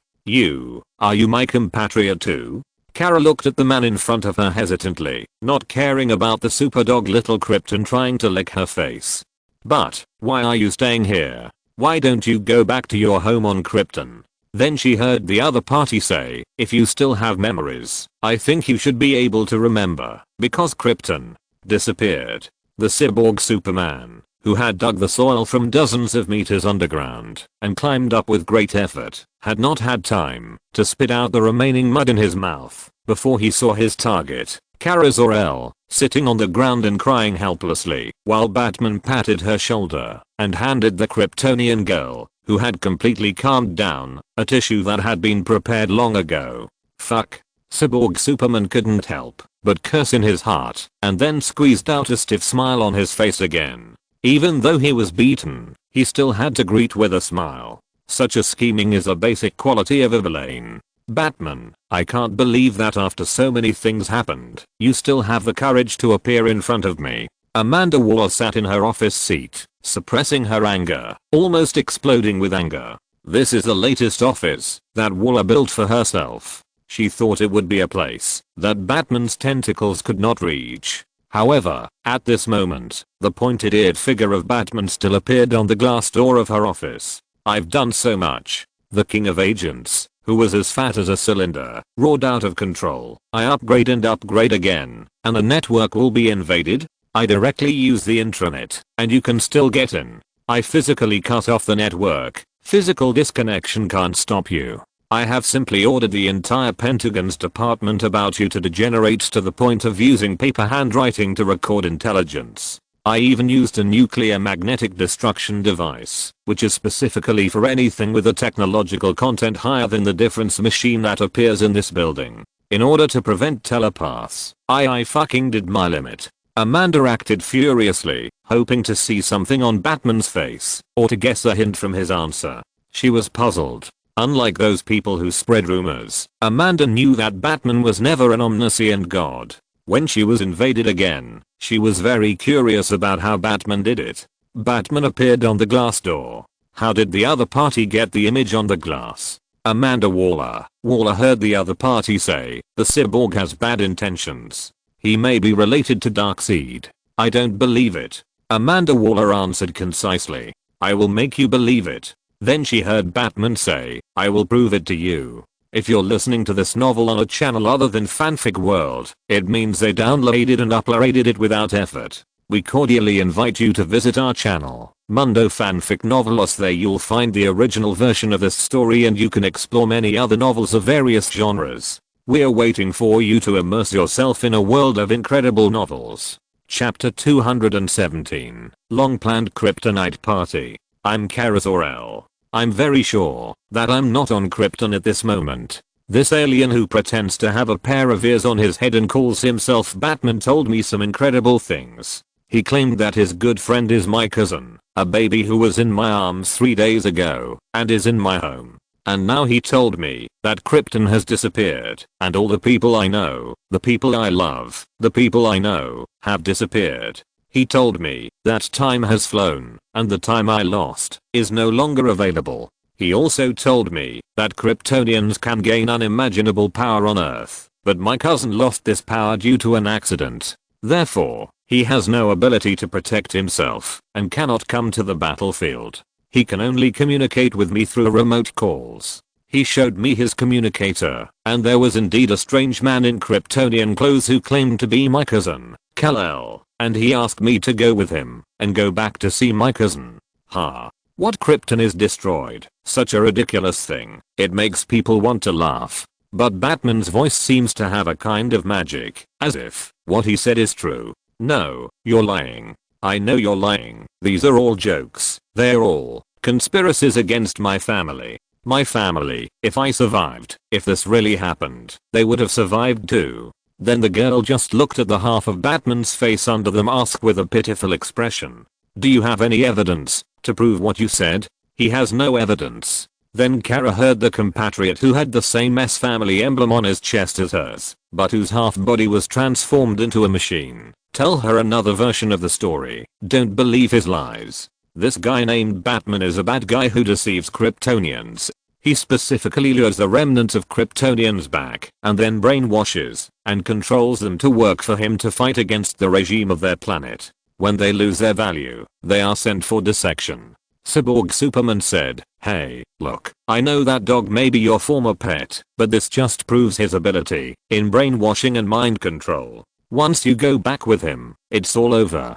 Don't believe him." Hiss. Clark in the communication channel took a breath. Wow. Except for the content of the section, it seems to say a little bit of truth. Then he felt Chentao's death gaze across the screen. Chentao retracted his gaze and continued to persuade Supergirl. So now, you can only go back with me to see your cousin and his lonely fortress in the Arctic, so that. Supergirl was a little shaken. But then she heard the persuasion from the cyborg. No. Don't believe them. I'm your compatriot. Woof. Super Krypton stared at the cyborg angrily. And the problem now is, I don't believe anyone. Kara said, enough. I want to find my spaceship. I want to leave this planet and find the truth myself. The spaceship is now in the hands of the government of this planet. The cyborg was immediately delighted. The so-called government is the orthodox power that represents the vast majority of people on this planet, just like the Council of Krypton, but not as corrupt as them. The cyborg said, and I have established a cooperative relationship with them. I can take you to see your spaceship right away. He turned his head and looked at Batman. Instead of being wanted by the government like this evil guy, you can tell how he is just by looking at the many articles he has violated. Wonder Woman had been standing by and not saying anything, but she finally got a little anxious after hearing this. She is not a naive person who knows nothing. The darkness of the government. She has been cooperating for so long, although she doesn't say she knows it all, but she has some guesses. When Wonder Woman saw the desire in the girl's eyes, she secretly cried out that it was not good. For this girl who was unwilling to accept reality and was full of depression, the spaceship that brought her here undoubtedly had a fatal attraction. Maybe because of Krypton before, she was inclined to Batman's side, but this tendency disappeared immediately after the other party put out the spaceship. The government insists on keeping this spaceship. I can't give it to you, but I assure you that the government is reasonable. As long as you are willing to cooperate with the government, we can meet most of your requirements. Cyborg said, you should seek cooperation from the government, not a criminal. Batman is not a criminal, and the government is not entirely a group of good people. Wonder Woman finally couldn't help it. She walked past Chentao and said to Supergirl, don't you think he is using your spaceship to deliberately induce you to go with him? This is very dangerous. I say again, the government has sovereignty over this planet. But she was interrupted by Cyborg before she finished her words. And Wonder Woman, I thought the government had been cooperating well with you before. I also thought you would stand on the side of the law instead of helping the criminal Batman," Cyborg said. Supergirl Kara was still standing there hesitating, and Cyborg gave the last dose of strong medicine. "Your father left you a sunstone on the spaceship. What is that?" Chentao asked Clark in the communication channel in a low voice. "A special mineral from Krypton that can be used as an image storage device." The voice of the cyborg was still ringing. "That was the message your father left for you. I didn't watch it privately. It can help you figure out what happened. I'll take you to see it. Listen to me, Kara. I'm also a Kryptonian. I won't lie to you. I'm trying my best to ease the relationship between you and the government. As individuals, we shouldn't go against the regime anywhere. I'm doing my best to protect you." Wonder Woman reached out and touched the lasso of truth on her waist. Usually when she encounters such a situation, her first choice is always very concise and clear. "It's okay, leave this matter to me." But just before Wonder Woman was about to start, Chentao reached out and pressed her hilt. Diana is a girl who does things without restraint, but if she draws the sword here, her relationship with the government may be ruined. There are some things that Batman can do, but Wonder Woman, let me do it. The cyborg looked down at Batman, who was walking over. There was some mockery in his eyes, but he hid it well in his deep eyes. Things have come to this point. What else can Batman do? He can't offer a more important bargaining chip than the spaceship to attract Supergirl Kara. This is the significance of the government. Even if there are many problems and issues, they are still the most powerful force on the planet. They represent justice and the entire human society. They can mobilize the resources of the entire country and mobilize unimaginable manpower for individuals and any organization to find the location of Supergirl's crashed spaceship before even a superhero like Batman. "I'm sorry, but..." Wonder Woman took a deep breath. She looked at the back of Chentao's head standing in front of her. "If they take this girl away, I will ask Steve. No matter what they want to do to her, I will never let them do it. There are still righteous forces in the government. Not all of them are evil." "This is a complete slander," Cyborg said to Supergirl. "We are the legitimate forces representing the entire planet." Supergirl hesitated for a long time and finally touched Zyog's head, then turned to Chentao and said, I'm sorry. No matter what happened, it may be dangerous, but I still have to find my spaceship." Then Cyborg saw Batman take a deep breath. And then in front of him, countless silver white particles condensed on his body. What is he going to transform into? Cyborg was indifferent. Change it, no matter what it becomes. It is impossible to make Supergirl change his mind. Then he saw Batman's face under the cowl turned into some kind of grey-white like rock. What the hell is this? Cyborg frowned.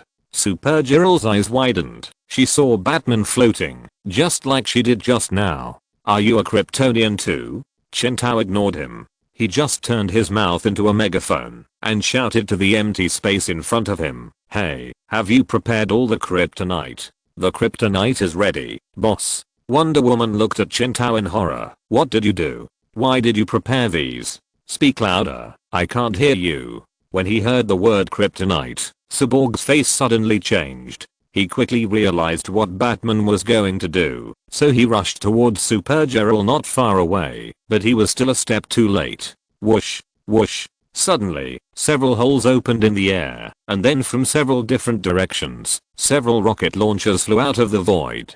"Get down!" Cyborg yelled at Supergirl, and then in Kara's bewildered eyes, the rocket launchers exploded directly. Bang! Kryptonite powder fluttered down like rain, and then Supergirl's extraordinary hearing heard a rough voice. "Hey, Weather Wizard, it's time for you to show your skills." I know. I never thought that my ability would be used to poison one day." "Stop talking nonsense." Okay, for the sake of money." Then, a gust of wind blew at the spot, and then the weather suddenly changed. The weather that was originally sunny became cloudy in an instant. Drops of big raindrops fell in a way that violated natural common sense in just 2 or 3 seconds. The wind did not stop either. It lifted the raindrops that had fallen from the bottom up, carried them to the sky, and then fell heavily again. What is this? Supergirl had never seen kryptonite or felt the feeling of dying.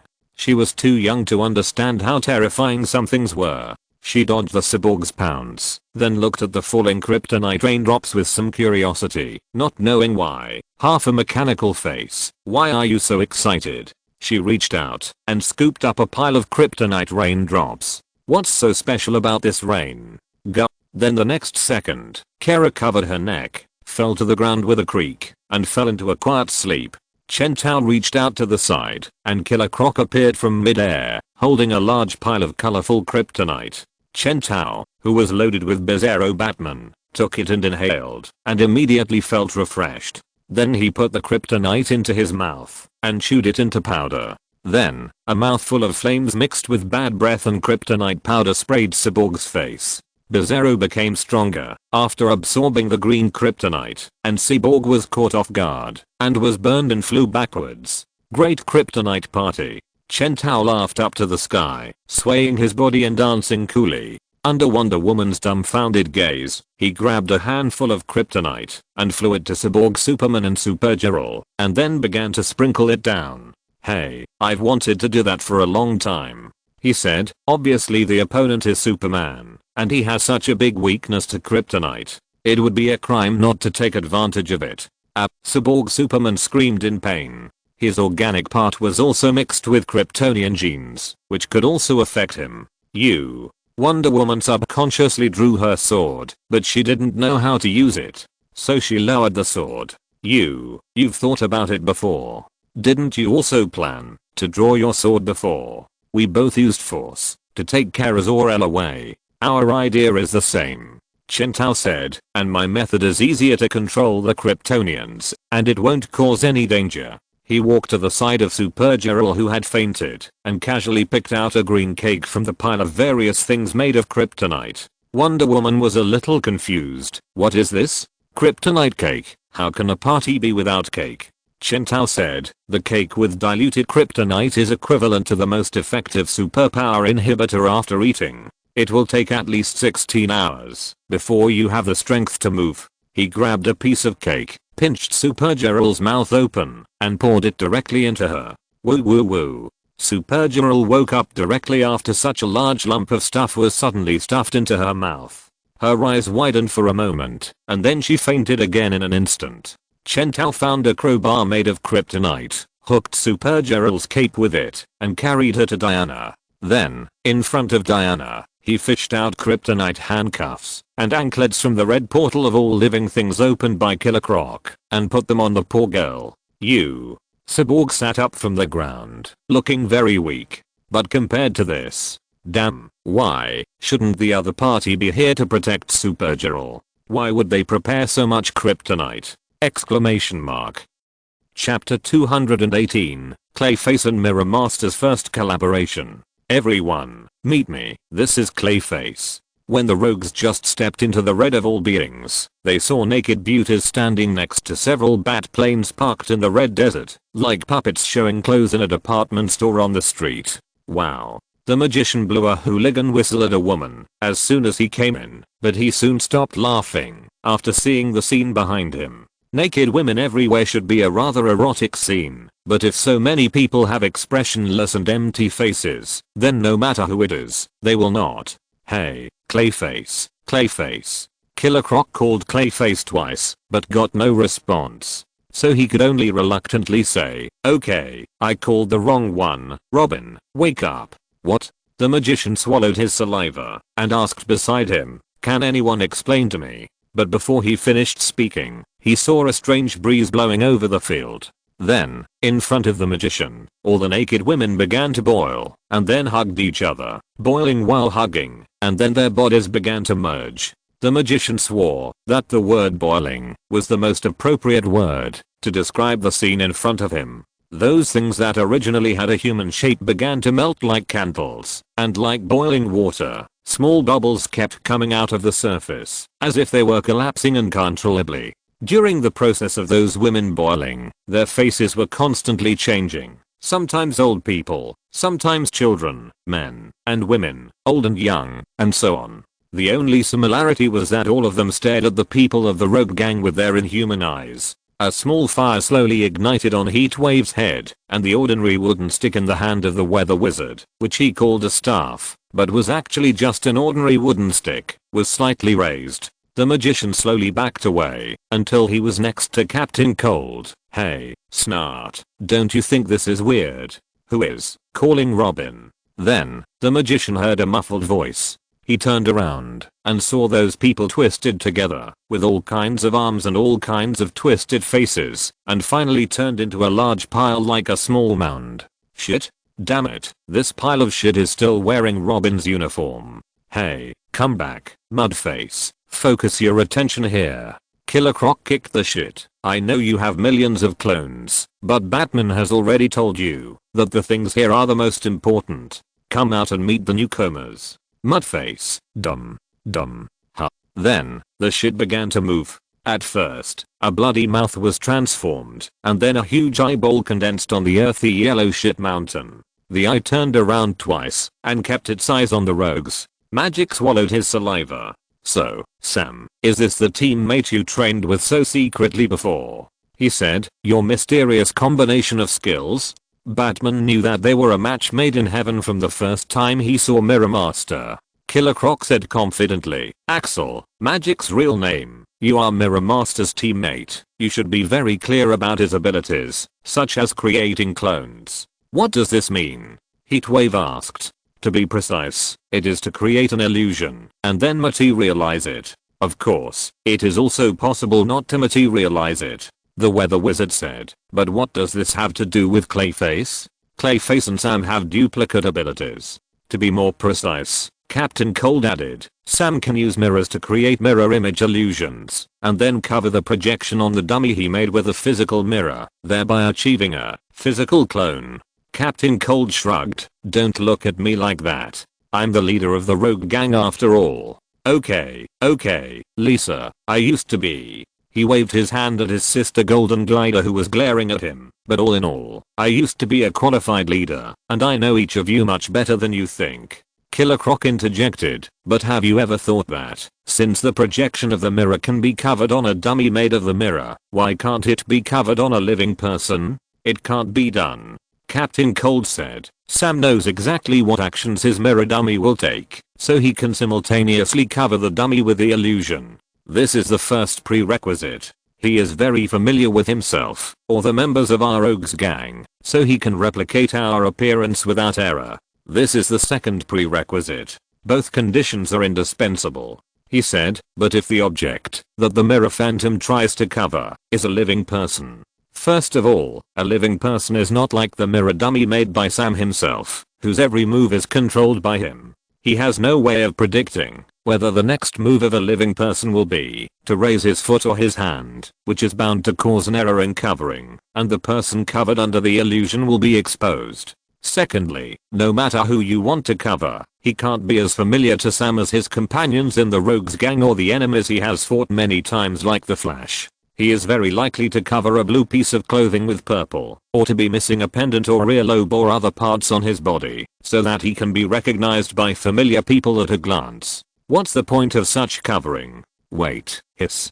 Captain Cold was talking, and began to stroke his chin. "That is to say, if we can let Mirror Master know what actions the target person should do synchronously, and is familiar with the target person's appearance, he will be able to do it." He turned to look at Mirror Master. "Is this why you and Clayface have been training for so long? But how do you want to solve these two problems?" "Hypnotize like Harriet LaVey, the Pied Piper, who was once a member of the Rogues gang and later quit the gang to become a superhero. But if you can invade your target's mind, then." Captain Cold saw Killer Croc smiling mysteriously. "Come on," Captain Cold said to Killer Croc and the Mirror Master couple who were standing together. "What preparations have you made? Tell me quickly. Frankly speaking, you are so secretive that I feel a little unhappy about being excluded." "That's right," Heatwave and Weather Wizard also echoed.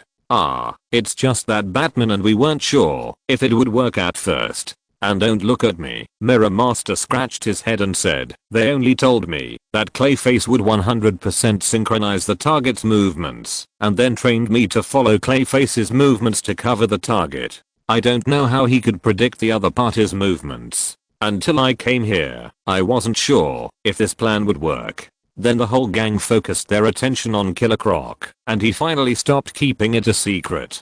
Killer Croc walked to a batplane, and the big crocodile swung his tail. First skillfully took out a Robin uniform from the co-pilot seat and put it on. Then opened the back cabin of the plane and took down a large crusher. "Huh, what are you doing?" said the magician.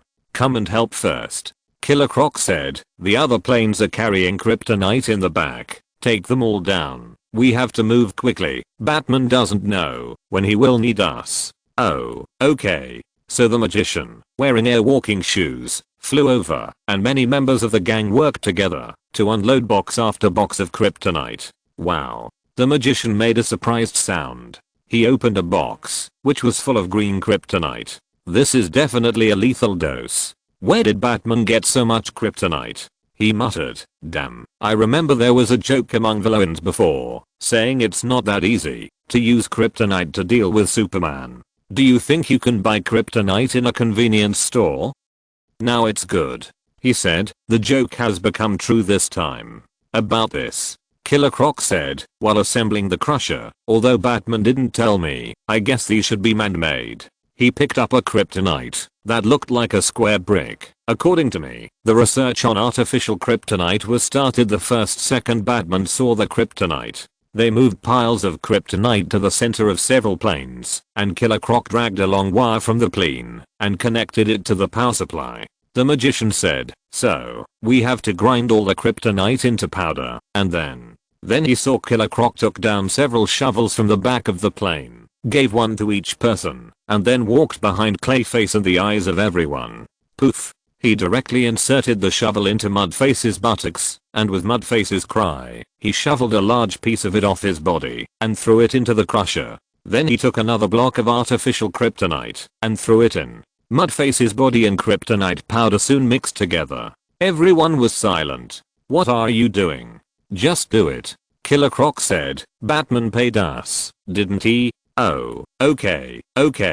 So several shovels were inserted into Mudface's body. "Marco, weather wizard," Killer Croc said while working, "you will just drop these mixed powders on the battlefield with the rain later, understand?" he said, "and you can drain the air and create a vacuum belt that isolates sound, right? So that sound can't be transmitted, so that the target person can't speak." "That's right." Weather wizard answered him. "Very good, then we will do it together," Killer Croc said. He unloaded a box of leaded rocket launchers from the plane next to him and stuffed them into the weather wizard. "When you make the smoke later, launch these leaded fireworks together, otherwise they will be useless." He pointed to the heat wave next to him. "Let Mick cooperate with you to create rising heat and completely scatter these lead powders in the fog. Make sure they fill every corner." He found a lot of kryptonite weapons scattered here and there, like kryptonite crowbars, kryptonite knives, kryptonite spears, etc., and then distributed some of them to everyone, and then put the rest aside separately, and specially picked a few crowbars. Batman likes crowbars, but you have to prepare others too.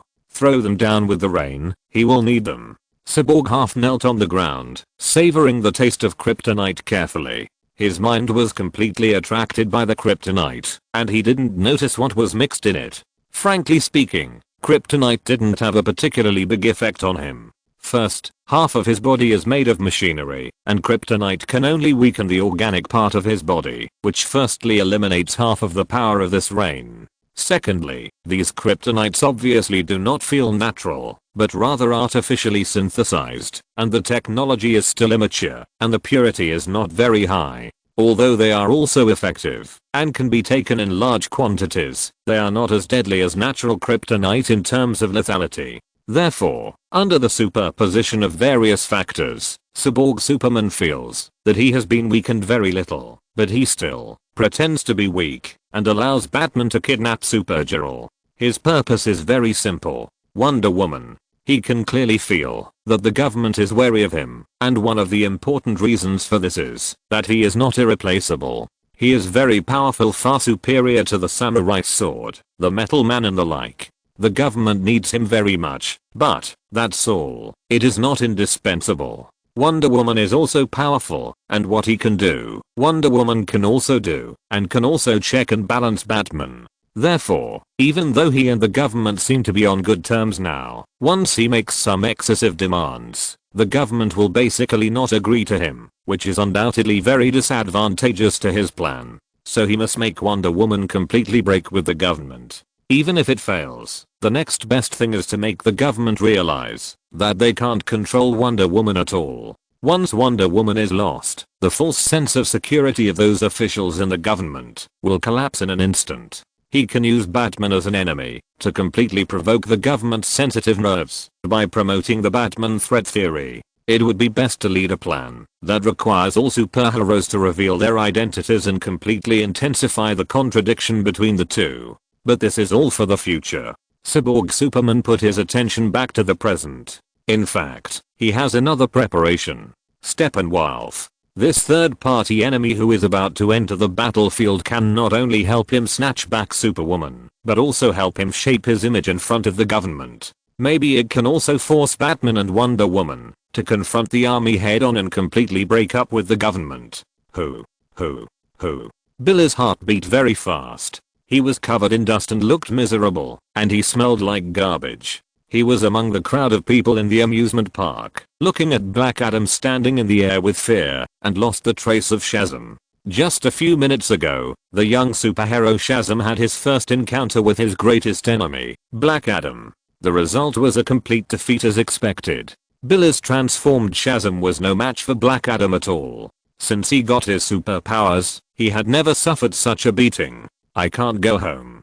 Going home will put my family in danger. Billy wiped the cold sweat from his forehead and fled the amusement park with the crowd. Black Adam is too good at fighting. I can't beat him. I'm going to find Batman. He took out his mobile phone tremblingly and tried to make a call. Batman gave me his phone number and his location so that I can find him or call him at any time. But what he didn't notice was that not far away, Black Adam had already locked him in the crowd.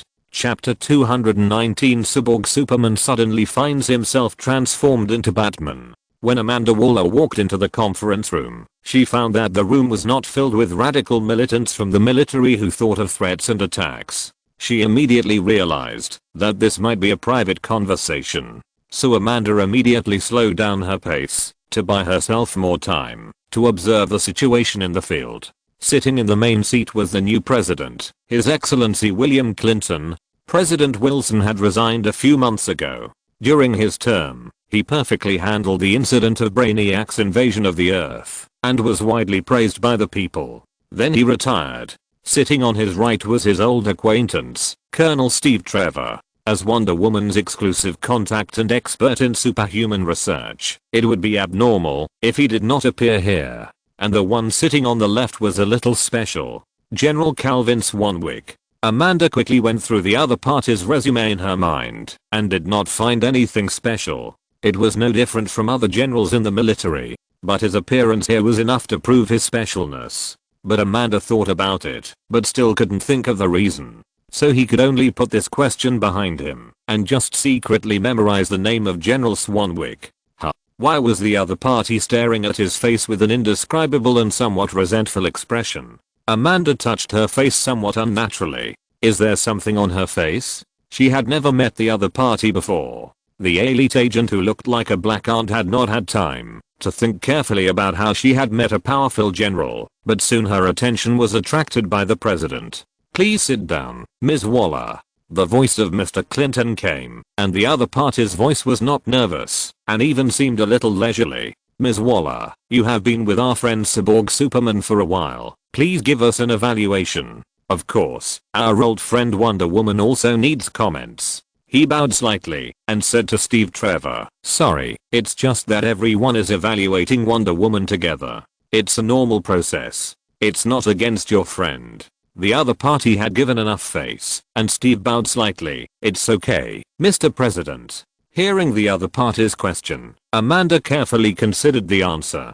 If it was before, she would directly answer, there is basically no problem with Cyborg Superman, and he is much more useful than Wonder Woman. But the reasoning Batman told him before. Forget it. Didn't Batman say that he had the ability to prove it? Waller said, regarding Cyborg Superman, it just so happens that before I came, He told the story about Batman and then said, "Batman gave me a bat mirror," claiming that the mirror could reflect the situation on the scene. "Because I was not sure whether it was safe, I did not bring him into the meeting room." Then he heard the president say that the other party took out a remote control from under the table and pressed it, and the wall next to it shrank immediately, revealing an interrogation room. "It's just right to put Batman's mirror here." Then the wall in front of them also shrank and disappeared in the mechanical sound, replaced by a huge screen as big as a wall. "It just corresponds to our lens." Steve turned his head, and at this time, the picture that appeared on the camera was Wonder Woman alone, standing in the middle of the two opposing sides.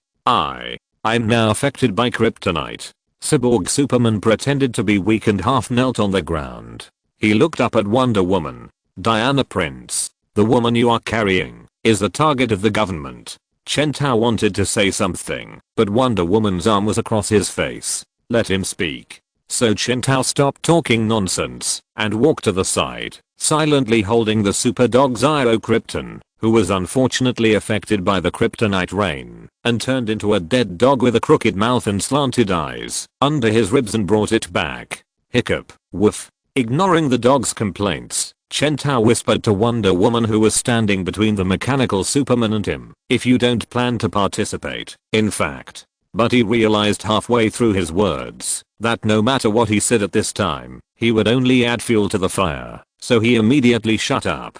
For a long time, Wonder Woman has been regarded by the government as a trump card to deal with extraordinary events, and the situation in front of him has become a direct confrontation between Wonder Woman and the government. Even Chentao couldn't tell whether it was premeditated or a coincidence. But the only thing he knew was that he had not given Wonder Woman a hypnotic drug that would give her 100% control in advance, as he had done in the past, nor had he prepared any nanorobits that could cause Wonder Woman to hallucinate and fight air battles. In other words, if Wonder Woman decided to, I guess Batman must have given you a lot of evidence about the government's human experiments, and then used this to try to prove to you that once the government got the girl, they would cut her into pieces and do something horrible that would not be done in Hollywood blockbusters.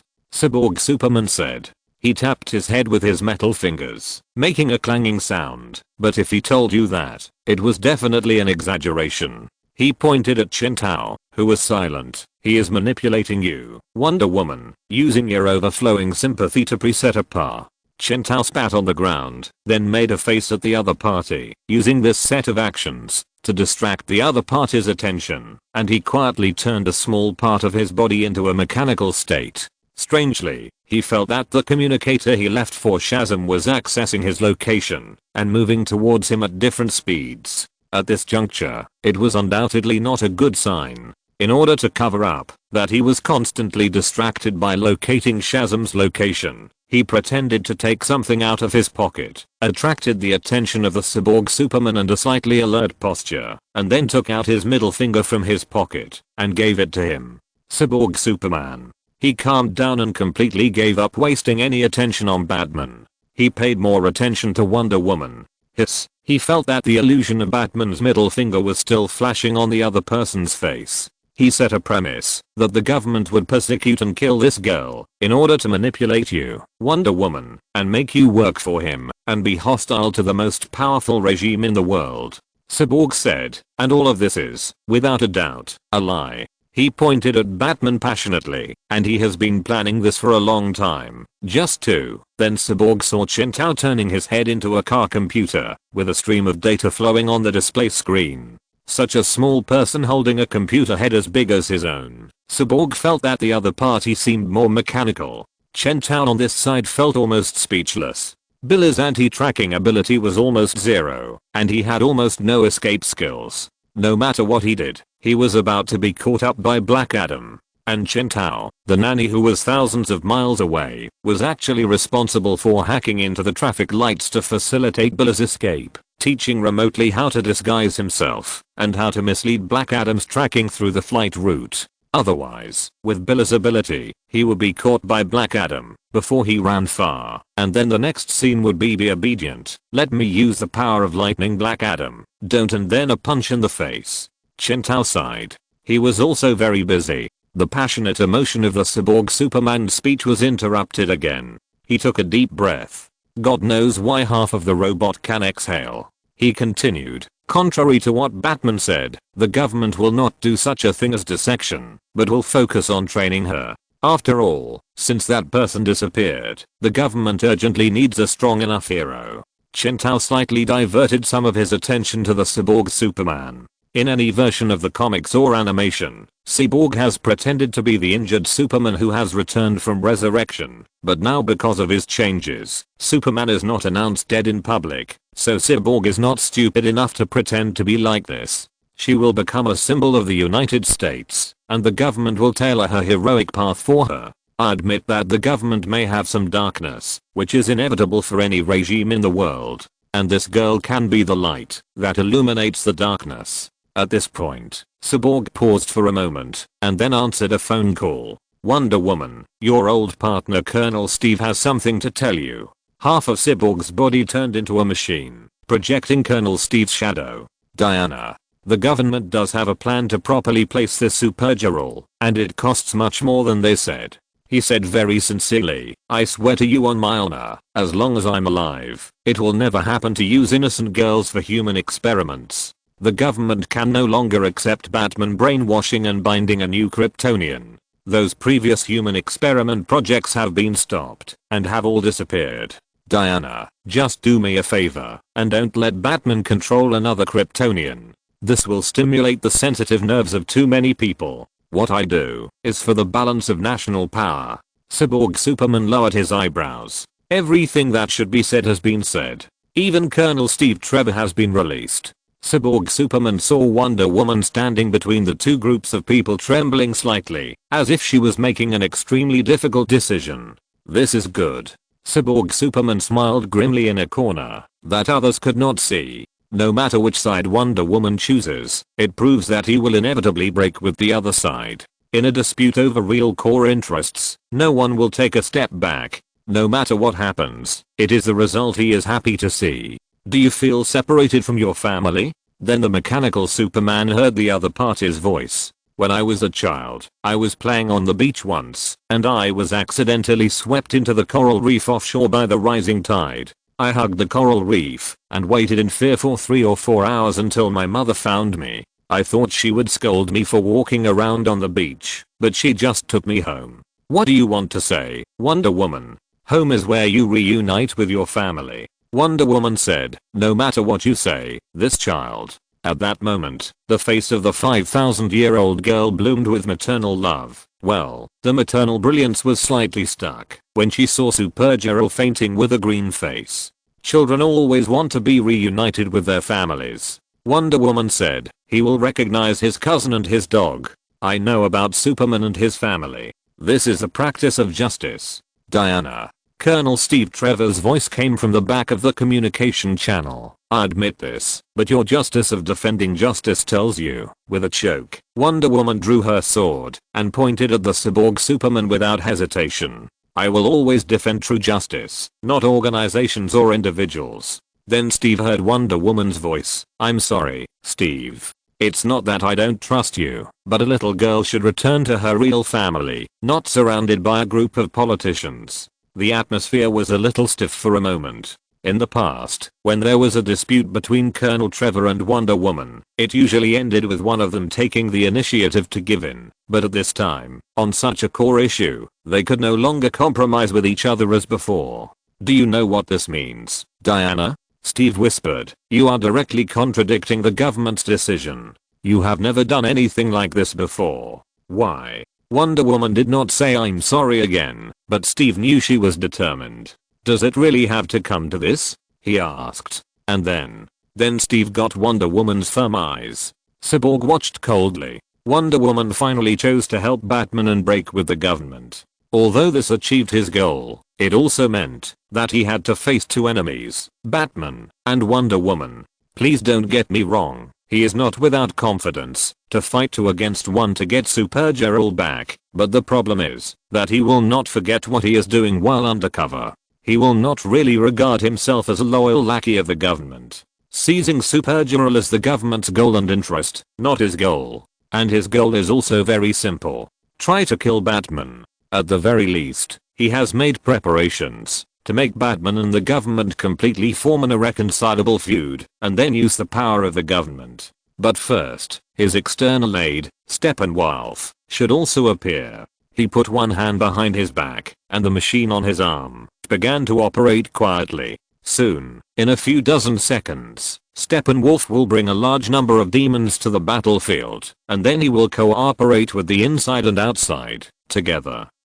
Cyborg Superman suddenly turned his head with some vigilance. Some mist that did not rise normally suddenly condensed in the forest, and Cyborg Superman found that his perspective eyes could not see through the mist. Is it lead? He immediately realized that he was attacked, and then rushed towards Batman and Wonder Woman in front of him, but he saw that Bat threw a lead smoke bomb directly to the ground. The smoke of the smoke bomb was mixed with the mist. Soon, Cyborg Superman looked around in confusion and could not find anyone for a while. It's not a big problem. It's not a big problem. It's not a big problem. Cyborg Superman took out the instrument. It was too naive to want to get rid of him and escape at such a close distance. I just need to. Cyborg froze again. He stared blankly at the bat-shaped armor on his arm, then looked along his arm to his chest. There was a Batman logo on it. He couldn't believe his eyes. When? Then the next second, Cyborg heard the sound of the sonic boom channel opening. Earth, welcome your nightmare, your fate, and Batman. Cyborg stared at the logo on his chest in silence, listening to Steppenwolf's roar to the sky. Wait for your death slowly. Chapter 220 Steppenwolf. Yes, you are not Batman. Batman is a cunning scum. Steppenwolf just came out of the sonic boom tunnel when he heard the Cyborg Superman say this. No need to act out a battle story. He first whispered to the other party. Is there no one around you who needs to deceive? After getting a positive answer, he turned his attention to the white fog everywhere around him. It was quiet all around, not to mention human voices. Even the sound of birds could not be heard. It was just like being in space. He is so bad that pus flows from the soles of his feet and soars on his head. He is so vicious that he is not like a human. But even so, he is also a super tactical master, a master of deception, a brilliant liar, a narcissist with a bad taste, a conspirator who adapts to local conditions, a cunning man with extraordinary cunning, and a genius in the criminal world. So what do you mean by this long list? Steppenwolf was a little headache by the other party's series of titles that were like a thread. He had just come here and wanted to discuss the details of the plan with the other party, but he was interrupted by the other party, so he immediately lost his mind. He asked directly, and what's going on with this fog? You said I would help you get Supergirl back, but she's obviously in your hands now. His eyes stayed on Supergirl next to Cyborg Superman. Although there were no signs of beating on the other party, the pale green face, as if the soul had left the body and ascended to heaven, had confirmed the identity of the other party in front of him. Batman should not be underestimated. He created these fogs to block my sight. Steppenwolf heard Cyborg Superman say. He saw the other party's eyes flashing white light and then quickly extinguished. He should be activating the perspective eye. This fog contains lead, and my perspective is ineffective. Batman was prepared, worthy of. So what do you say now? Steppenwolf interrupted him impatiently. He didn't understand or believe in the Imperial envoy in front of him. If it was Darkseid's right-hand man, scientist, and staff officer Odysseus, who appeared here, he would never have this attitude. But even so, due to Darkseid's order, he still maintained enough respect for the other party. Although the other party was talking nonsense, he still maintained a humble attitude, and at most spoke a little presumptuously. Steppenwolf. Then he heard the other party's voice lowered by 8 degrees. We are facing a cunning and vicious monster, a bad species through and through. I'm warning you of the danger of the enemy we are facing. I advise you not to ignore my warning. Steppenwolf heard the other party say solemnly, only by making a thorough psychological preparation can you not be fooled by the other party. Batman's fraud against you often happens anytime and anywhere, inadvertently. If we mess this up. Steppenwolf suddenly realized that he was still a criminal and had no chips for failure. He lowered his head hastily. I'm sorry, sir. Yes. The other party hummed arrogantly and then continued, "The female Kryptonian is very important to us. I must escort her away personally to ensure that everything is safe. I ask you to leave this fog with me and help me intercept Batman and his possible accomplices who may be gathering outside the fog. If possible, kill him for Darkseid. That's right, try to move as quickly as possible. It's best to attack by surprise. Don't give the other party time to react." Okay. Even though he thought he understood the battlefield and fighting better than the other party, Steppenwolf did not confront the other party, but agreed in a low voice, "Yes, sir." When the other party sees you, he is very likely to use words to interfere with your actions, such as claiming that he is me, and he was turned into the appearance in front of him by some method. Steppenwolf immediately answered, "These are unfounded words, and their words are all to distract my attention. If I hesitate for a moment and get distracted during the battle, he can use this moment of hesitation to counterattack." Steppenwolf even felt a little insulted and indignant. The other party treated him like a baby. He even taught him the basics of not being confused by the enemy's words in battle like a child. It was ridiculous. He had traveled through countless galaxies and seen countless enemies that the guy in front of him had never seen. Heroic, cunning, and smart, and these enemies all became souls under his axe in the end. He had rich combat and confrontation experience, and he didn't need the guy in front of him to preach here. But he was not stupid enough to interrupt the other party again. Anyway, this time the other party was in charge, and he could say whatever he wanted. Steppenwolf forced his irritable and unhappy emotions into his heart, and didn't let them show on his face. But he still didn't wait for the other party to finish, and quickly continued to add, "Such ordinary words can't deceive me, but I can pretend to be deceived by him, and then when the other party thinks I have been deceived and relaxes, I will approach him and launch a sneak attack on him, which can seriously injure him in one go." Then he gritted his teeth and said, "Then I won't give him a chance to talk nonsense again, and I will directly chop him to death with an axe. Before he takes his last breath, he won't have a chance to say another word." Well, he heard that the other party seemed to be stuck, as if he had never expected that he could come up with such a highly feasible plan, pretending to be deceived and approaching before suddenly attacking, and then said, "Well, this plan is very good. Well done, Steppenwolf. Do I need to say that?" Steppenwolf became more and more impatient. The other party talked a lot and treated him as a new soldier. If it weren't for his low status as a criminal, he would have slapped him long ago. Such an idiot may be very good at fighting, but what's the use? I already know the plan, sir, so let me take you out. I will stop Batman for you. He took a deep breath, and then he saw that there was a lot of kryptonite weapons behind the other party. He said, "So let's leave this area covered by Batman's fog first. I will help you move these boxes." In fact, he could have asked the demon to move, but in order to show his loyalty and obedience, he still chose to do it himself. In this way, Cyborg Superman dragged the unconscious Supergirl, followed by Steppenwolf who helped carry the luggage, and left the fog so swaggeringly. Cyborg Superman chose to destroy all the surrounding cameras at the first time. These cameras were originally set up by him, and the purpose was to broadcast the situation on the scene to the government, but these cameras are now the most deadly hates for him.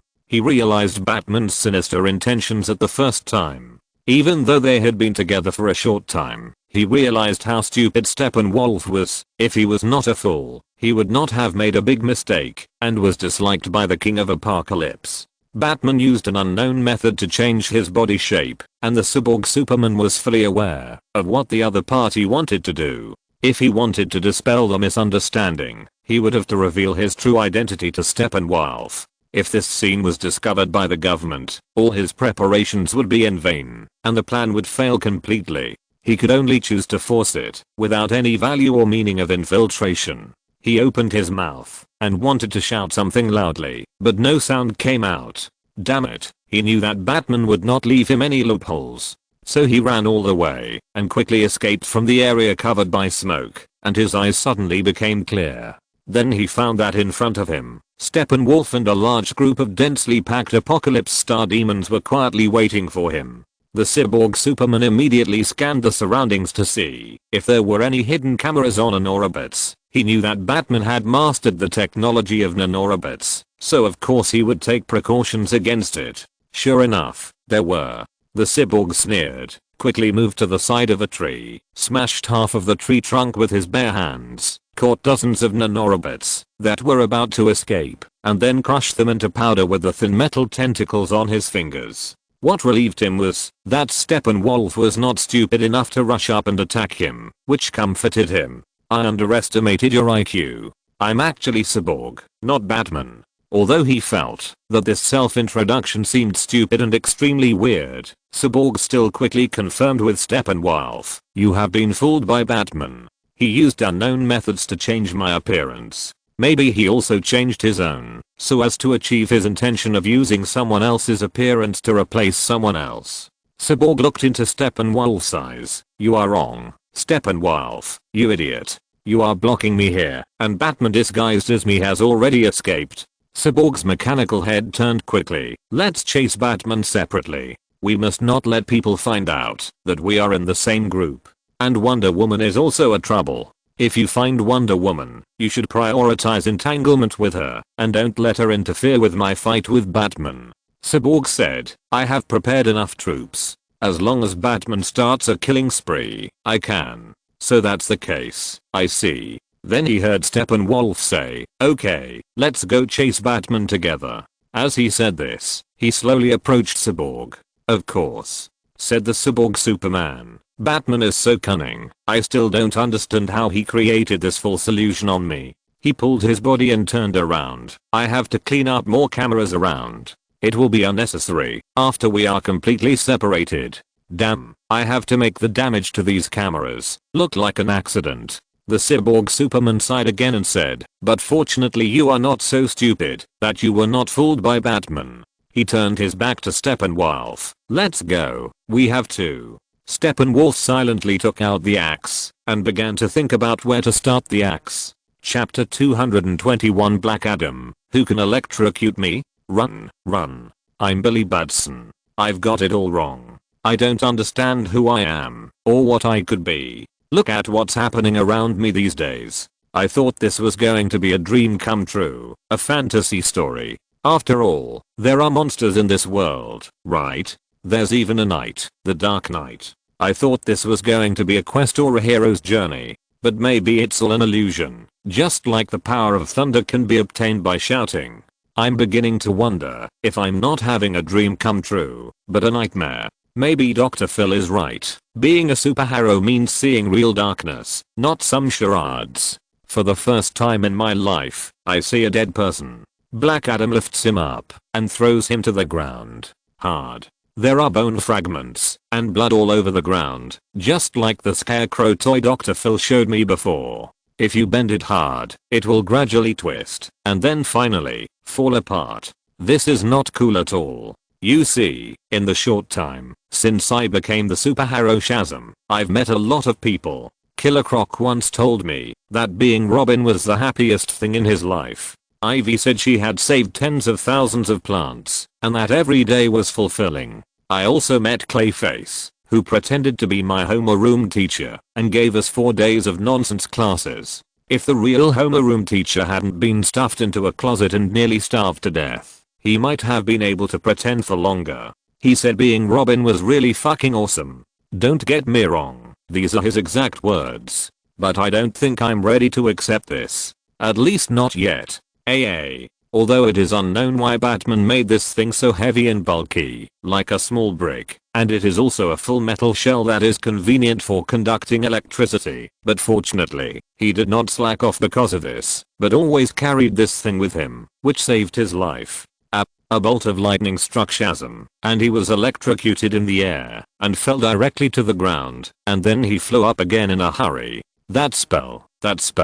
How do you recite that spell? Ah, I remember it. Shazam opened his hands and aimed at Black Adam, who was holding the lightning, and continued to strike down, and loudly recited the spell with a heavy mix. Thunderbolt stop the ban, lightning retreat. With a loud bang, it was seen that there was no effect at all. You actually tried to use magic against me? Lightning flashed in Black Adam's eyes, and a larger and thicker electric current instantly created a deep pit where Billy had just been lying. "You actually dared to try to use magic in front of me. You are just a coward, worthless."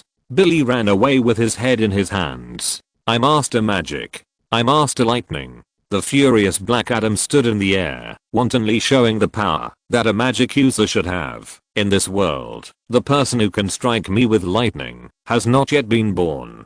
He raised his hands high, and the plasma that was almost condensed into substance slammed into the ground fiercely, and the surrounding trees exploded into charcoal in an instant. A fierce mountain fire burned, and Black Adam, who stepped out of the flames, had a hideous face like a demon. "The new magic guard. He made a big mistake in choosing you. I said you are not worthy of using this power. You don't understand what this power means at all." He walked in front of Shazam, who had begun to roll his eyes and collapsed on the ground.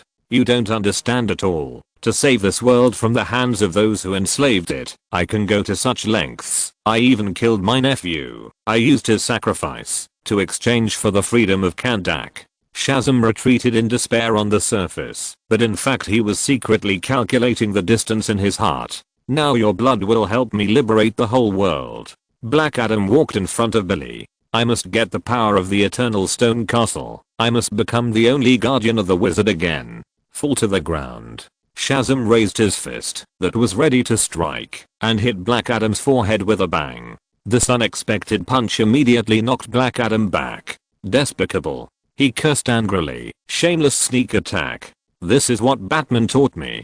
Billy in Shazam's state turned around and ran. "This thing is much more useful than magic." But the next moment, he saw Black Adam reappearing in front of him with his hair standing on end. "Your tricks don't work." Shazam wanted to resist, but he was punched in the face the next second. The fist with a sonic boom hit his head and made him buzz. He was picked up by the neck by Black Adam. "Recite that spell and hand over the power of living lightning to me. You want him so much." Shazam gritted his teeth. "Shazam." With a bang, a lightning bolt struck both of them, knocking Black Adam back.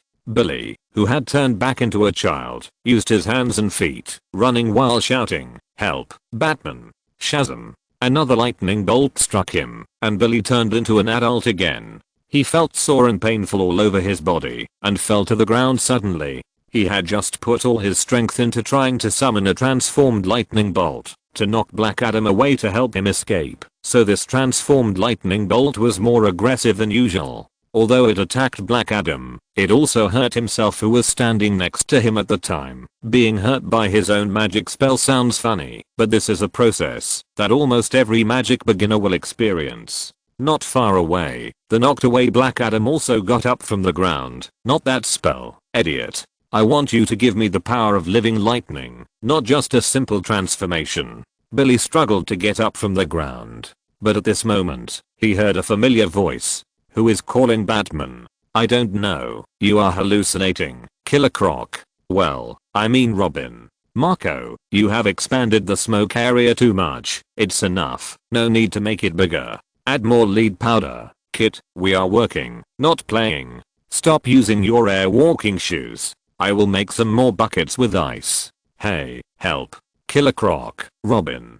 Come and save me. I'm Shazam." Killer Croc and Weather Wizard looked at each other, and Weather Wizard took the lead, rolled up a whirlwind under his feet, and flew over with Killer Croc. He asked the green crocodile concisely, "Which one do you want to hit?" "The black one." The Weather Wizard raised his stick, which looked like a magic wand, but was actually an ordinary wooden stick. Thunder explosion. Boom. A bolt of lightning immediately struck Black Adam's feet. If he hadn't dodged quickly, he would have been electrocuted on the spot. "Is it your helper again? Stupid guys." Black Adam's eyes lit up with lightning, and he opened his hands to the Weather Wizard, who continued to wave his magic wand. "You dare to use lightning to deal with me? Look, idiot, this is how to use real spells." Black Adam bravely faced the Weather Wizard, who was waving his magic wand, and loudly recited the heavily mixed spell that Billy had just used. "Thunderbolt, stop the ban, lightning, retreat." He was very confident in his magic, and he had no intention of looking down on anyone.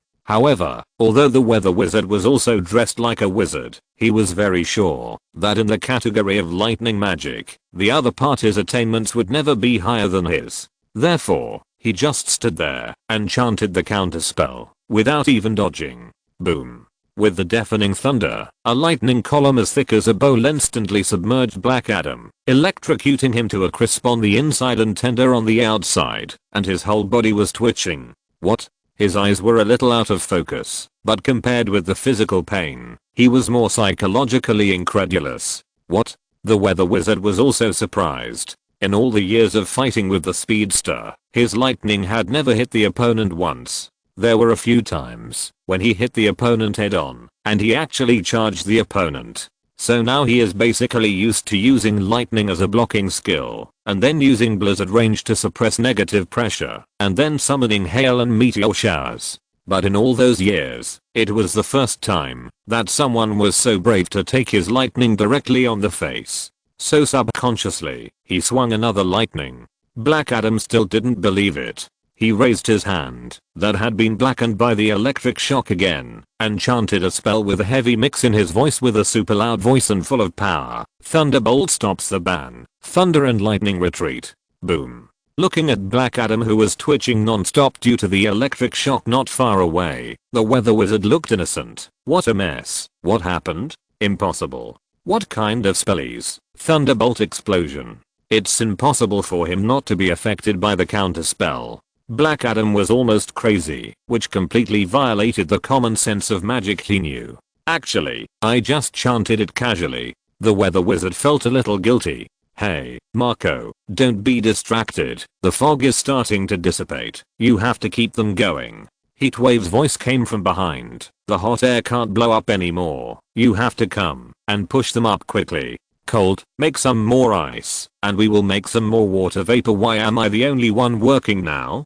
Captain Cold, who was obsessed with watching the show on the side, ran over to help Heatwave. Whether that violates seasonal and scientific common sense will inevitably have to pay a price. Once it is not controlled in real time, it will immediately collapse. Forget about it. Killer Croc, where is Batman? Hurry up, we need him. Billy was not fooled by the appearance that the Weather Wizard struck Black Adam stupidly with 2 strikes. With Black Adam's speed, it was not difficult to dodge these lightnings. He just had a brain problem and wanted to try whether his magic counterspell could counter the superpowers of the Weather Wizard, so he was struck to pieces. Billy grabbed Killer Croc's collar. Where is Batman? We need him. Ah, Batman is in the fog, but actually, before Killer Croc could finish his words, Billy flew into the sky in a whirlwind, holding his locator and drilling into the fog. Fuck, but, listen to me first. Killer Croc shouted from behind, but Billy turned a deaf ear. Seeing that the other party ran away like that, Black Adam finally had to give up the fight with lightning. He gave a fierce look to the Weather Wizard standing next to him with an innocent look, and then he flew after Billy. You can't escape, Magic Guard. Bah. Don't think you can be so rampant for much longer. Billy shouted loudly. Batman, help me. Passing through the heavy fog, Billy soon saw the figure of Batman in it. Hey, strange. Why is there a big monster with horns on his head standing next to him? It doesn't matter. It's probably Batman's new subordinate. Billy rushed directly to the other party. Batman, save me. Black Adam, who followed closely behind, also stared at the other party. Along the way, he heard Billy repeating Batman over and over again, and his ears were almost calloused. The other party's appearance is also easy to recognize, with a pair of pointed ears, and looks like a bat, isn't it? Is this what the other party has always relied on and confident in? Got it. He would not make the same mistake as the Weather Wizard and let the other party take the initiative. After all, there was an enemy in front of him. No matter what, he would electrocute him first. So, he struck the Cyborg Superman on the forehead before he could react, and also scared the Steppenwolf, who was thinking about swinging the axe behind him. Steppenwolf? Question mark? The 4 people present looked at each other, and in fact, no one understood the current situation. Chapter 222, 3 people penetrated her from front and back at the same time. 5,000 words long chapter. Please read it. Huff, huff, huff. Saved. Billy looked at Batman, who was twitching from the electric shock in the air, and had an urge to cry. After going through untold hardships, he finally escaped to Batman's side, and his nightmare was finally over. Soon, Batman would be as powerful as usual, and he would tidy up everything in an orderly and perfect manner. And he should be able to rest soon and go back to school. The feeling of relief that made him feel relieved after surviving a disaster made Billy just want to lie on the ground and sleep. After all, he was just a teenager. At the age and time when he should be in a daze in class, he was chased by a crazy magician from thousands of years ago, and he also witnessed the other party killing people with his own eyes. It was really too exciting. But fortunately, Billy still had some reason at this moment, and did not really lie down to sleep. He just sat on the ground with a relaxed butt, watching Black Adam and Batman swaying and confronting each other in the air. Damn it. The career of a superhero is more dangerous than he thought. Billy has even begun to consider whether he should just retire after this incident. After all, he is just a teenager. What kind of teenager would go to the streets to fight against murderers and lunatics and enjoy it? Fighting and killing are obviously not suitable for him. People who like this kind of dangerous life and can get addicted to it must have something wrong with their brains. At this time, although Batman did not transform, he was still floating in the air, but Billy did not feel anything wrong. That's Batman. Batman can do everything. It's just a basic operation. Things will be over soon. Billy. But at this moment, Billy felt a voice constantly ringing in his mind. No, that's not right. Not in the mind, but in the ears. Something is vibrating directly on his auditory ossicles. It's me. I'm Batman. Billy's thigh muscles tensed suddenly, and he was about to jump up from the ground, but was stopped by Chintao's voice. Don't do anything extreme. I'm talking to you quietly, while Black Adam and Cyborg are focusing on each other. Cyborg. Don't make a sound. From now on you just need to listen. Don't ever speak, otherwise you might attract the enemy's attention, and then everything will be over. Billy felt dizzy, and he heard the voice in his ear canal continue to ring. I attached some nanorobots to your eardrum, and through their vibration frequency, you can hear what I say clearly in an extremely slight sound. Now as long as you don't make a sound, Cyborg, who is confronting Black Adam, will not have the energy to listen to what we say. Billy squatted on the ground in despair. A crystal tear flowed from the corner of his eye, but he still continued to listen. Although he was forced, his heart was getting heavier and heavier, and he already had a bad premonition. Listen carefully. The so-called Batman in front of you is not me, but a new enemy, the Cyborg Superman. You can think of it as a supervillain who is as powerful as Superman. After hearing what Batman said, Billy felt like a bucket of cold water was poured from head to toe, and he had an urge to cry. I guess what you are thinking now. You are thinking, so, the three people in front of you are all enemies, right? He heard Batman say, and I have a clear answer. It is indeed the case. Billy sat on the ground, slowly retracted his feet, and roared in his heart, fuck, I'm going to be tricked to death by Batman. I guess you are thinking, what exactly does Batman need me to do? And you are excited about it, but in fact, what I want you to do is very simple. No, I didn't want to know what do you want me to do at all. I wanted to go home. Woo woo woo. I missed my big sister Mary who was about to grow up. I missed my brother Freddy who was on crutches, and my noisy little sister Darla. I missed my cobbled together host family. Woo woo woo woo. You just need to prove that the identity of this so-called Batman is real. Cyborg Superman is the man next to him. The alien is Steppenwolf. He is Black Adam. You are more familiar with him than me. You have to leave me to your locator in the end. I guess you must have a lot of doubts, but in short, you are the key to the plan, Billy. Everything depends on you. I'm just the planner, my friend, and you are the real hero. Go and write your true heroic legend, young man. Don't thank me. Thank you. Billy gritted his teeth and trembled as he climbed up from the ground, looking up at the battlefield in the sky. Zzzzzz. After the first thunder, Black Adam did not stop at all. Dozens of thunders blasted down, as if they were free, and Cyborg Superman was struck by lightning with arcs all over his body, and his whole body was twitching. The lead mist blocked his sight, and Billy, who just rushed out and shouted, attracted his attention. The surprised expression on the other's face aroused his associations, and also extinguished the last chance for the Cyborg Superman to act. He was electrocuted by Black Adam's combo, and his whole body was smoking, and his whole body was numb in a physical sense. However, such an electric shock was not enough to cause fatal injuries to it. This fact made Black Adam's heart sink, and he slowly stopped the continuous electric shock. I'm afraid that such an attack alone cannot hurt him, so, Lee, you.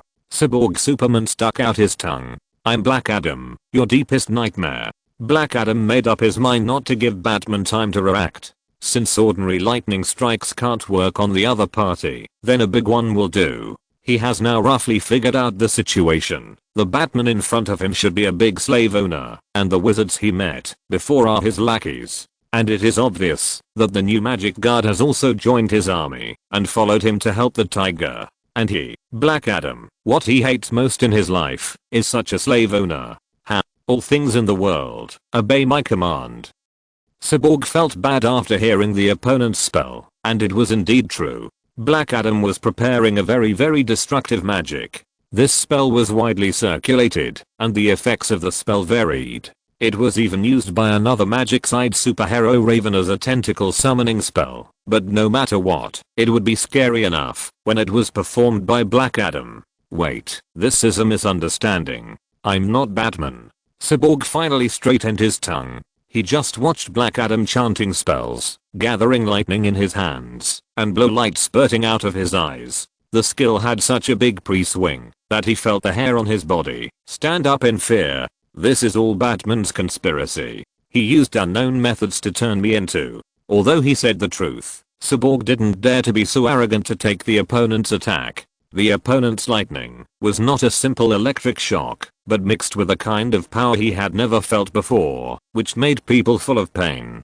The magic resistance of the Superman family is completely incomparable to the physical resistance, and this is also inherited by their villains. As a pure technological creation, the Cyborg Superman is also not good at dealing with magic. He secretly gathered his thermal vision to prepare for the possible lightning. What? You are not Batman? Black Adam was stunned for a moment, and the lightning gathered in his hand also paused. As a magician, he has indeed seen many vivid transformation magics. Some secret magic families have special counterspells for transformation magic, just like exclusive keys. If you don't know the solution, ordinary methods can't see it at all. So the Cyborg Superman shouted that he was not Batman, which really made him stop. But the next second, a lightning struck his forehead. It was Billy who rushed up from below.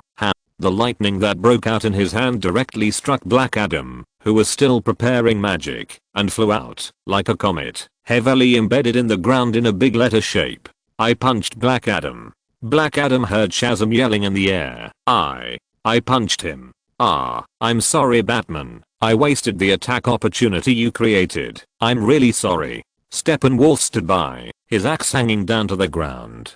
So many demons around him also quietly hid their bodies in the lead mist under his command, and did not attack at all. When he heard Billy's words, a huge anger suddenly emerged from Black Adam's heart. Asshole. The ground exploded, and the raised earth and rocks covered the sky. Black Adam came back at a faster speed than being knocked away, and wielded his thunder wantonly. You still say you are not Batman? How dare you lie to me? Steppenwolf shook his head watching from the side. He came to Earth, and originally thought that Batman, as the first guardian of the Earth, must have extraordinary abilities. He never thought that he actually liked to use such crude tactics.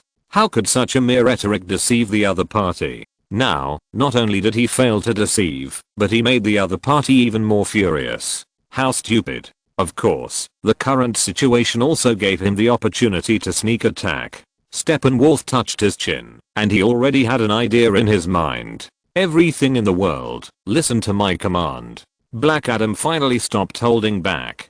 The stupid magic guard just now miscalculated. He should have used his fists to attack him instead of using magic. Black Adam had prepared a counterspell on his body, and coupled with Billy's extremely poor magic attainments, a mere lightning bolt was not enough to interrupt his charged attack, but blocked Batman's sneak attack. Black Adam narrowed his eyes. Batman and the new magic guard had a terrible cooperation, and they had no idea how to deal damage synchronously. And now it was his turn.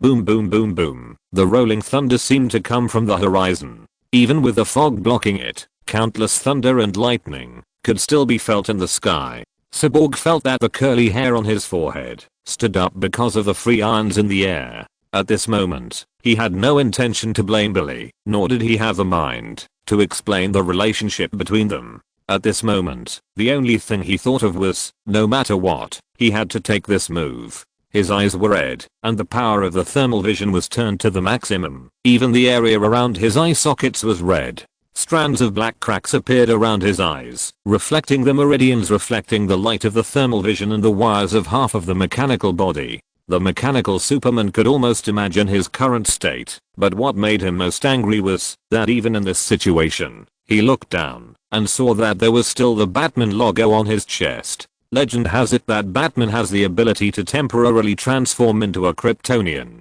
Isn't this completely right? Steppenwolf thought silently beside him. In fact, when the other party claimed that he was not Batman, but the mechanical Superman, he also had some doubts in his heart whether what the other party said was true. After all, Apocalypse had never given them anything to prove their identity, and after so many years of fighting on many planets, the demons of the Apocalypse Legion, and he had never needed these things. People need to prove their identity. I prove that I'm myself? How ridiculous is that? Habits make people lazy, and the habit of I come, I see, I conquer that has been developed for thousands of years does not have the habit of completely sweeping tactics. Convenient communication, coupled with the familiarity between the new higher-level people of Apocalypse, has made them continue to use the past behavior without any identity-proof objects. Cyborg Superman stretched out an arm, which was the half of his body that was originally completely transformed into a machine.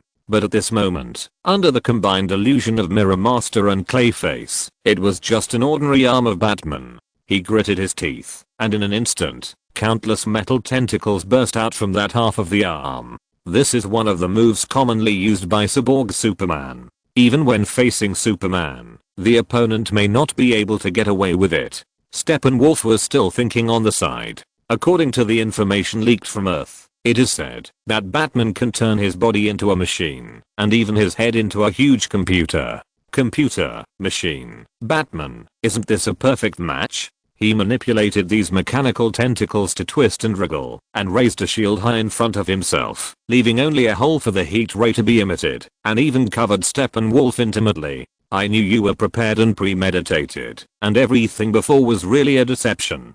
Black Adam's voice seemed to come from the clouds outside the sky. Sinner. Taste the wrath of thunder and lightning. Boom boom. First, the heat rays intersected with the lightning, followed by a deafening explosion.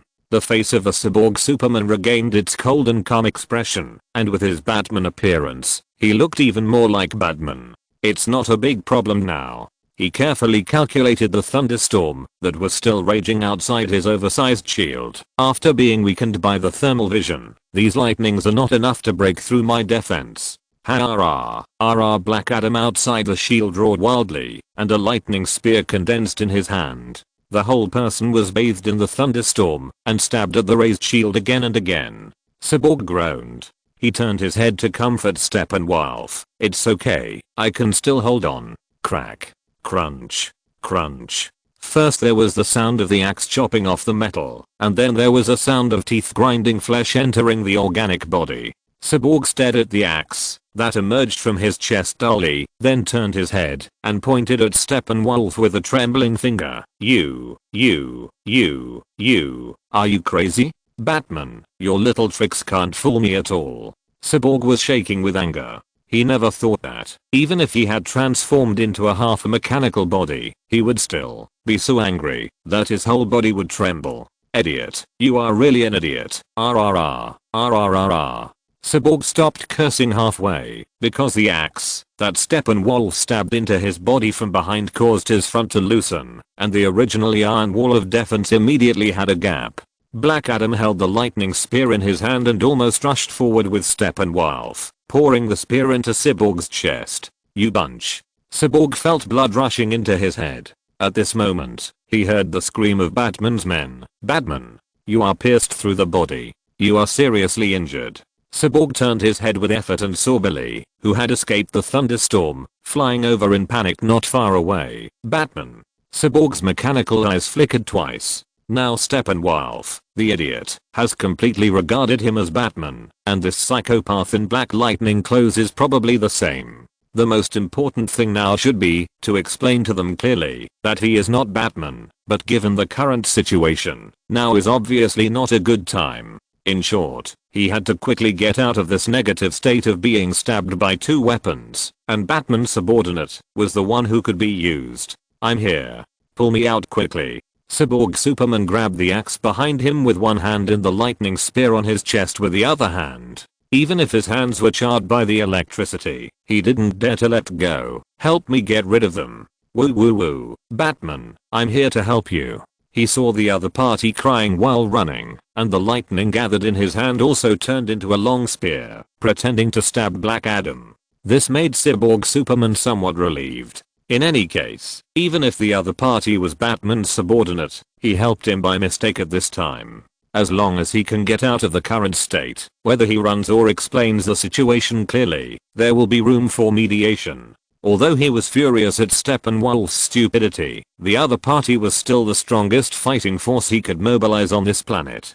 Cyborg Superman thought silently. The Batman's men only need to help him push back anyone, and then he can solve it himself. He stared at the other party and rushed towards Black Adam. Is the target Black Adam? Cyborg clenched the spear made of lightning in his hand more tightly. Trouble. Black Adam looked at Shazam, who was rushing towards him indifferently. The opponent didn't know how to use the spear at all, but because of the ability of the magic guard, the opponent's attack was still threatening. At this time, Cyborg also synchronized and shot a heat line of sight at him with the attack action of Killing War, so Black Adam took the opportunity to dodge and let go, and the lightning in his palm was brewing the next wave of attacks. Great, as long as I can get out of this state of being restrained.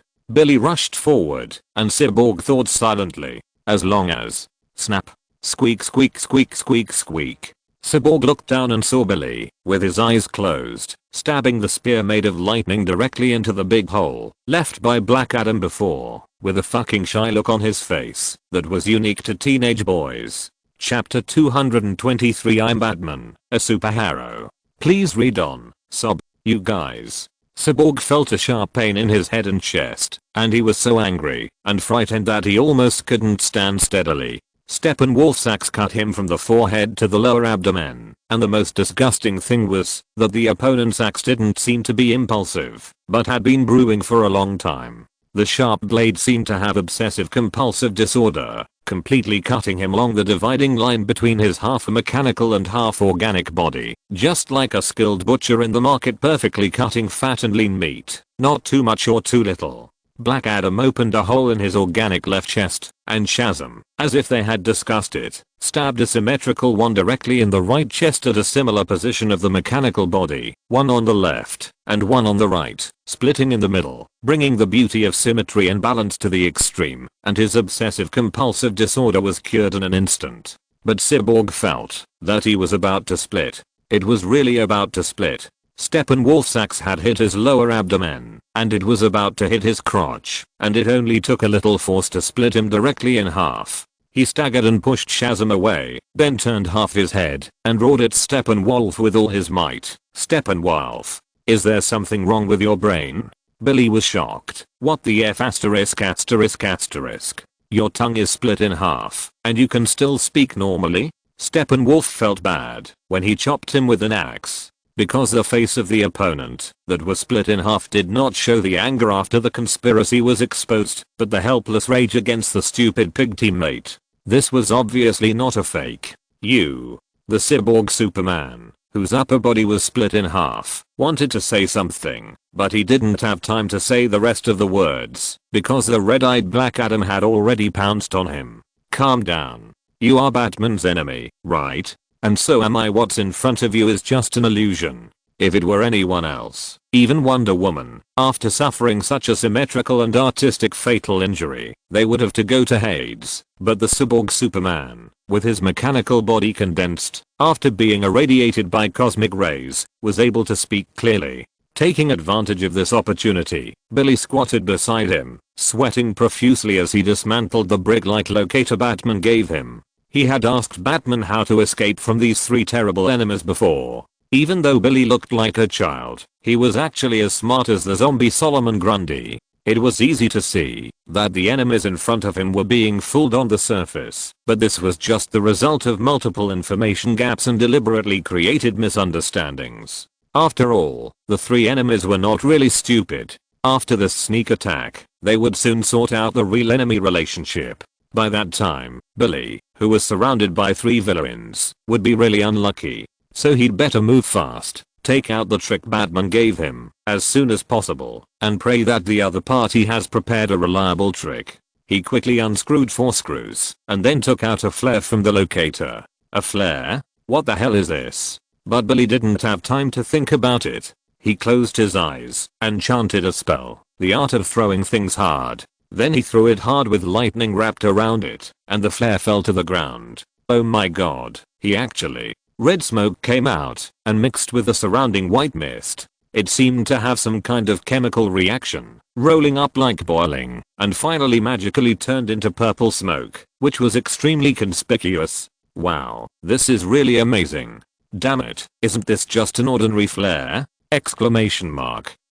Billy felt his eyes turn red and screamed in his heart. Since he met Batman, he has experienced more emotional fluctuations than in the past 10 years. But fortunately, he still remembered what Batman had told him. Take out everything in the box, use what you can use, and put what you can't use on the ground. So he continued to dig in the box, and soon he took out a mirror. It was a real mirror, the kind that ladies used to put on makeup.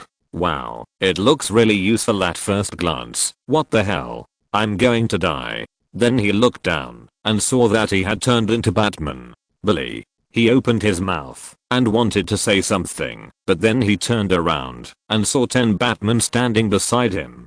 Take this opportunity to run. The face of the mirror master appeared on the mirror in his hand. I will create at least 3,000 dummies in this area to flee in all directions to distract your enemies. Hurry up and run, he said, otherwise your enemies will react. Billy turned his head and saw Steppenwolf, Black Adam, and Cyborg, who had also turned into Batman, looking at each other in the sky. A drama of Batman catching Batman, but only catching a mirror dummy, and then getting furious suddenly begins. 10 minutes later, the three villains reunited, and everyone looked like Batman, except for Steppenwolf, who was taller than ordinary people, and looked like a 12-inch soldier put into a 6-inch figure. The other two were almost the same as the real ones. Of course, they were no different from each other, and the gloomy expressions on their faces were almost exactly the same. Black Adam fought the dummies for more than 10 minutes, and none of them was Billy. Cyborg turned into a blower, constantly blowing away the fog, and then used his perspective eyes to distinguish them. His efficiency was much faster than his. However, the fog was like alive, just blown away by him, and filled back again. In the end, they finally realized that no matter how many dummies they destroyed, it was meaningless. Someone was secretly remaking these dummies that would turn into mirror fragments when broken, and they were not as fast as the other party. So they had to give up in the end and finally return to the place where they had fought before. Cyborg and Black Adam were disgusted when they saw each other's Batman appearance, but they still had to hold their noses and talk to each other. However, after exchanging a few words and finding that the other party also knew nothing about Batman, the two groups quickly lost interest in talking. They had just fought, and Cyborg did not ask for an alliance. With Black Adam's personality, it was naturally impossible for him to rush up and curry favor with a cold butt, so the two groups soon parted ways again. However, after Cyborg and Steppenwolf left, Black Adam, who was still in the same place, quietly passed through the white fog and landed on the ground, and then picked up something like a brick on the ground. It was the locator that Chintao gave to Billy. Cyborg relied too much on his perspective eyes, which became his weakness, making him ignore the use of his ordinary eyes. This is why this thing fell into the hands of Black Adam at this moment. In fact, as an ancient man, Black Adam did not actually understand how to operate this instrument, but he was a superhuman after all, with an extraordinary memory, and he quickly recalled Billy's actions when using this machine from his memories. Then he did it again. Error. Error. Fingerprint verification error. You have 4 remaining uses. Black Adam didn't quite understand what this was, so he followed Billy's example and clicked it again. This time the device gave a different response. New user detected. Then he paused for 2 seconds, preparing to scan.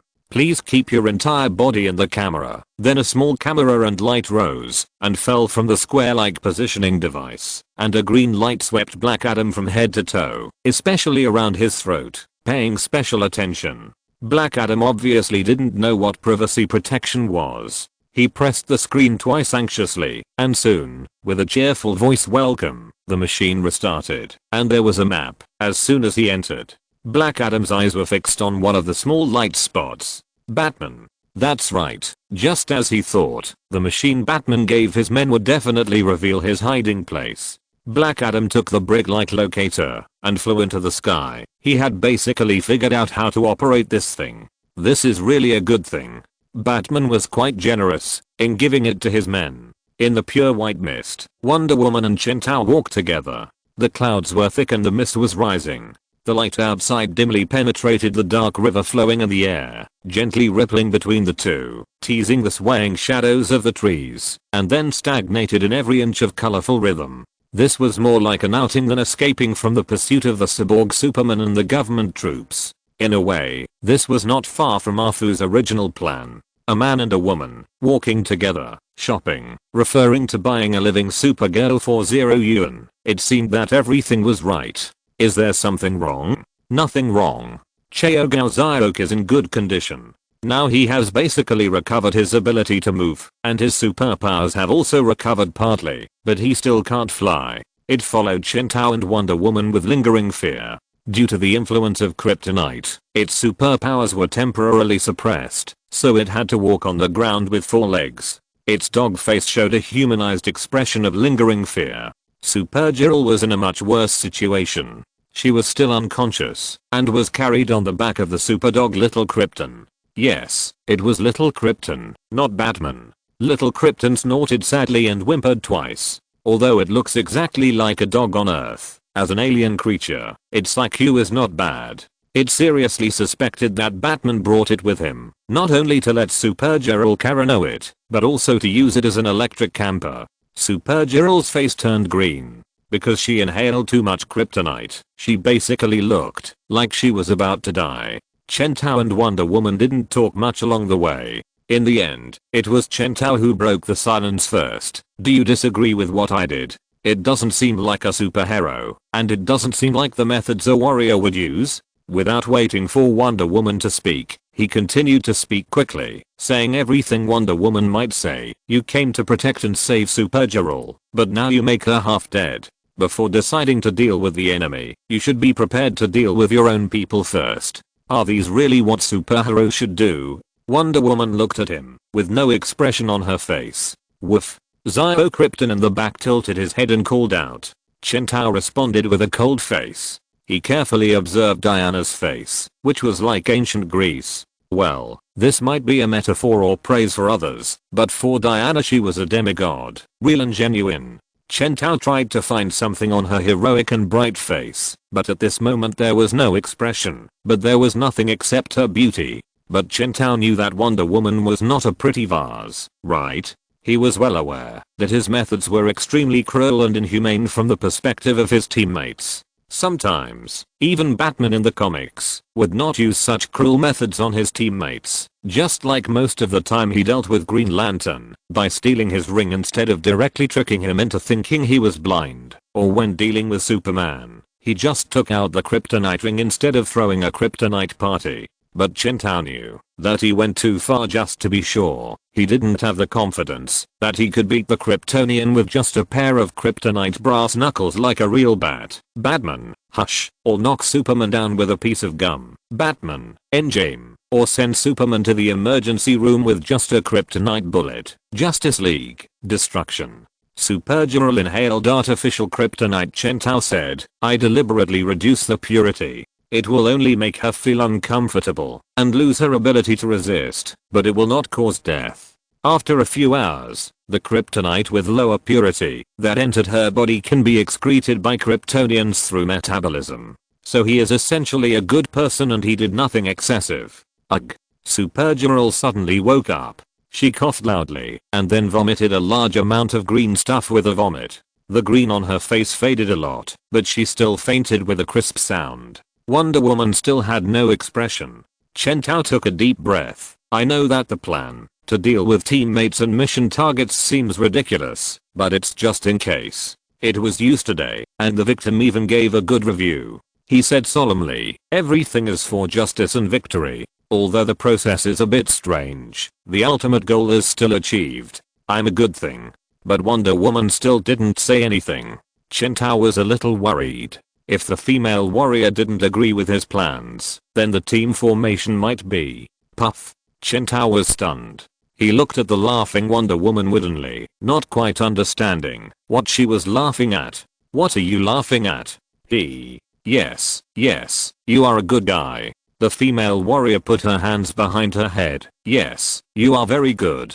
But the female warrior's words soon stopped. At this time, they just passed the edge of the thick fog, and what came into view was not the overgrown grass or the endless woods. It was a position, a legion position ready for battle. Soldiers with live ammunition were everywhere. When Chen Tao saw them raise the black muzzles of their guns, he knew very clearly their target was himself. If you're listening to this novel on a channel other than Fanfic World, it means they downloaded and uploaded it without effort. We cordially invite you to visit our channel, Mundo Fanfic Novelos. There you'll find the original version of this story and you can explore many other novels of various genres. We're waiting for you to immerse yourself in a world of incredible novels. Chapter 224, Cyborg's Trap and Batman's Preparatory Measures. In the government meeting room, Colonel Steve and Amanda Waller sat side by side on the left side of the president. General Swanwick sat alone not far to the right of President Clinton, with his arms folded and expressionless. Two other generals in military uniforms sat close to the president.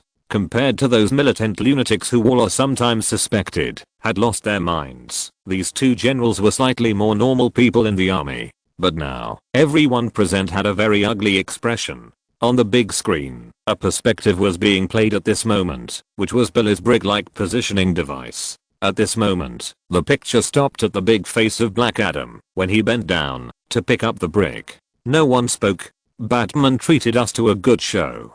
The president set the tone as soon as he spoke, but I think we have to make our own judgment. Cyborg Superman and Steppenwolf standing together means nothing. Colonel Steve said, they may. We have no evidence to prove that Cyborg Superman and Steppenwolf are connected. Amanda Waller said, but the problem is, this is not a courtroom. Colonel Steve and Amanda played a perfect coordination in language, first throwing out the assumption of innocence, then making a presumption of guilt, and directly convicting Cyborg Superman. Amanda gave the conclusion in a few words. If loyalty is not absolute, then it is absolutely disloyal. Although I don't want to believe it, this video may be able to corroborate the intelligence that Batman told us, that Cyborg Superman is not a good person. But obviously, this is not what the president wants to hear. He also wants to hear other opinions, so he turned his eyes to the two generals next to him. I'm not a radical person. One of the generals paused and said, maybe there is something wrong with the Cyborg Superman, but that doesn't prove that Batman is harmless. If he doesn't, we are destroying our own strength. Another general added, at least for now, he still obeys our orders. But there is no guarantee for the future. A bomb that can explode at any time in the hand may not be as good as a slingshot. Amanda Waller said, a sword stabbed from the back may be more threatening than an ally who refuses to let us participate in core matters. But, no buts. Waller said, there is a fact we have to admit. Batman and his Suicide Squad are currently the most complete group of superpowers on Earth. While dealing with so many crises, the government should not become too stiff with the other side, especially to avoid all direct armed conflicts. We can't have a direct armed conflict with them. Are we just going to watch? General, the reason I said that there can't be a direct conflict is not to protect Batman, but to protect ourselves. But at this moment, the president's cell phone on the table suddenly rang, interrupting the argument of everyone on the field. The president picked up the phone, but paused. Mr. President, who's calling? Waller had already vaguely guessed the target, but she didn't say it directly. Then he heard the other party's answer. It's Batman. Batman called me. Leave that Kryptonian. Batman. A large speaker was installed on one of the tanks, and the voice of General Ealing came from it. He is a representative of the government's hawks, advocating tough measures and attitudes against superpowers, who are outside the government's control. On this point, his attitude is even clearer and more extreme than Amanda Waller. Amanda Waller is just an agent. She accepts orders and completes orders. She does not express political demands, and even does not have any malice towards superheroes in private. General Ealing is completely different. He is one of the some people in the short sentence some people in the government are, that Waller sometimes mentions. At the same time, he is also the middleman who introduced the mechanical Superman into the government system. Their relationship is similar to that of Colonel Steve Trevor and Wonder Woman, but perhaps more intimate. Chen Tao quickly went through the other party's information in his mind. Cyborg obviously did not come to this area alone. Frankly speaking, Chen Tao originally thought that the efficiency of the US military's actions would be lower, and he would be able to finish the job faster, so he would not have to face them directly. However, since it was unfortunate now, he was not unprepared. Don't think about flying away, Batman. He heard General Allen's voice on the loudspeaker. The Red Sun weapons and kryptonite missiles are ready. Chen Tao sighed, and he saw the Metal Man John Coburn appear with countless mechas next to ordinary soldiers and tanks. If you can deal with Darkseid, you can be so tough. Chen Tao shook his head. Although it is not impossible to force your way through, it is unnecessary. Frankly speaking, Chen Tao did not intend to clash with the army here. Just as Bane had fought the army decisively, but did not intend to destroy the city, staying on the edge of government control, even fooling the government into conducting private vigilante activities, or stealing government intelligence was one level of matter, while fighting the army head-on and openly confronting the *MACHINES was another level of matter. His relationship with the government had already deteriorated due to the extremely bad Mother Box fraud incident. If he rushed into the enemy camp here, beat up the metal men, and then destroyed those weapons and left, it would be simple and crude enough. But, clang, Diana didn't say a word. She took out such a long sword in front of the densely packed American soldiers, and then uttered the sound of an Amazon war cry. Warriors, charge behind me, follow me. You are a bit too extreme. Chen Tao hurriedly stopped her. This can't be cut. We will just break into the enemy camp and capture the enemy general. Diana said, there is no need to really kill him. I will cross the sword across his neck, and we can leave. Chen Tao quickly brainwashed Diana, and asked her to give up this dangerous idea.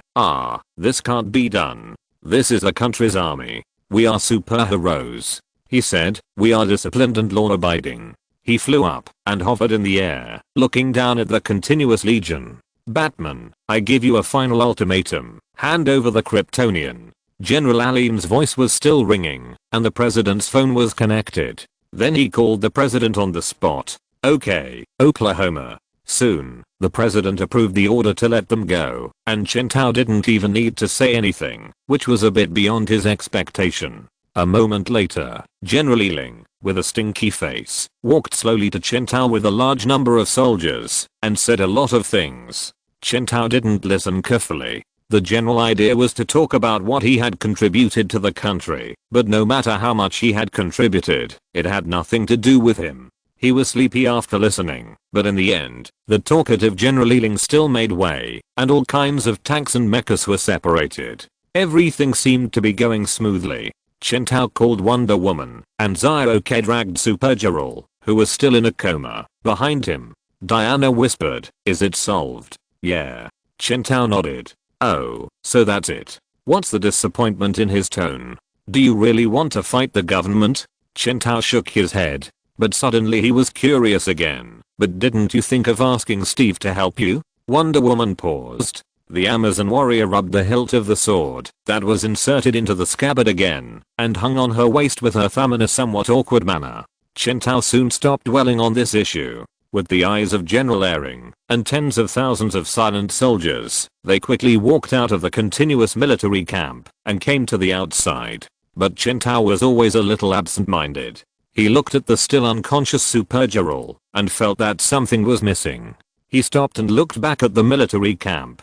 Countless soldiers set up camp here, and everyone's expression was extremely lively. They were completely real people, and it couldn't be fake. Chen Tao shook his head. When did he start to be afraid of Mudface? He was the only one who lied in this world. When did anyone else lie to him? But he still felt something was wrong. Things went too smoothly. It was as if he had made a phone call and solved the problem on the spot, as easily as opening a can and digging out lunch and meat from it. If Cyborg and General Ellen simply let him pass through so many troops, then what was the point of doing so? Were they deploying troops here to line up for him? When Chen Tao figured this out, he suddenly felt his head buzzing. He turned his head, and when he looked at Diana for the first time, he found that the Amazon princess had also noticed this. Silver white particles flowed on Chen Tao's face in an instant, and the streamlined mask of the speeding bullet replaced his half-covered face. The X-ray perspective ray immediately swept across the entire military camp.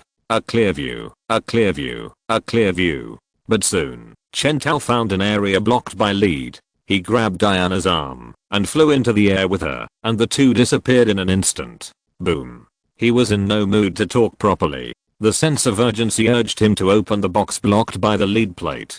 Chen Tao took a breath of cold air when he arrived at the place. When he really arrived, he realized that this was not a box at all, but a temporary small house. And inside, this will definitely kill everyone here. Diana, who was standing next to Chen Tao, looked solemnly at the huge bomb in front of her. Even though I haven't used this kind of weapon much, I know its power very well. She stretched out her hand and tried to lift all the bombs by herself, but was immediately stopped by Chen Tao. He stretched out a hand, with countless tiny metal locks extending from the top.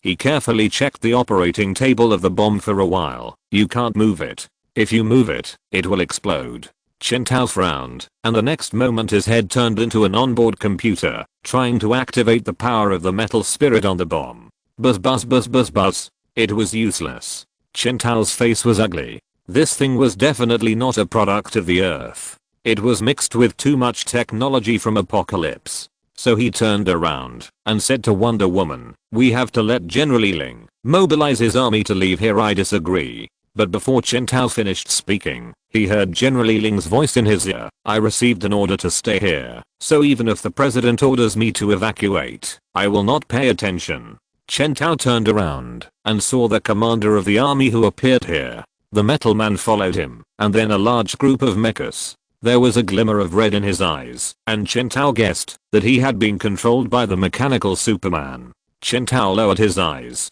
The other party just wanted to kill all the troops here. He didn't need to see it now to guess that the information from the president and here should have been completely blocked, or at least temporarily blocked. In that case, in the eyes of the government, no matter what happened, the result would be that Batman was alive, while the army was piled with corpses and blood flowed like a river. This would undoubtedly give many people in the government a great excuse. So Chen Tao sighed and turned to look at Diana next to him. "Sometimes I really don't want to use those dirty tricks." Then he looked at General Leyland and his mechas, "But I usually stay prepared." Chapter 225. We all have one mother. So, you know what? You see, we seem to be forced into a choice again. A group of stupid soldiers, a bomb that is about to explode, a death that is about to happen, and a political conspiracy that many people are happy to see happen. What would a normal person, or those who claim to be normal people, do?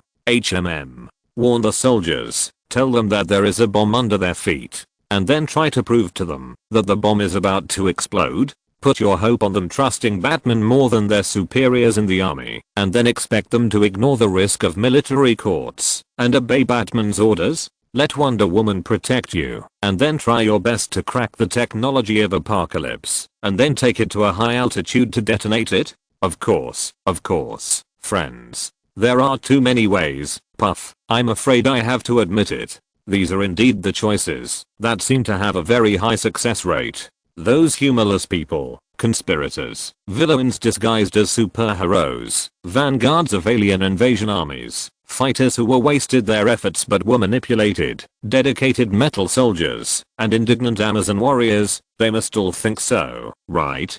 Then at the same time, this also means that they will definitely take precautions against the choices of these normal people. The mechanical Superman is the planner of this situation, and he must have done everything.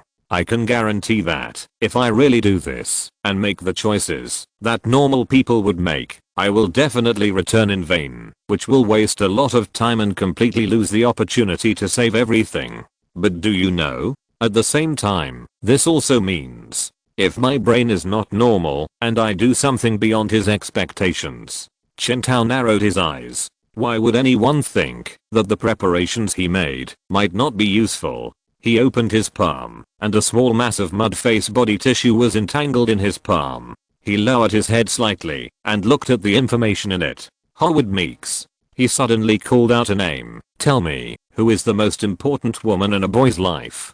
Tell me, who will a boy fight for? The adjutant next to General Ealing suddenly turned his head in disbelief. An ominous premonition rose in the heart of this soldier. I don't have a girlfriend yet. No, not that person who doesn't exist. Howard. General Ealing wanted to reach out his hand, but his adjutant was almost crazy. Not her. The most special lady for every boy is his mother. Adjutant Howard rushed out of the position directly. Chen Tao rubbed his hand slightly twice, and the strands of mud face body tissue turned into several pictures with the help of tiny nanorobots. An old woman wearing glasses was tied up, as if the light of a flashlight was shining on her face. There were some traces of beatings on the old lady's face, and the corners of her eyes were blue, and her eyes were filled with fear. Adjutant Howard rushed to Batman. Merlin, Merlin, Merlin. Your mother's name is Merlin, right?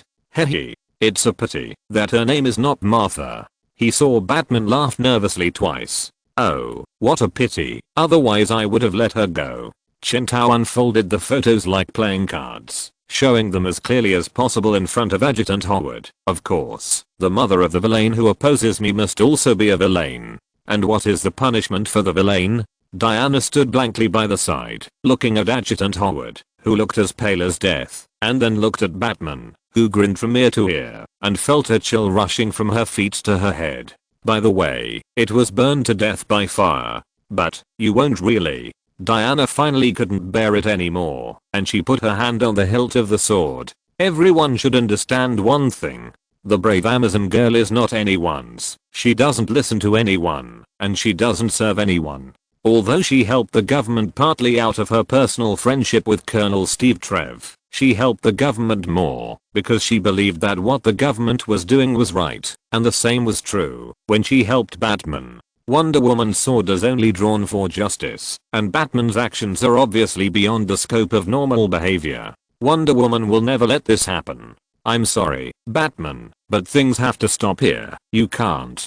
But before the 5,000-year-old girl finished her words, she saw Batman turned his head and blinked at her twice. This made her steps pause slightly. Flirting. What does this mean? Finding that Wonder Woman didn't understand his eyes at all, Chen Tao could only helplessly stretch out a finger and manipulate a small number of nanorobots to float in front of the woman, combining into a small bat headset. There are even two anti-human pointed ears on it. When Wonder Woman put it into her cochlea, she felt that the pointed ears on it were a little itchy. Then, Adjutant Howard looked at Wonder Woman, the only person who could possibly advise Batman, with despair in his eyes, standing there and stopping, even standing next to Batman, and colluding with him. Chen Tao threw the photos one by one on the ground. Adjutant Howard knelt down, picked up one of the photos, and said in a trembling voice, "Where is she?" He suddenly took out the pistol from his waist and pointed it at Batman's head. "Tell me." "I don't know. I don't know at all." Chen Tao shouted twice, turned to Wonder Woman and said, "Use the lasso of truth on me." Wonder Woman did so. Adjutant Howard looked at Batman. He wrapped the lasso of truth around him, like a helpless comedian, and said, "I don't know where Merlin is at all." Adjutant Howard knew the lasso of truth. As General Elling's deputy, he was no longer a low-ranking officer. Wonder Woman's intelligence was open to them to a certain extent. He knew the effect of this thing. He knew that Batman was not lying. Wonder Woman untied the lasso. Then he saw Batman jumping in front of him. The bat logo on his chest turned green at some point, and the skin exposed under the mask turned pale. "If you attack me, your mother Merlin will die. If you obey General Ealing's orders, Merlin will still die. But if you leave here quickly," he heard Batman's tone pause, "your mother can survive." Then he saw Batman turn his head and shout to everyone present, "Hey, everyone. Don't you want to see what photos I have?" Batman shouted loudly, "Your mother, James, Ronnie, Donald, Sophis, That's right, I'm talking about you, Artillery Stevenson. Damn, your mother is also called Martha? Chintao muttered. This name is so common. Fire. Fire. Fire at Batman. Generally Ling roared, but no one paid attention to him. Dozens of soldiers and officers who were named ignored General Ling and ran towards Batman desperately, then fell into the mud, trembling as they picked up photos of their families. Yao, how could you? My mother's name is also Martha. You said you would let her go. When people are frightened, their reactions are surprisingly quick. One of the soldiers holding the photo madly pulled out a small tuft of his hair and shouted, I'm different from them, I'm special. You said you wouldn't hurt Martha, right? Is Martha your mother? My mother is also called Martha. We all have a mother named Martha. Please, I beg you, you have to let her go. End of this chapter. Thank you very much for reaching the end. Don't forget to like. Looking for more exclusive content and immediate access? Subscribe to our Patreon. Remember, every like, subscription, or donation encourages us to continue. Thanks to everyone. See you in the next video.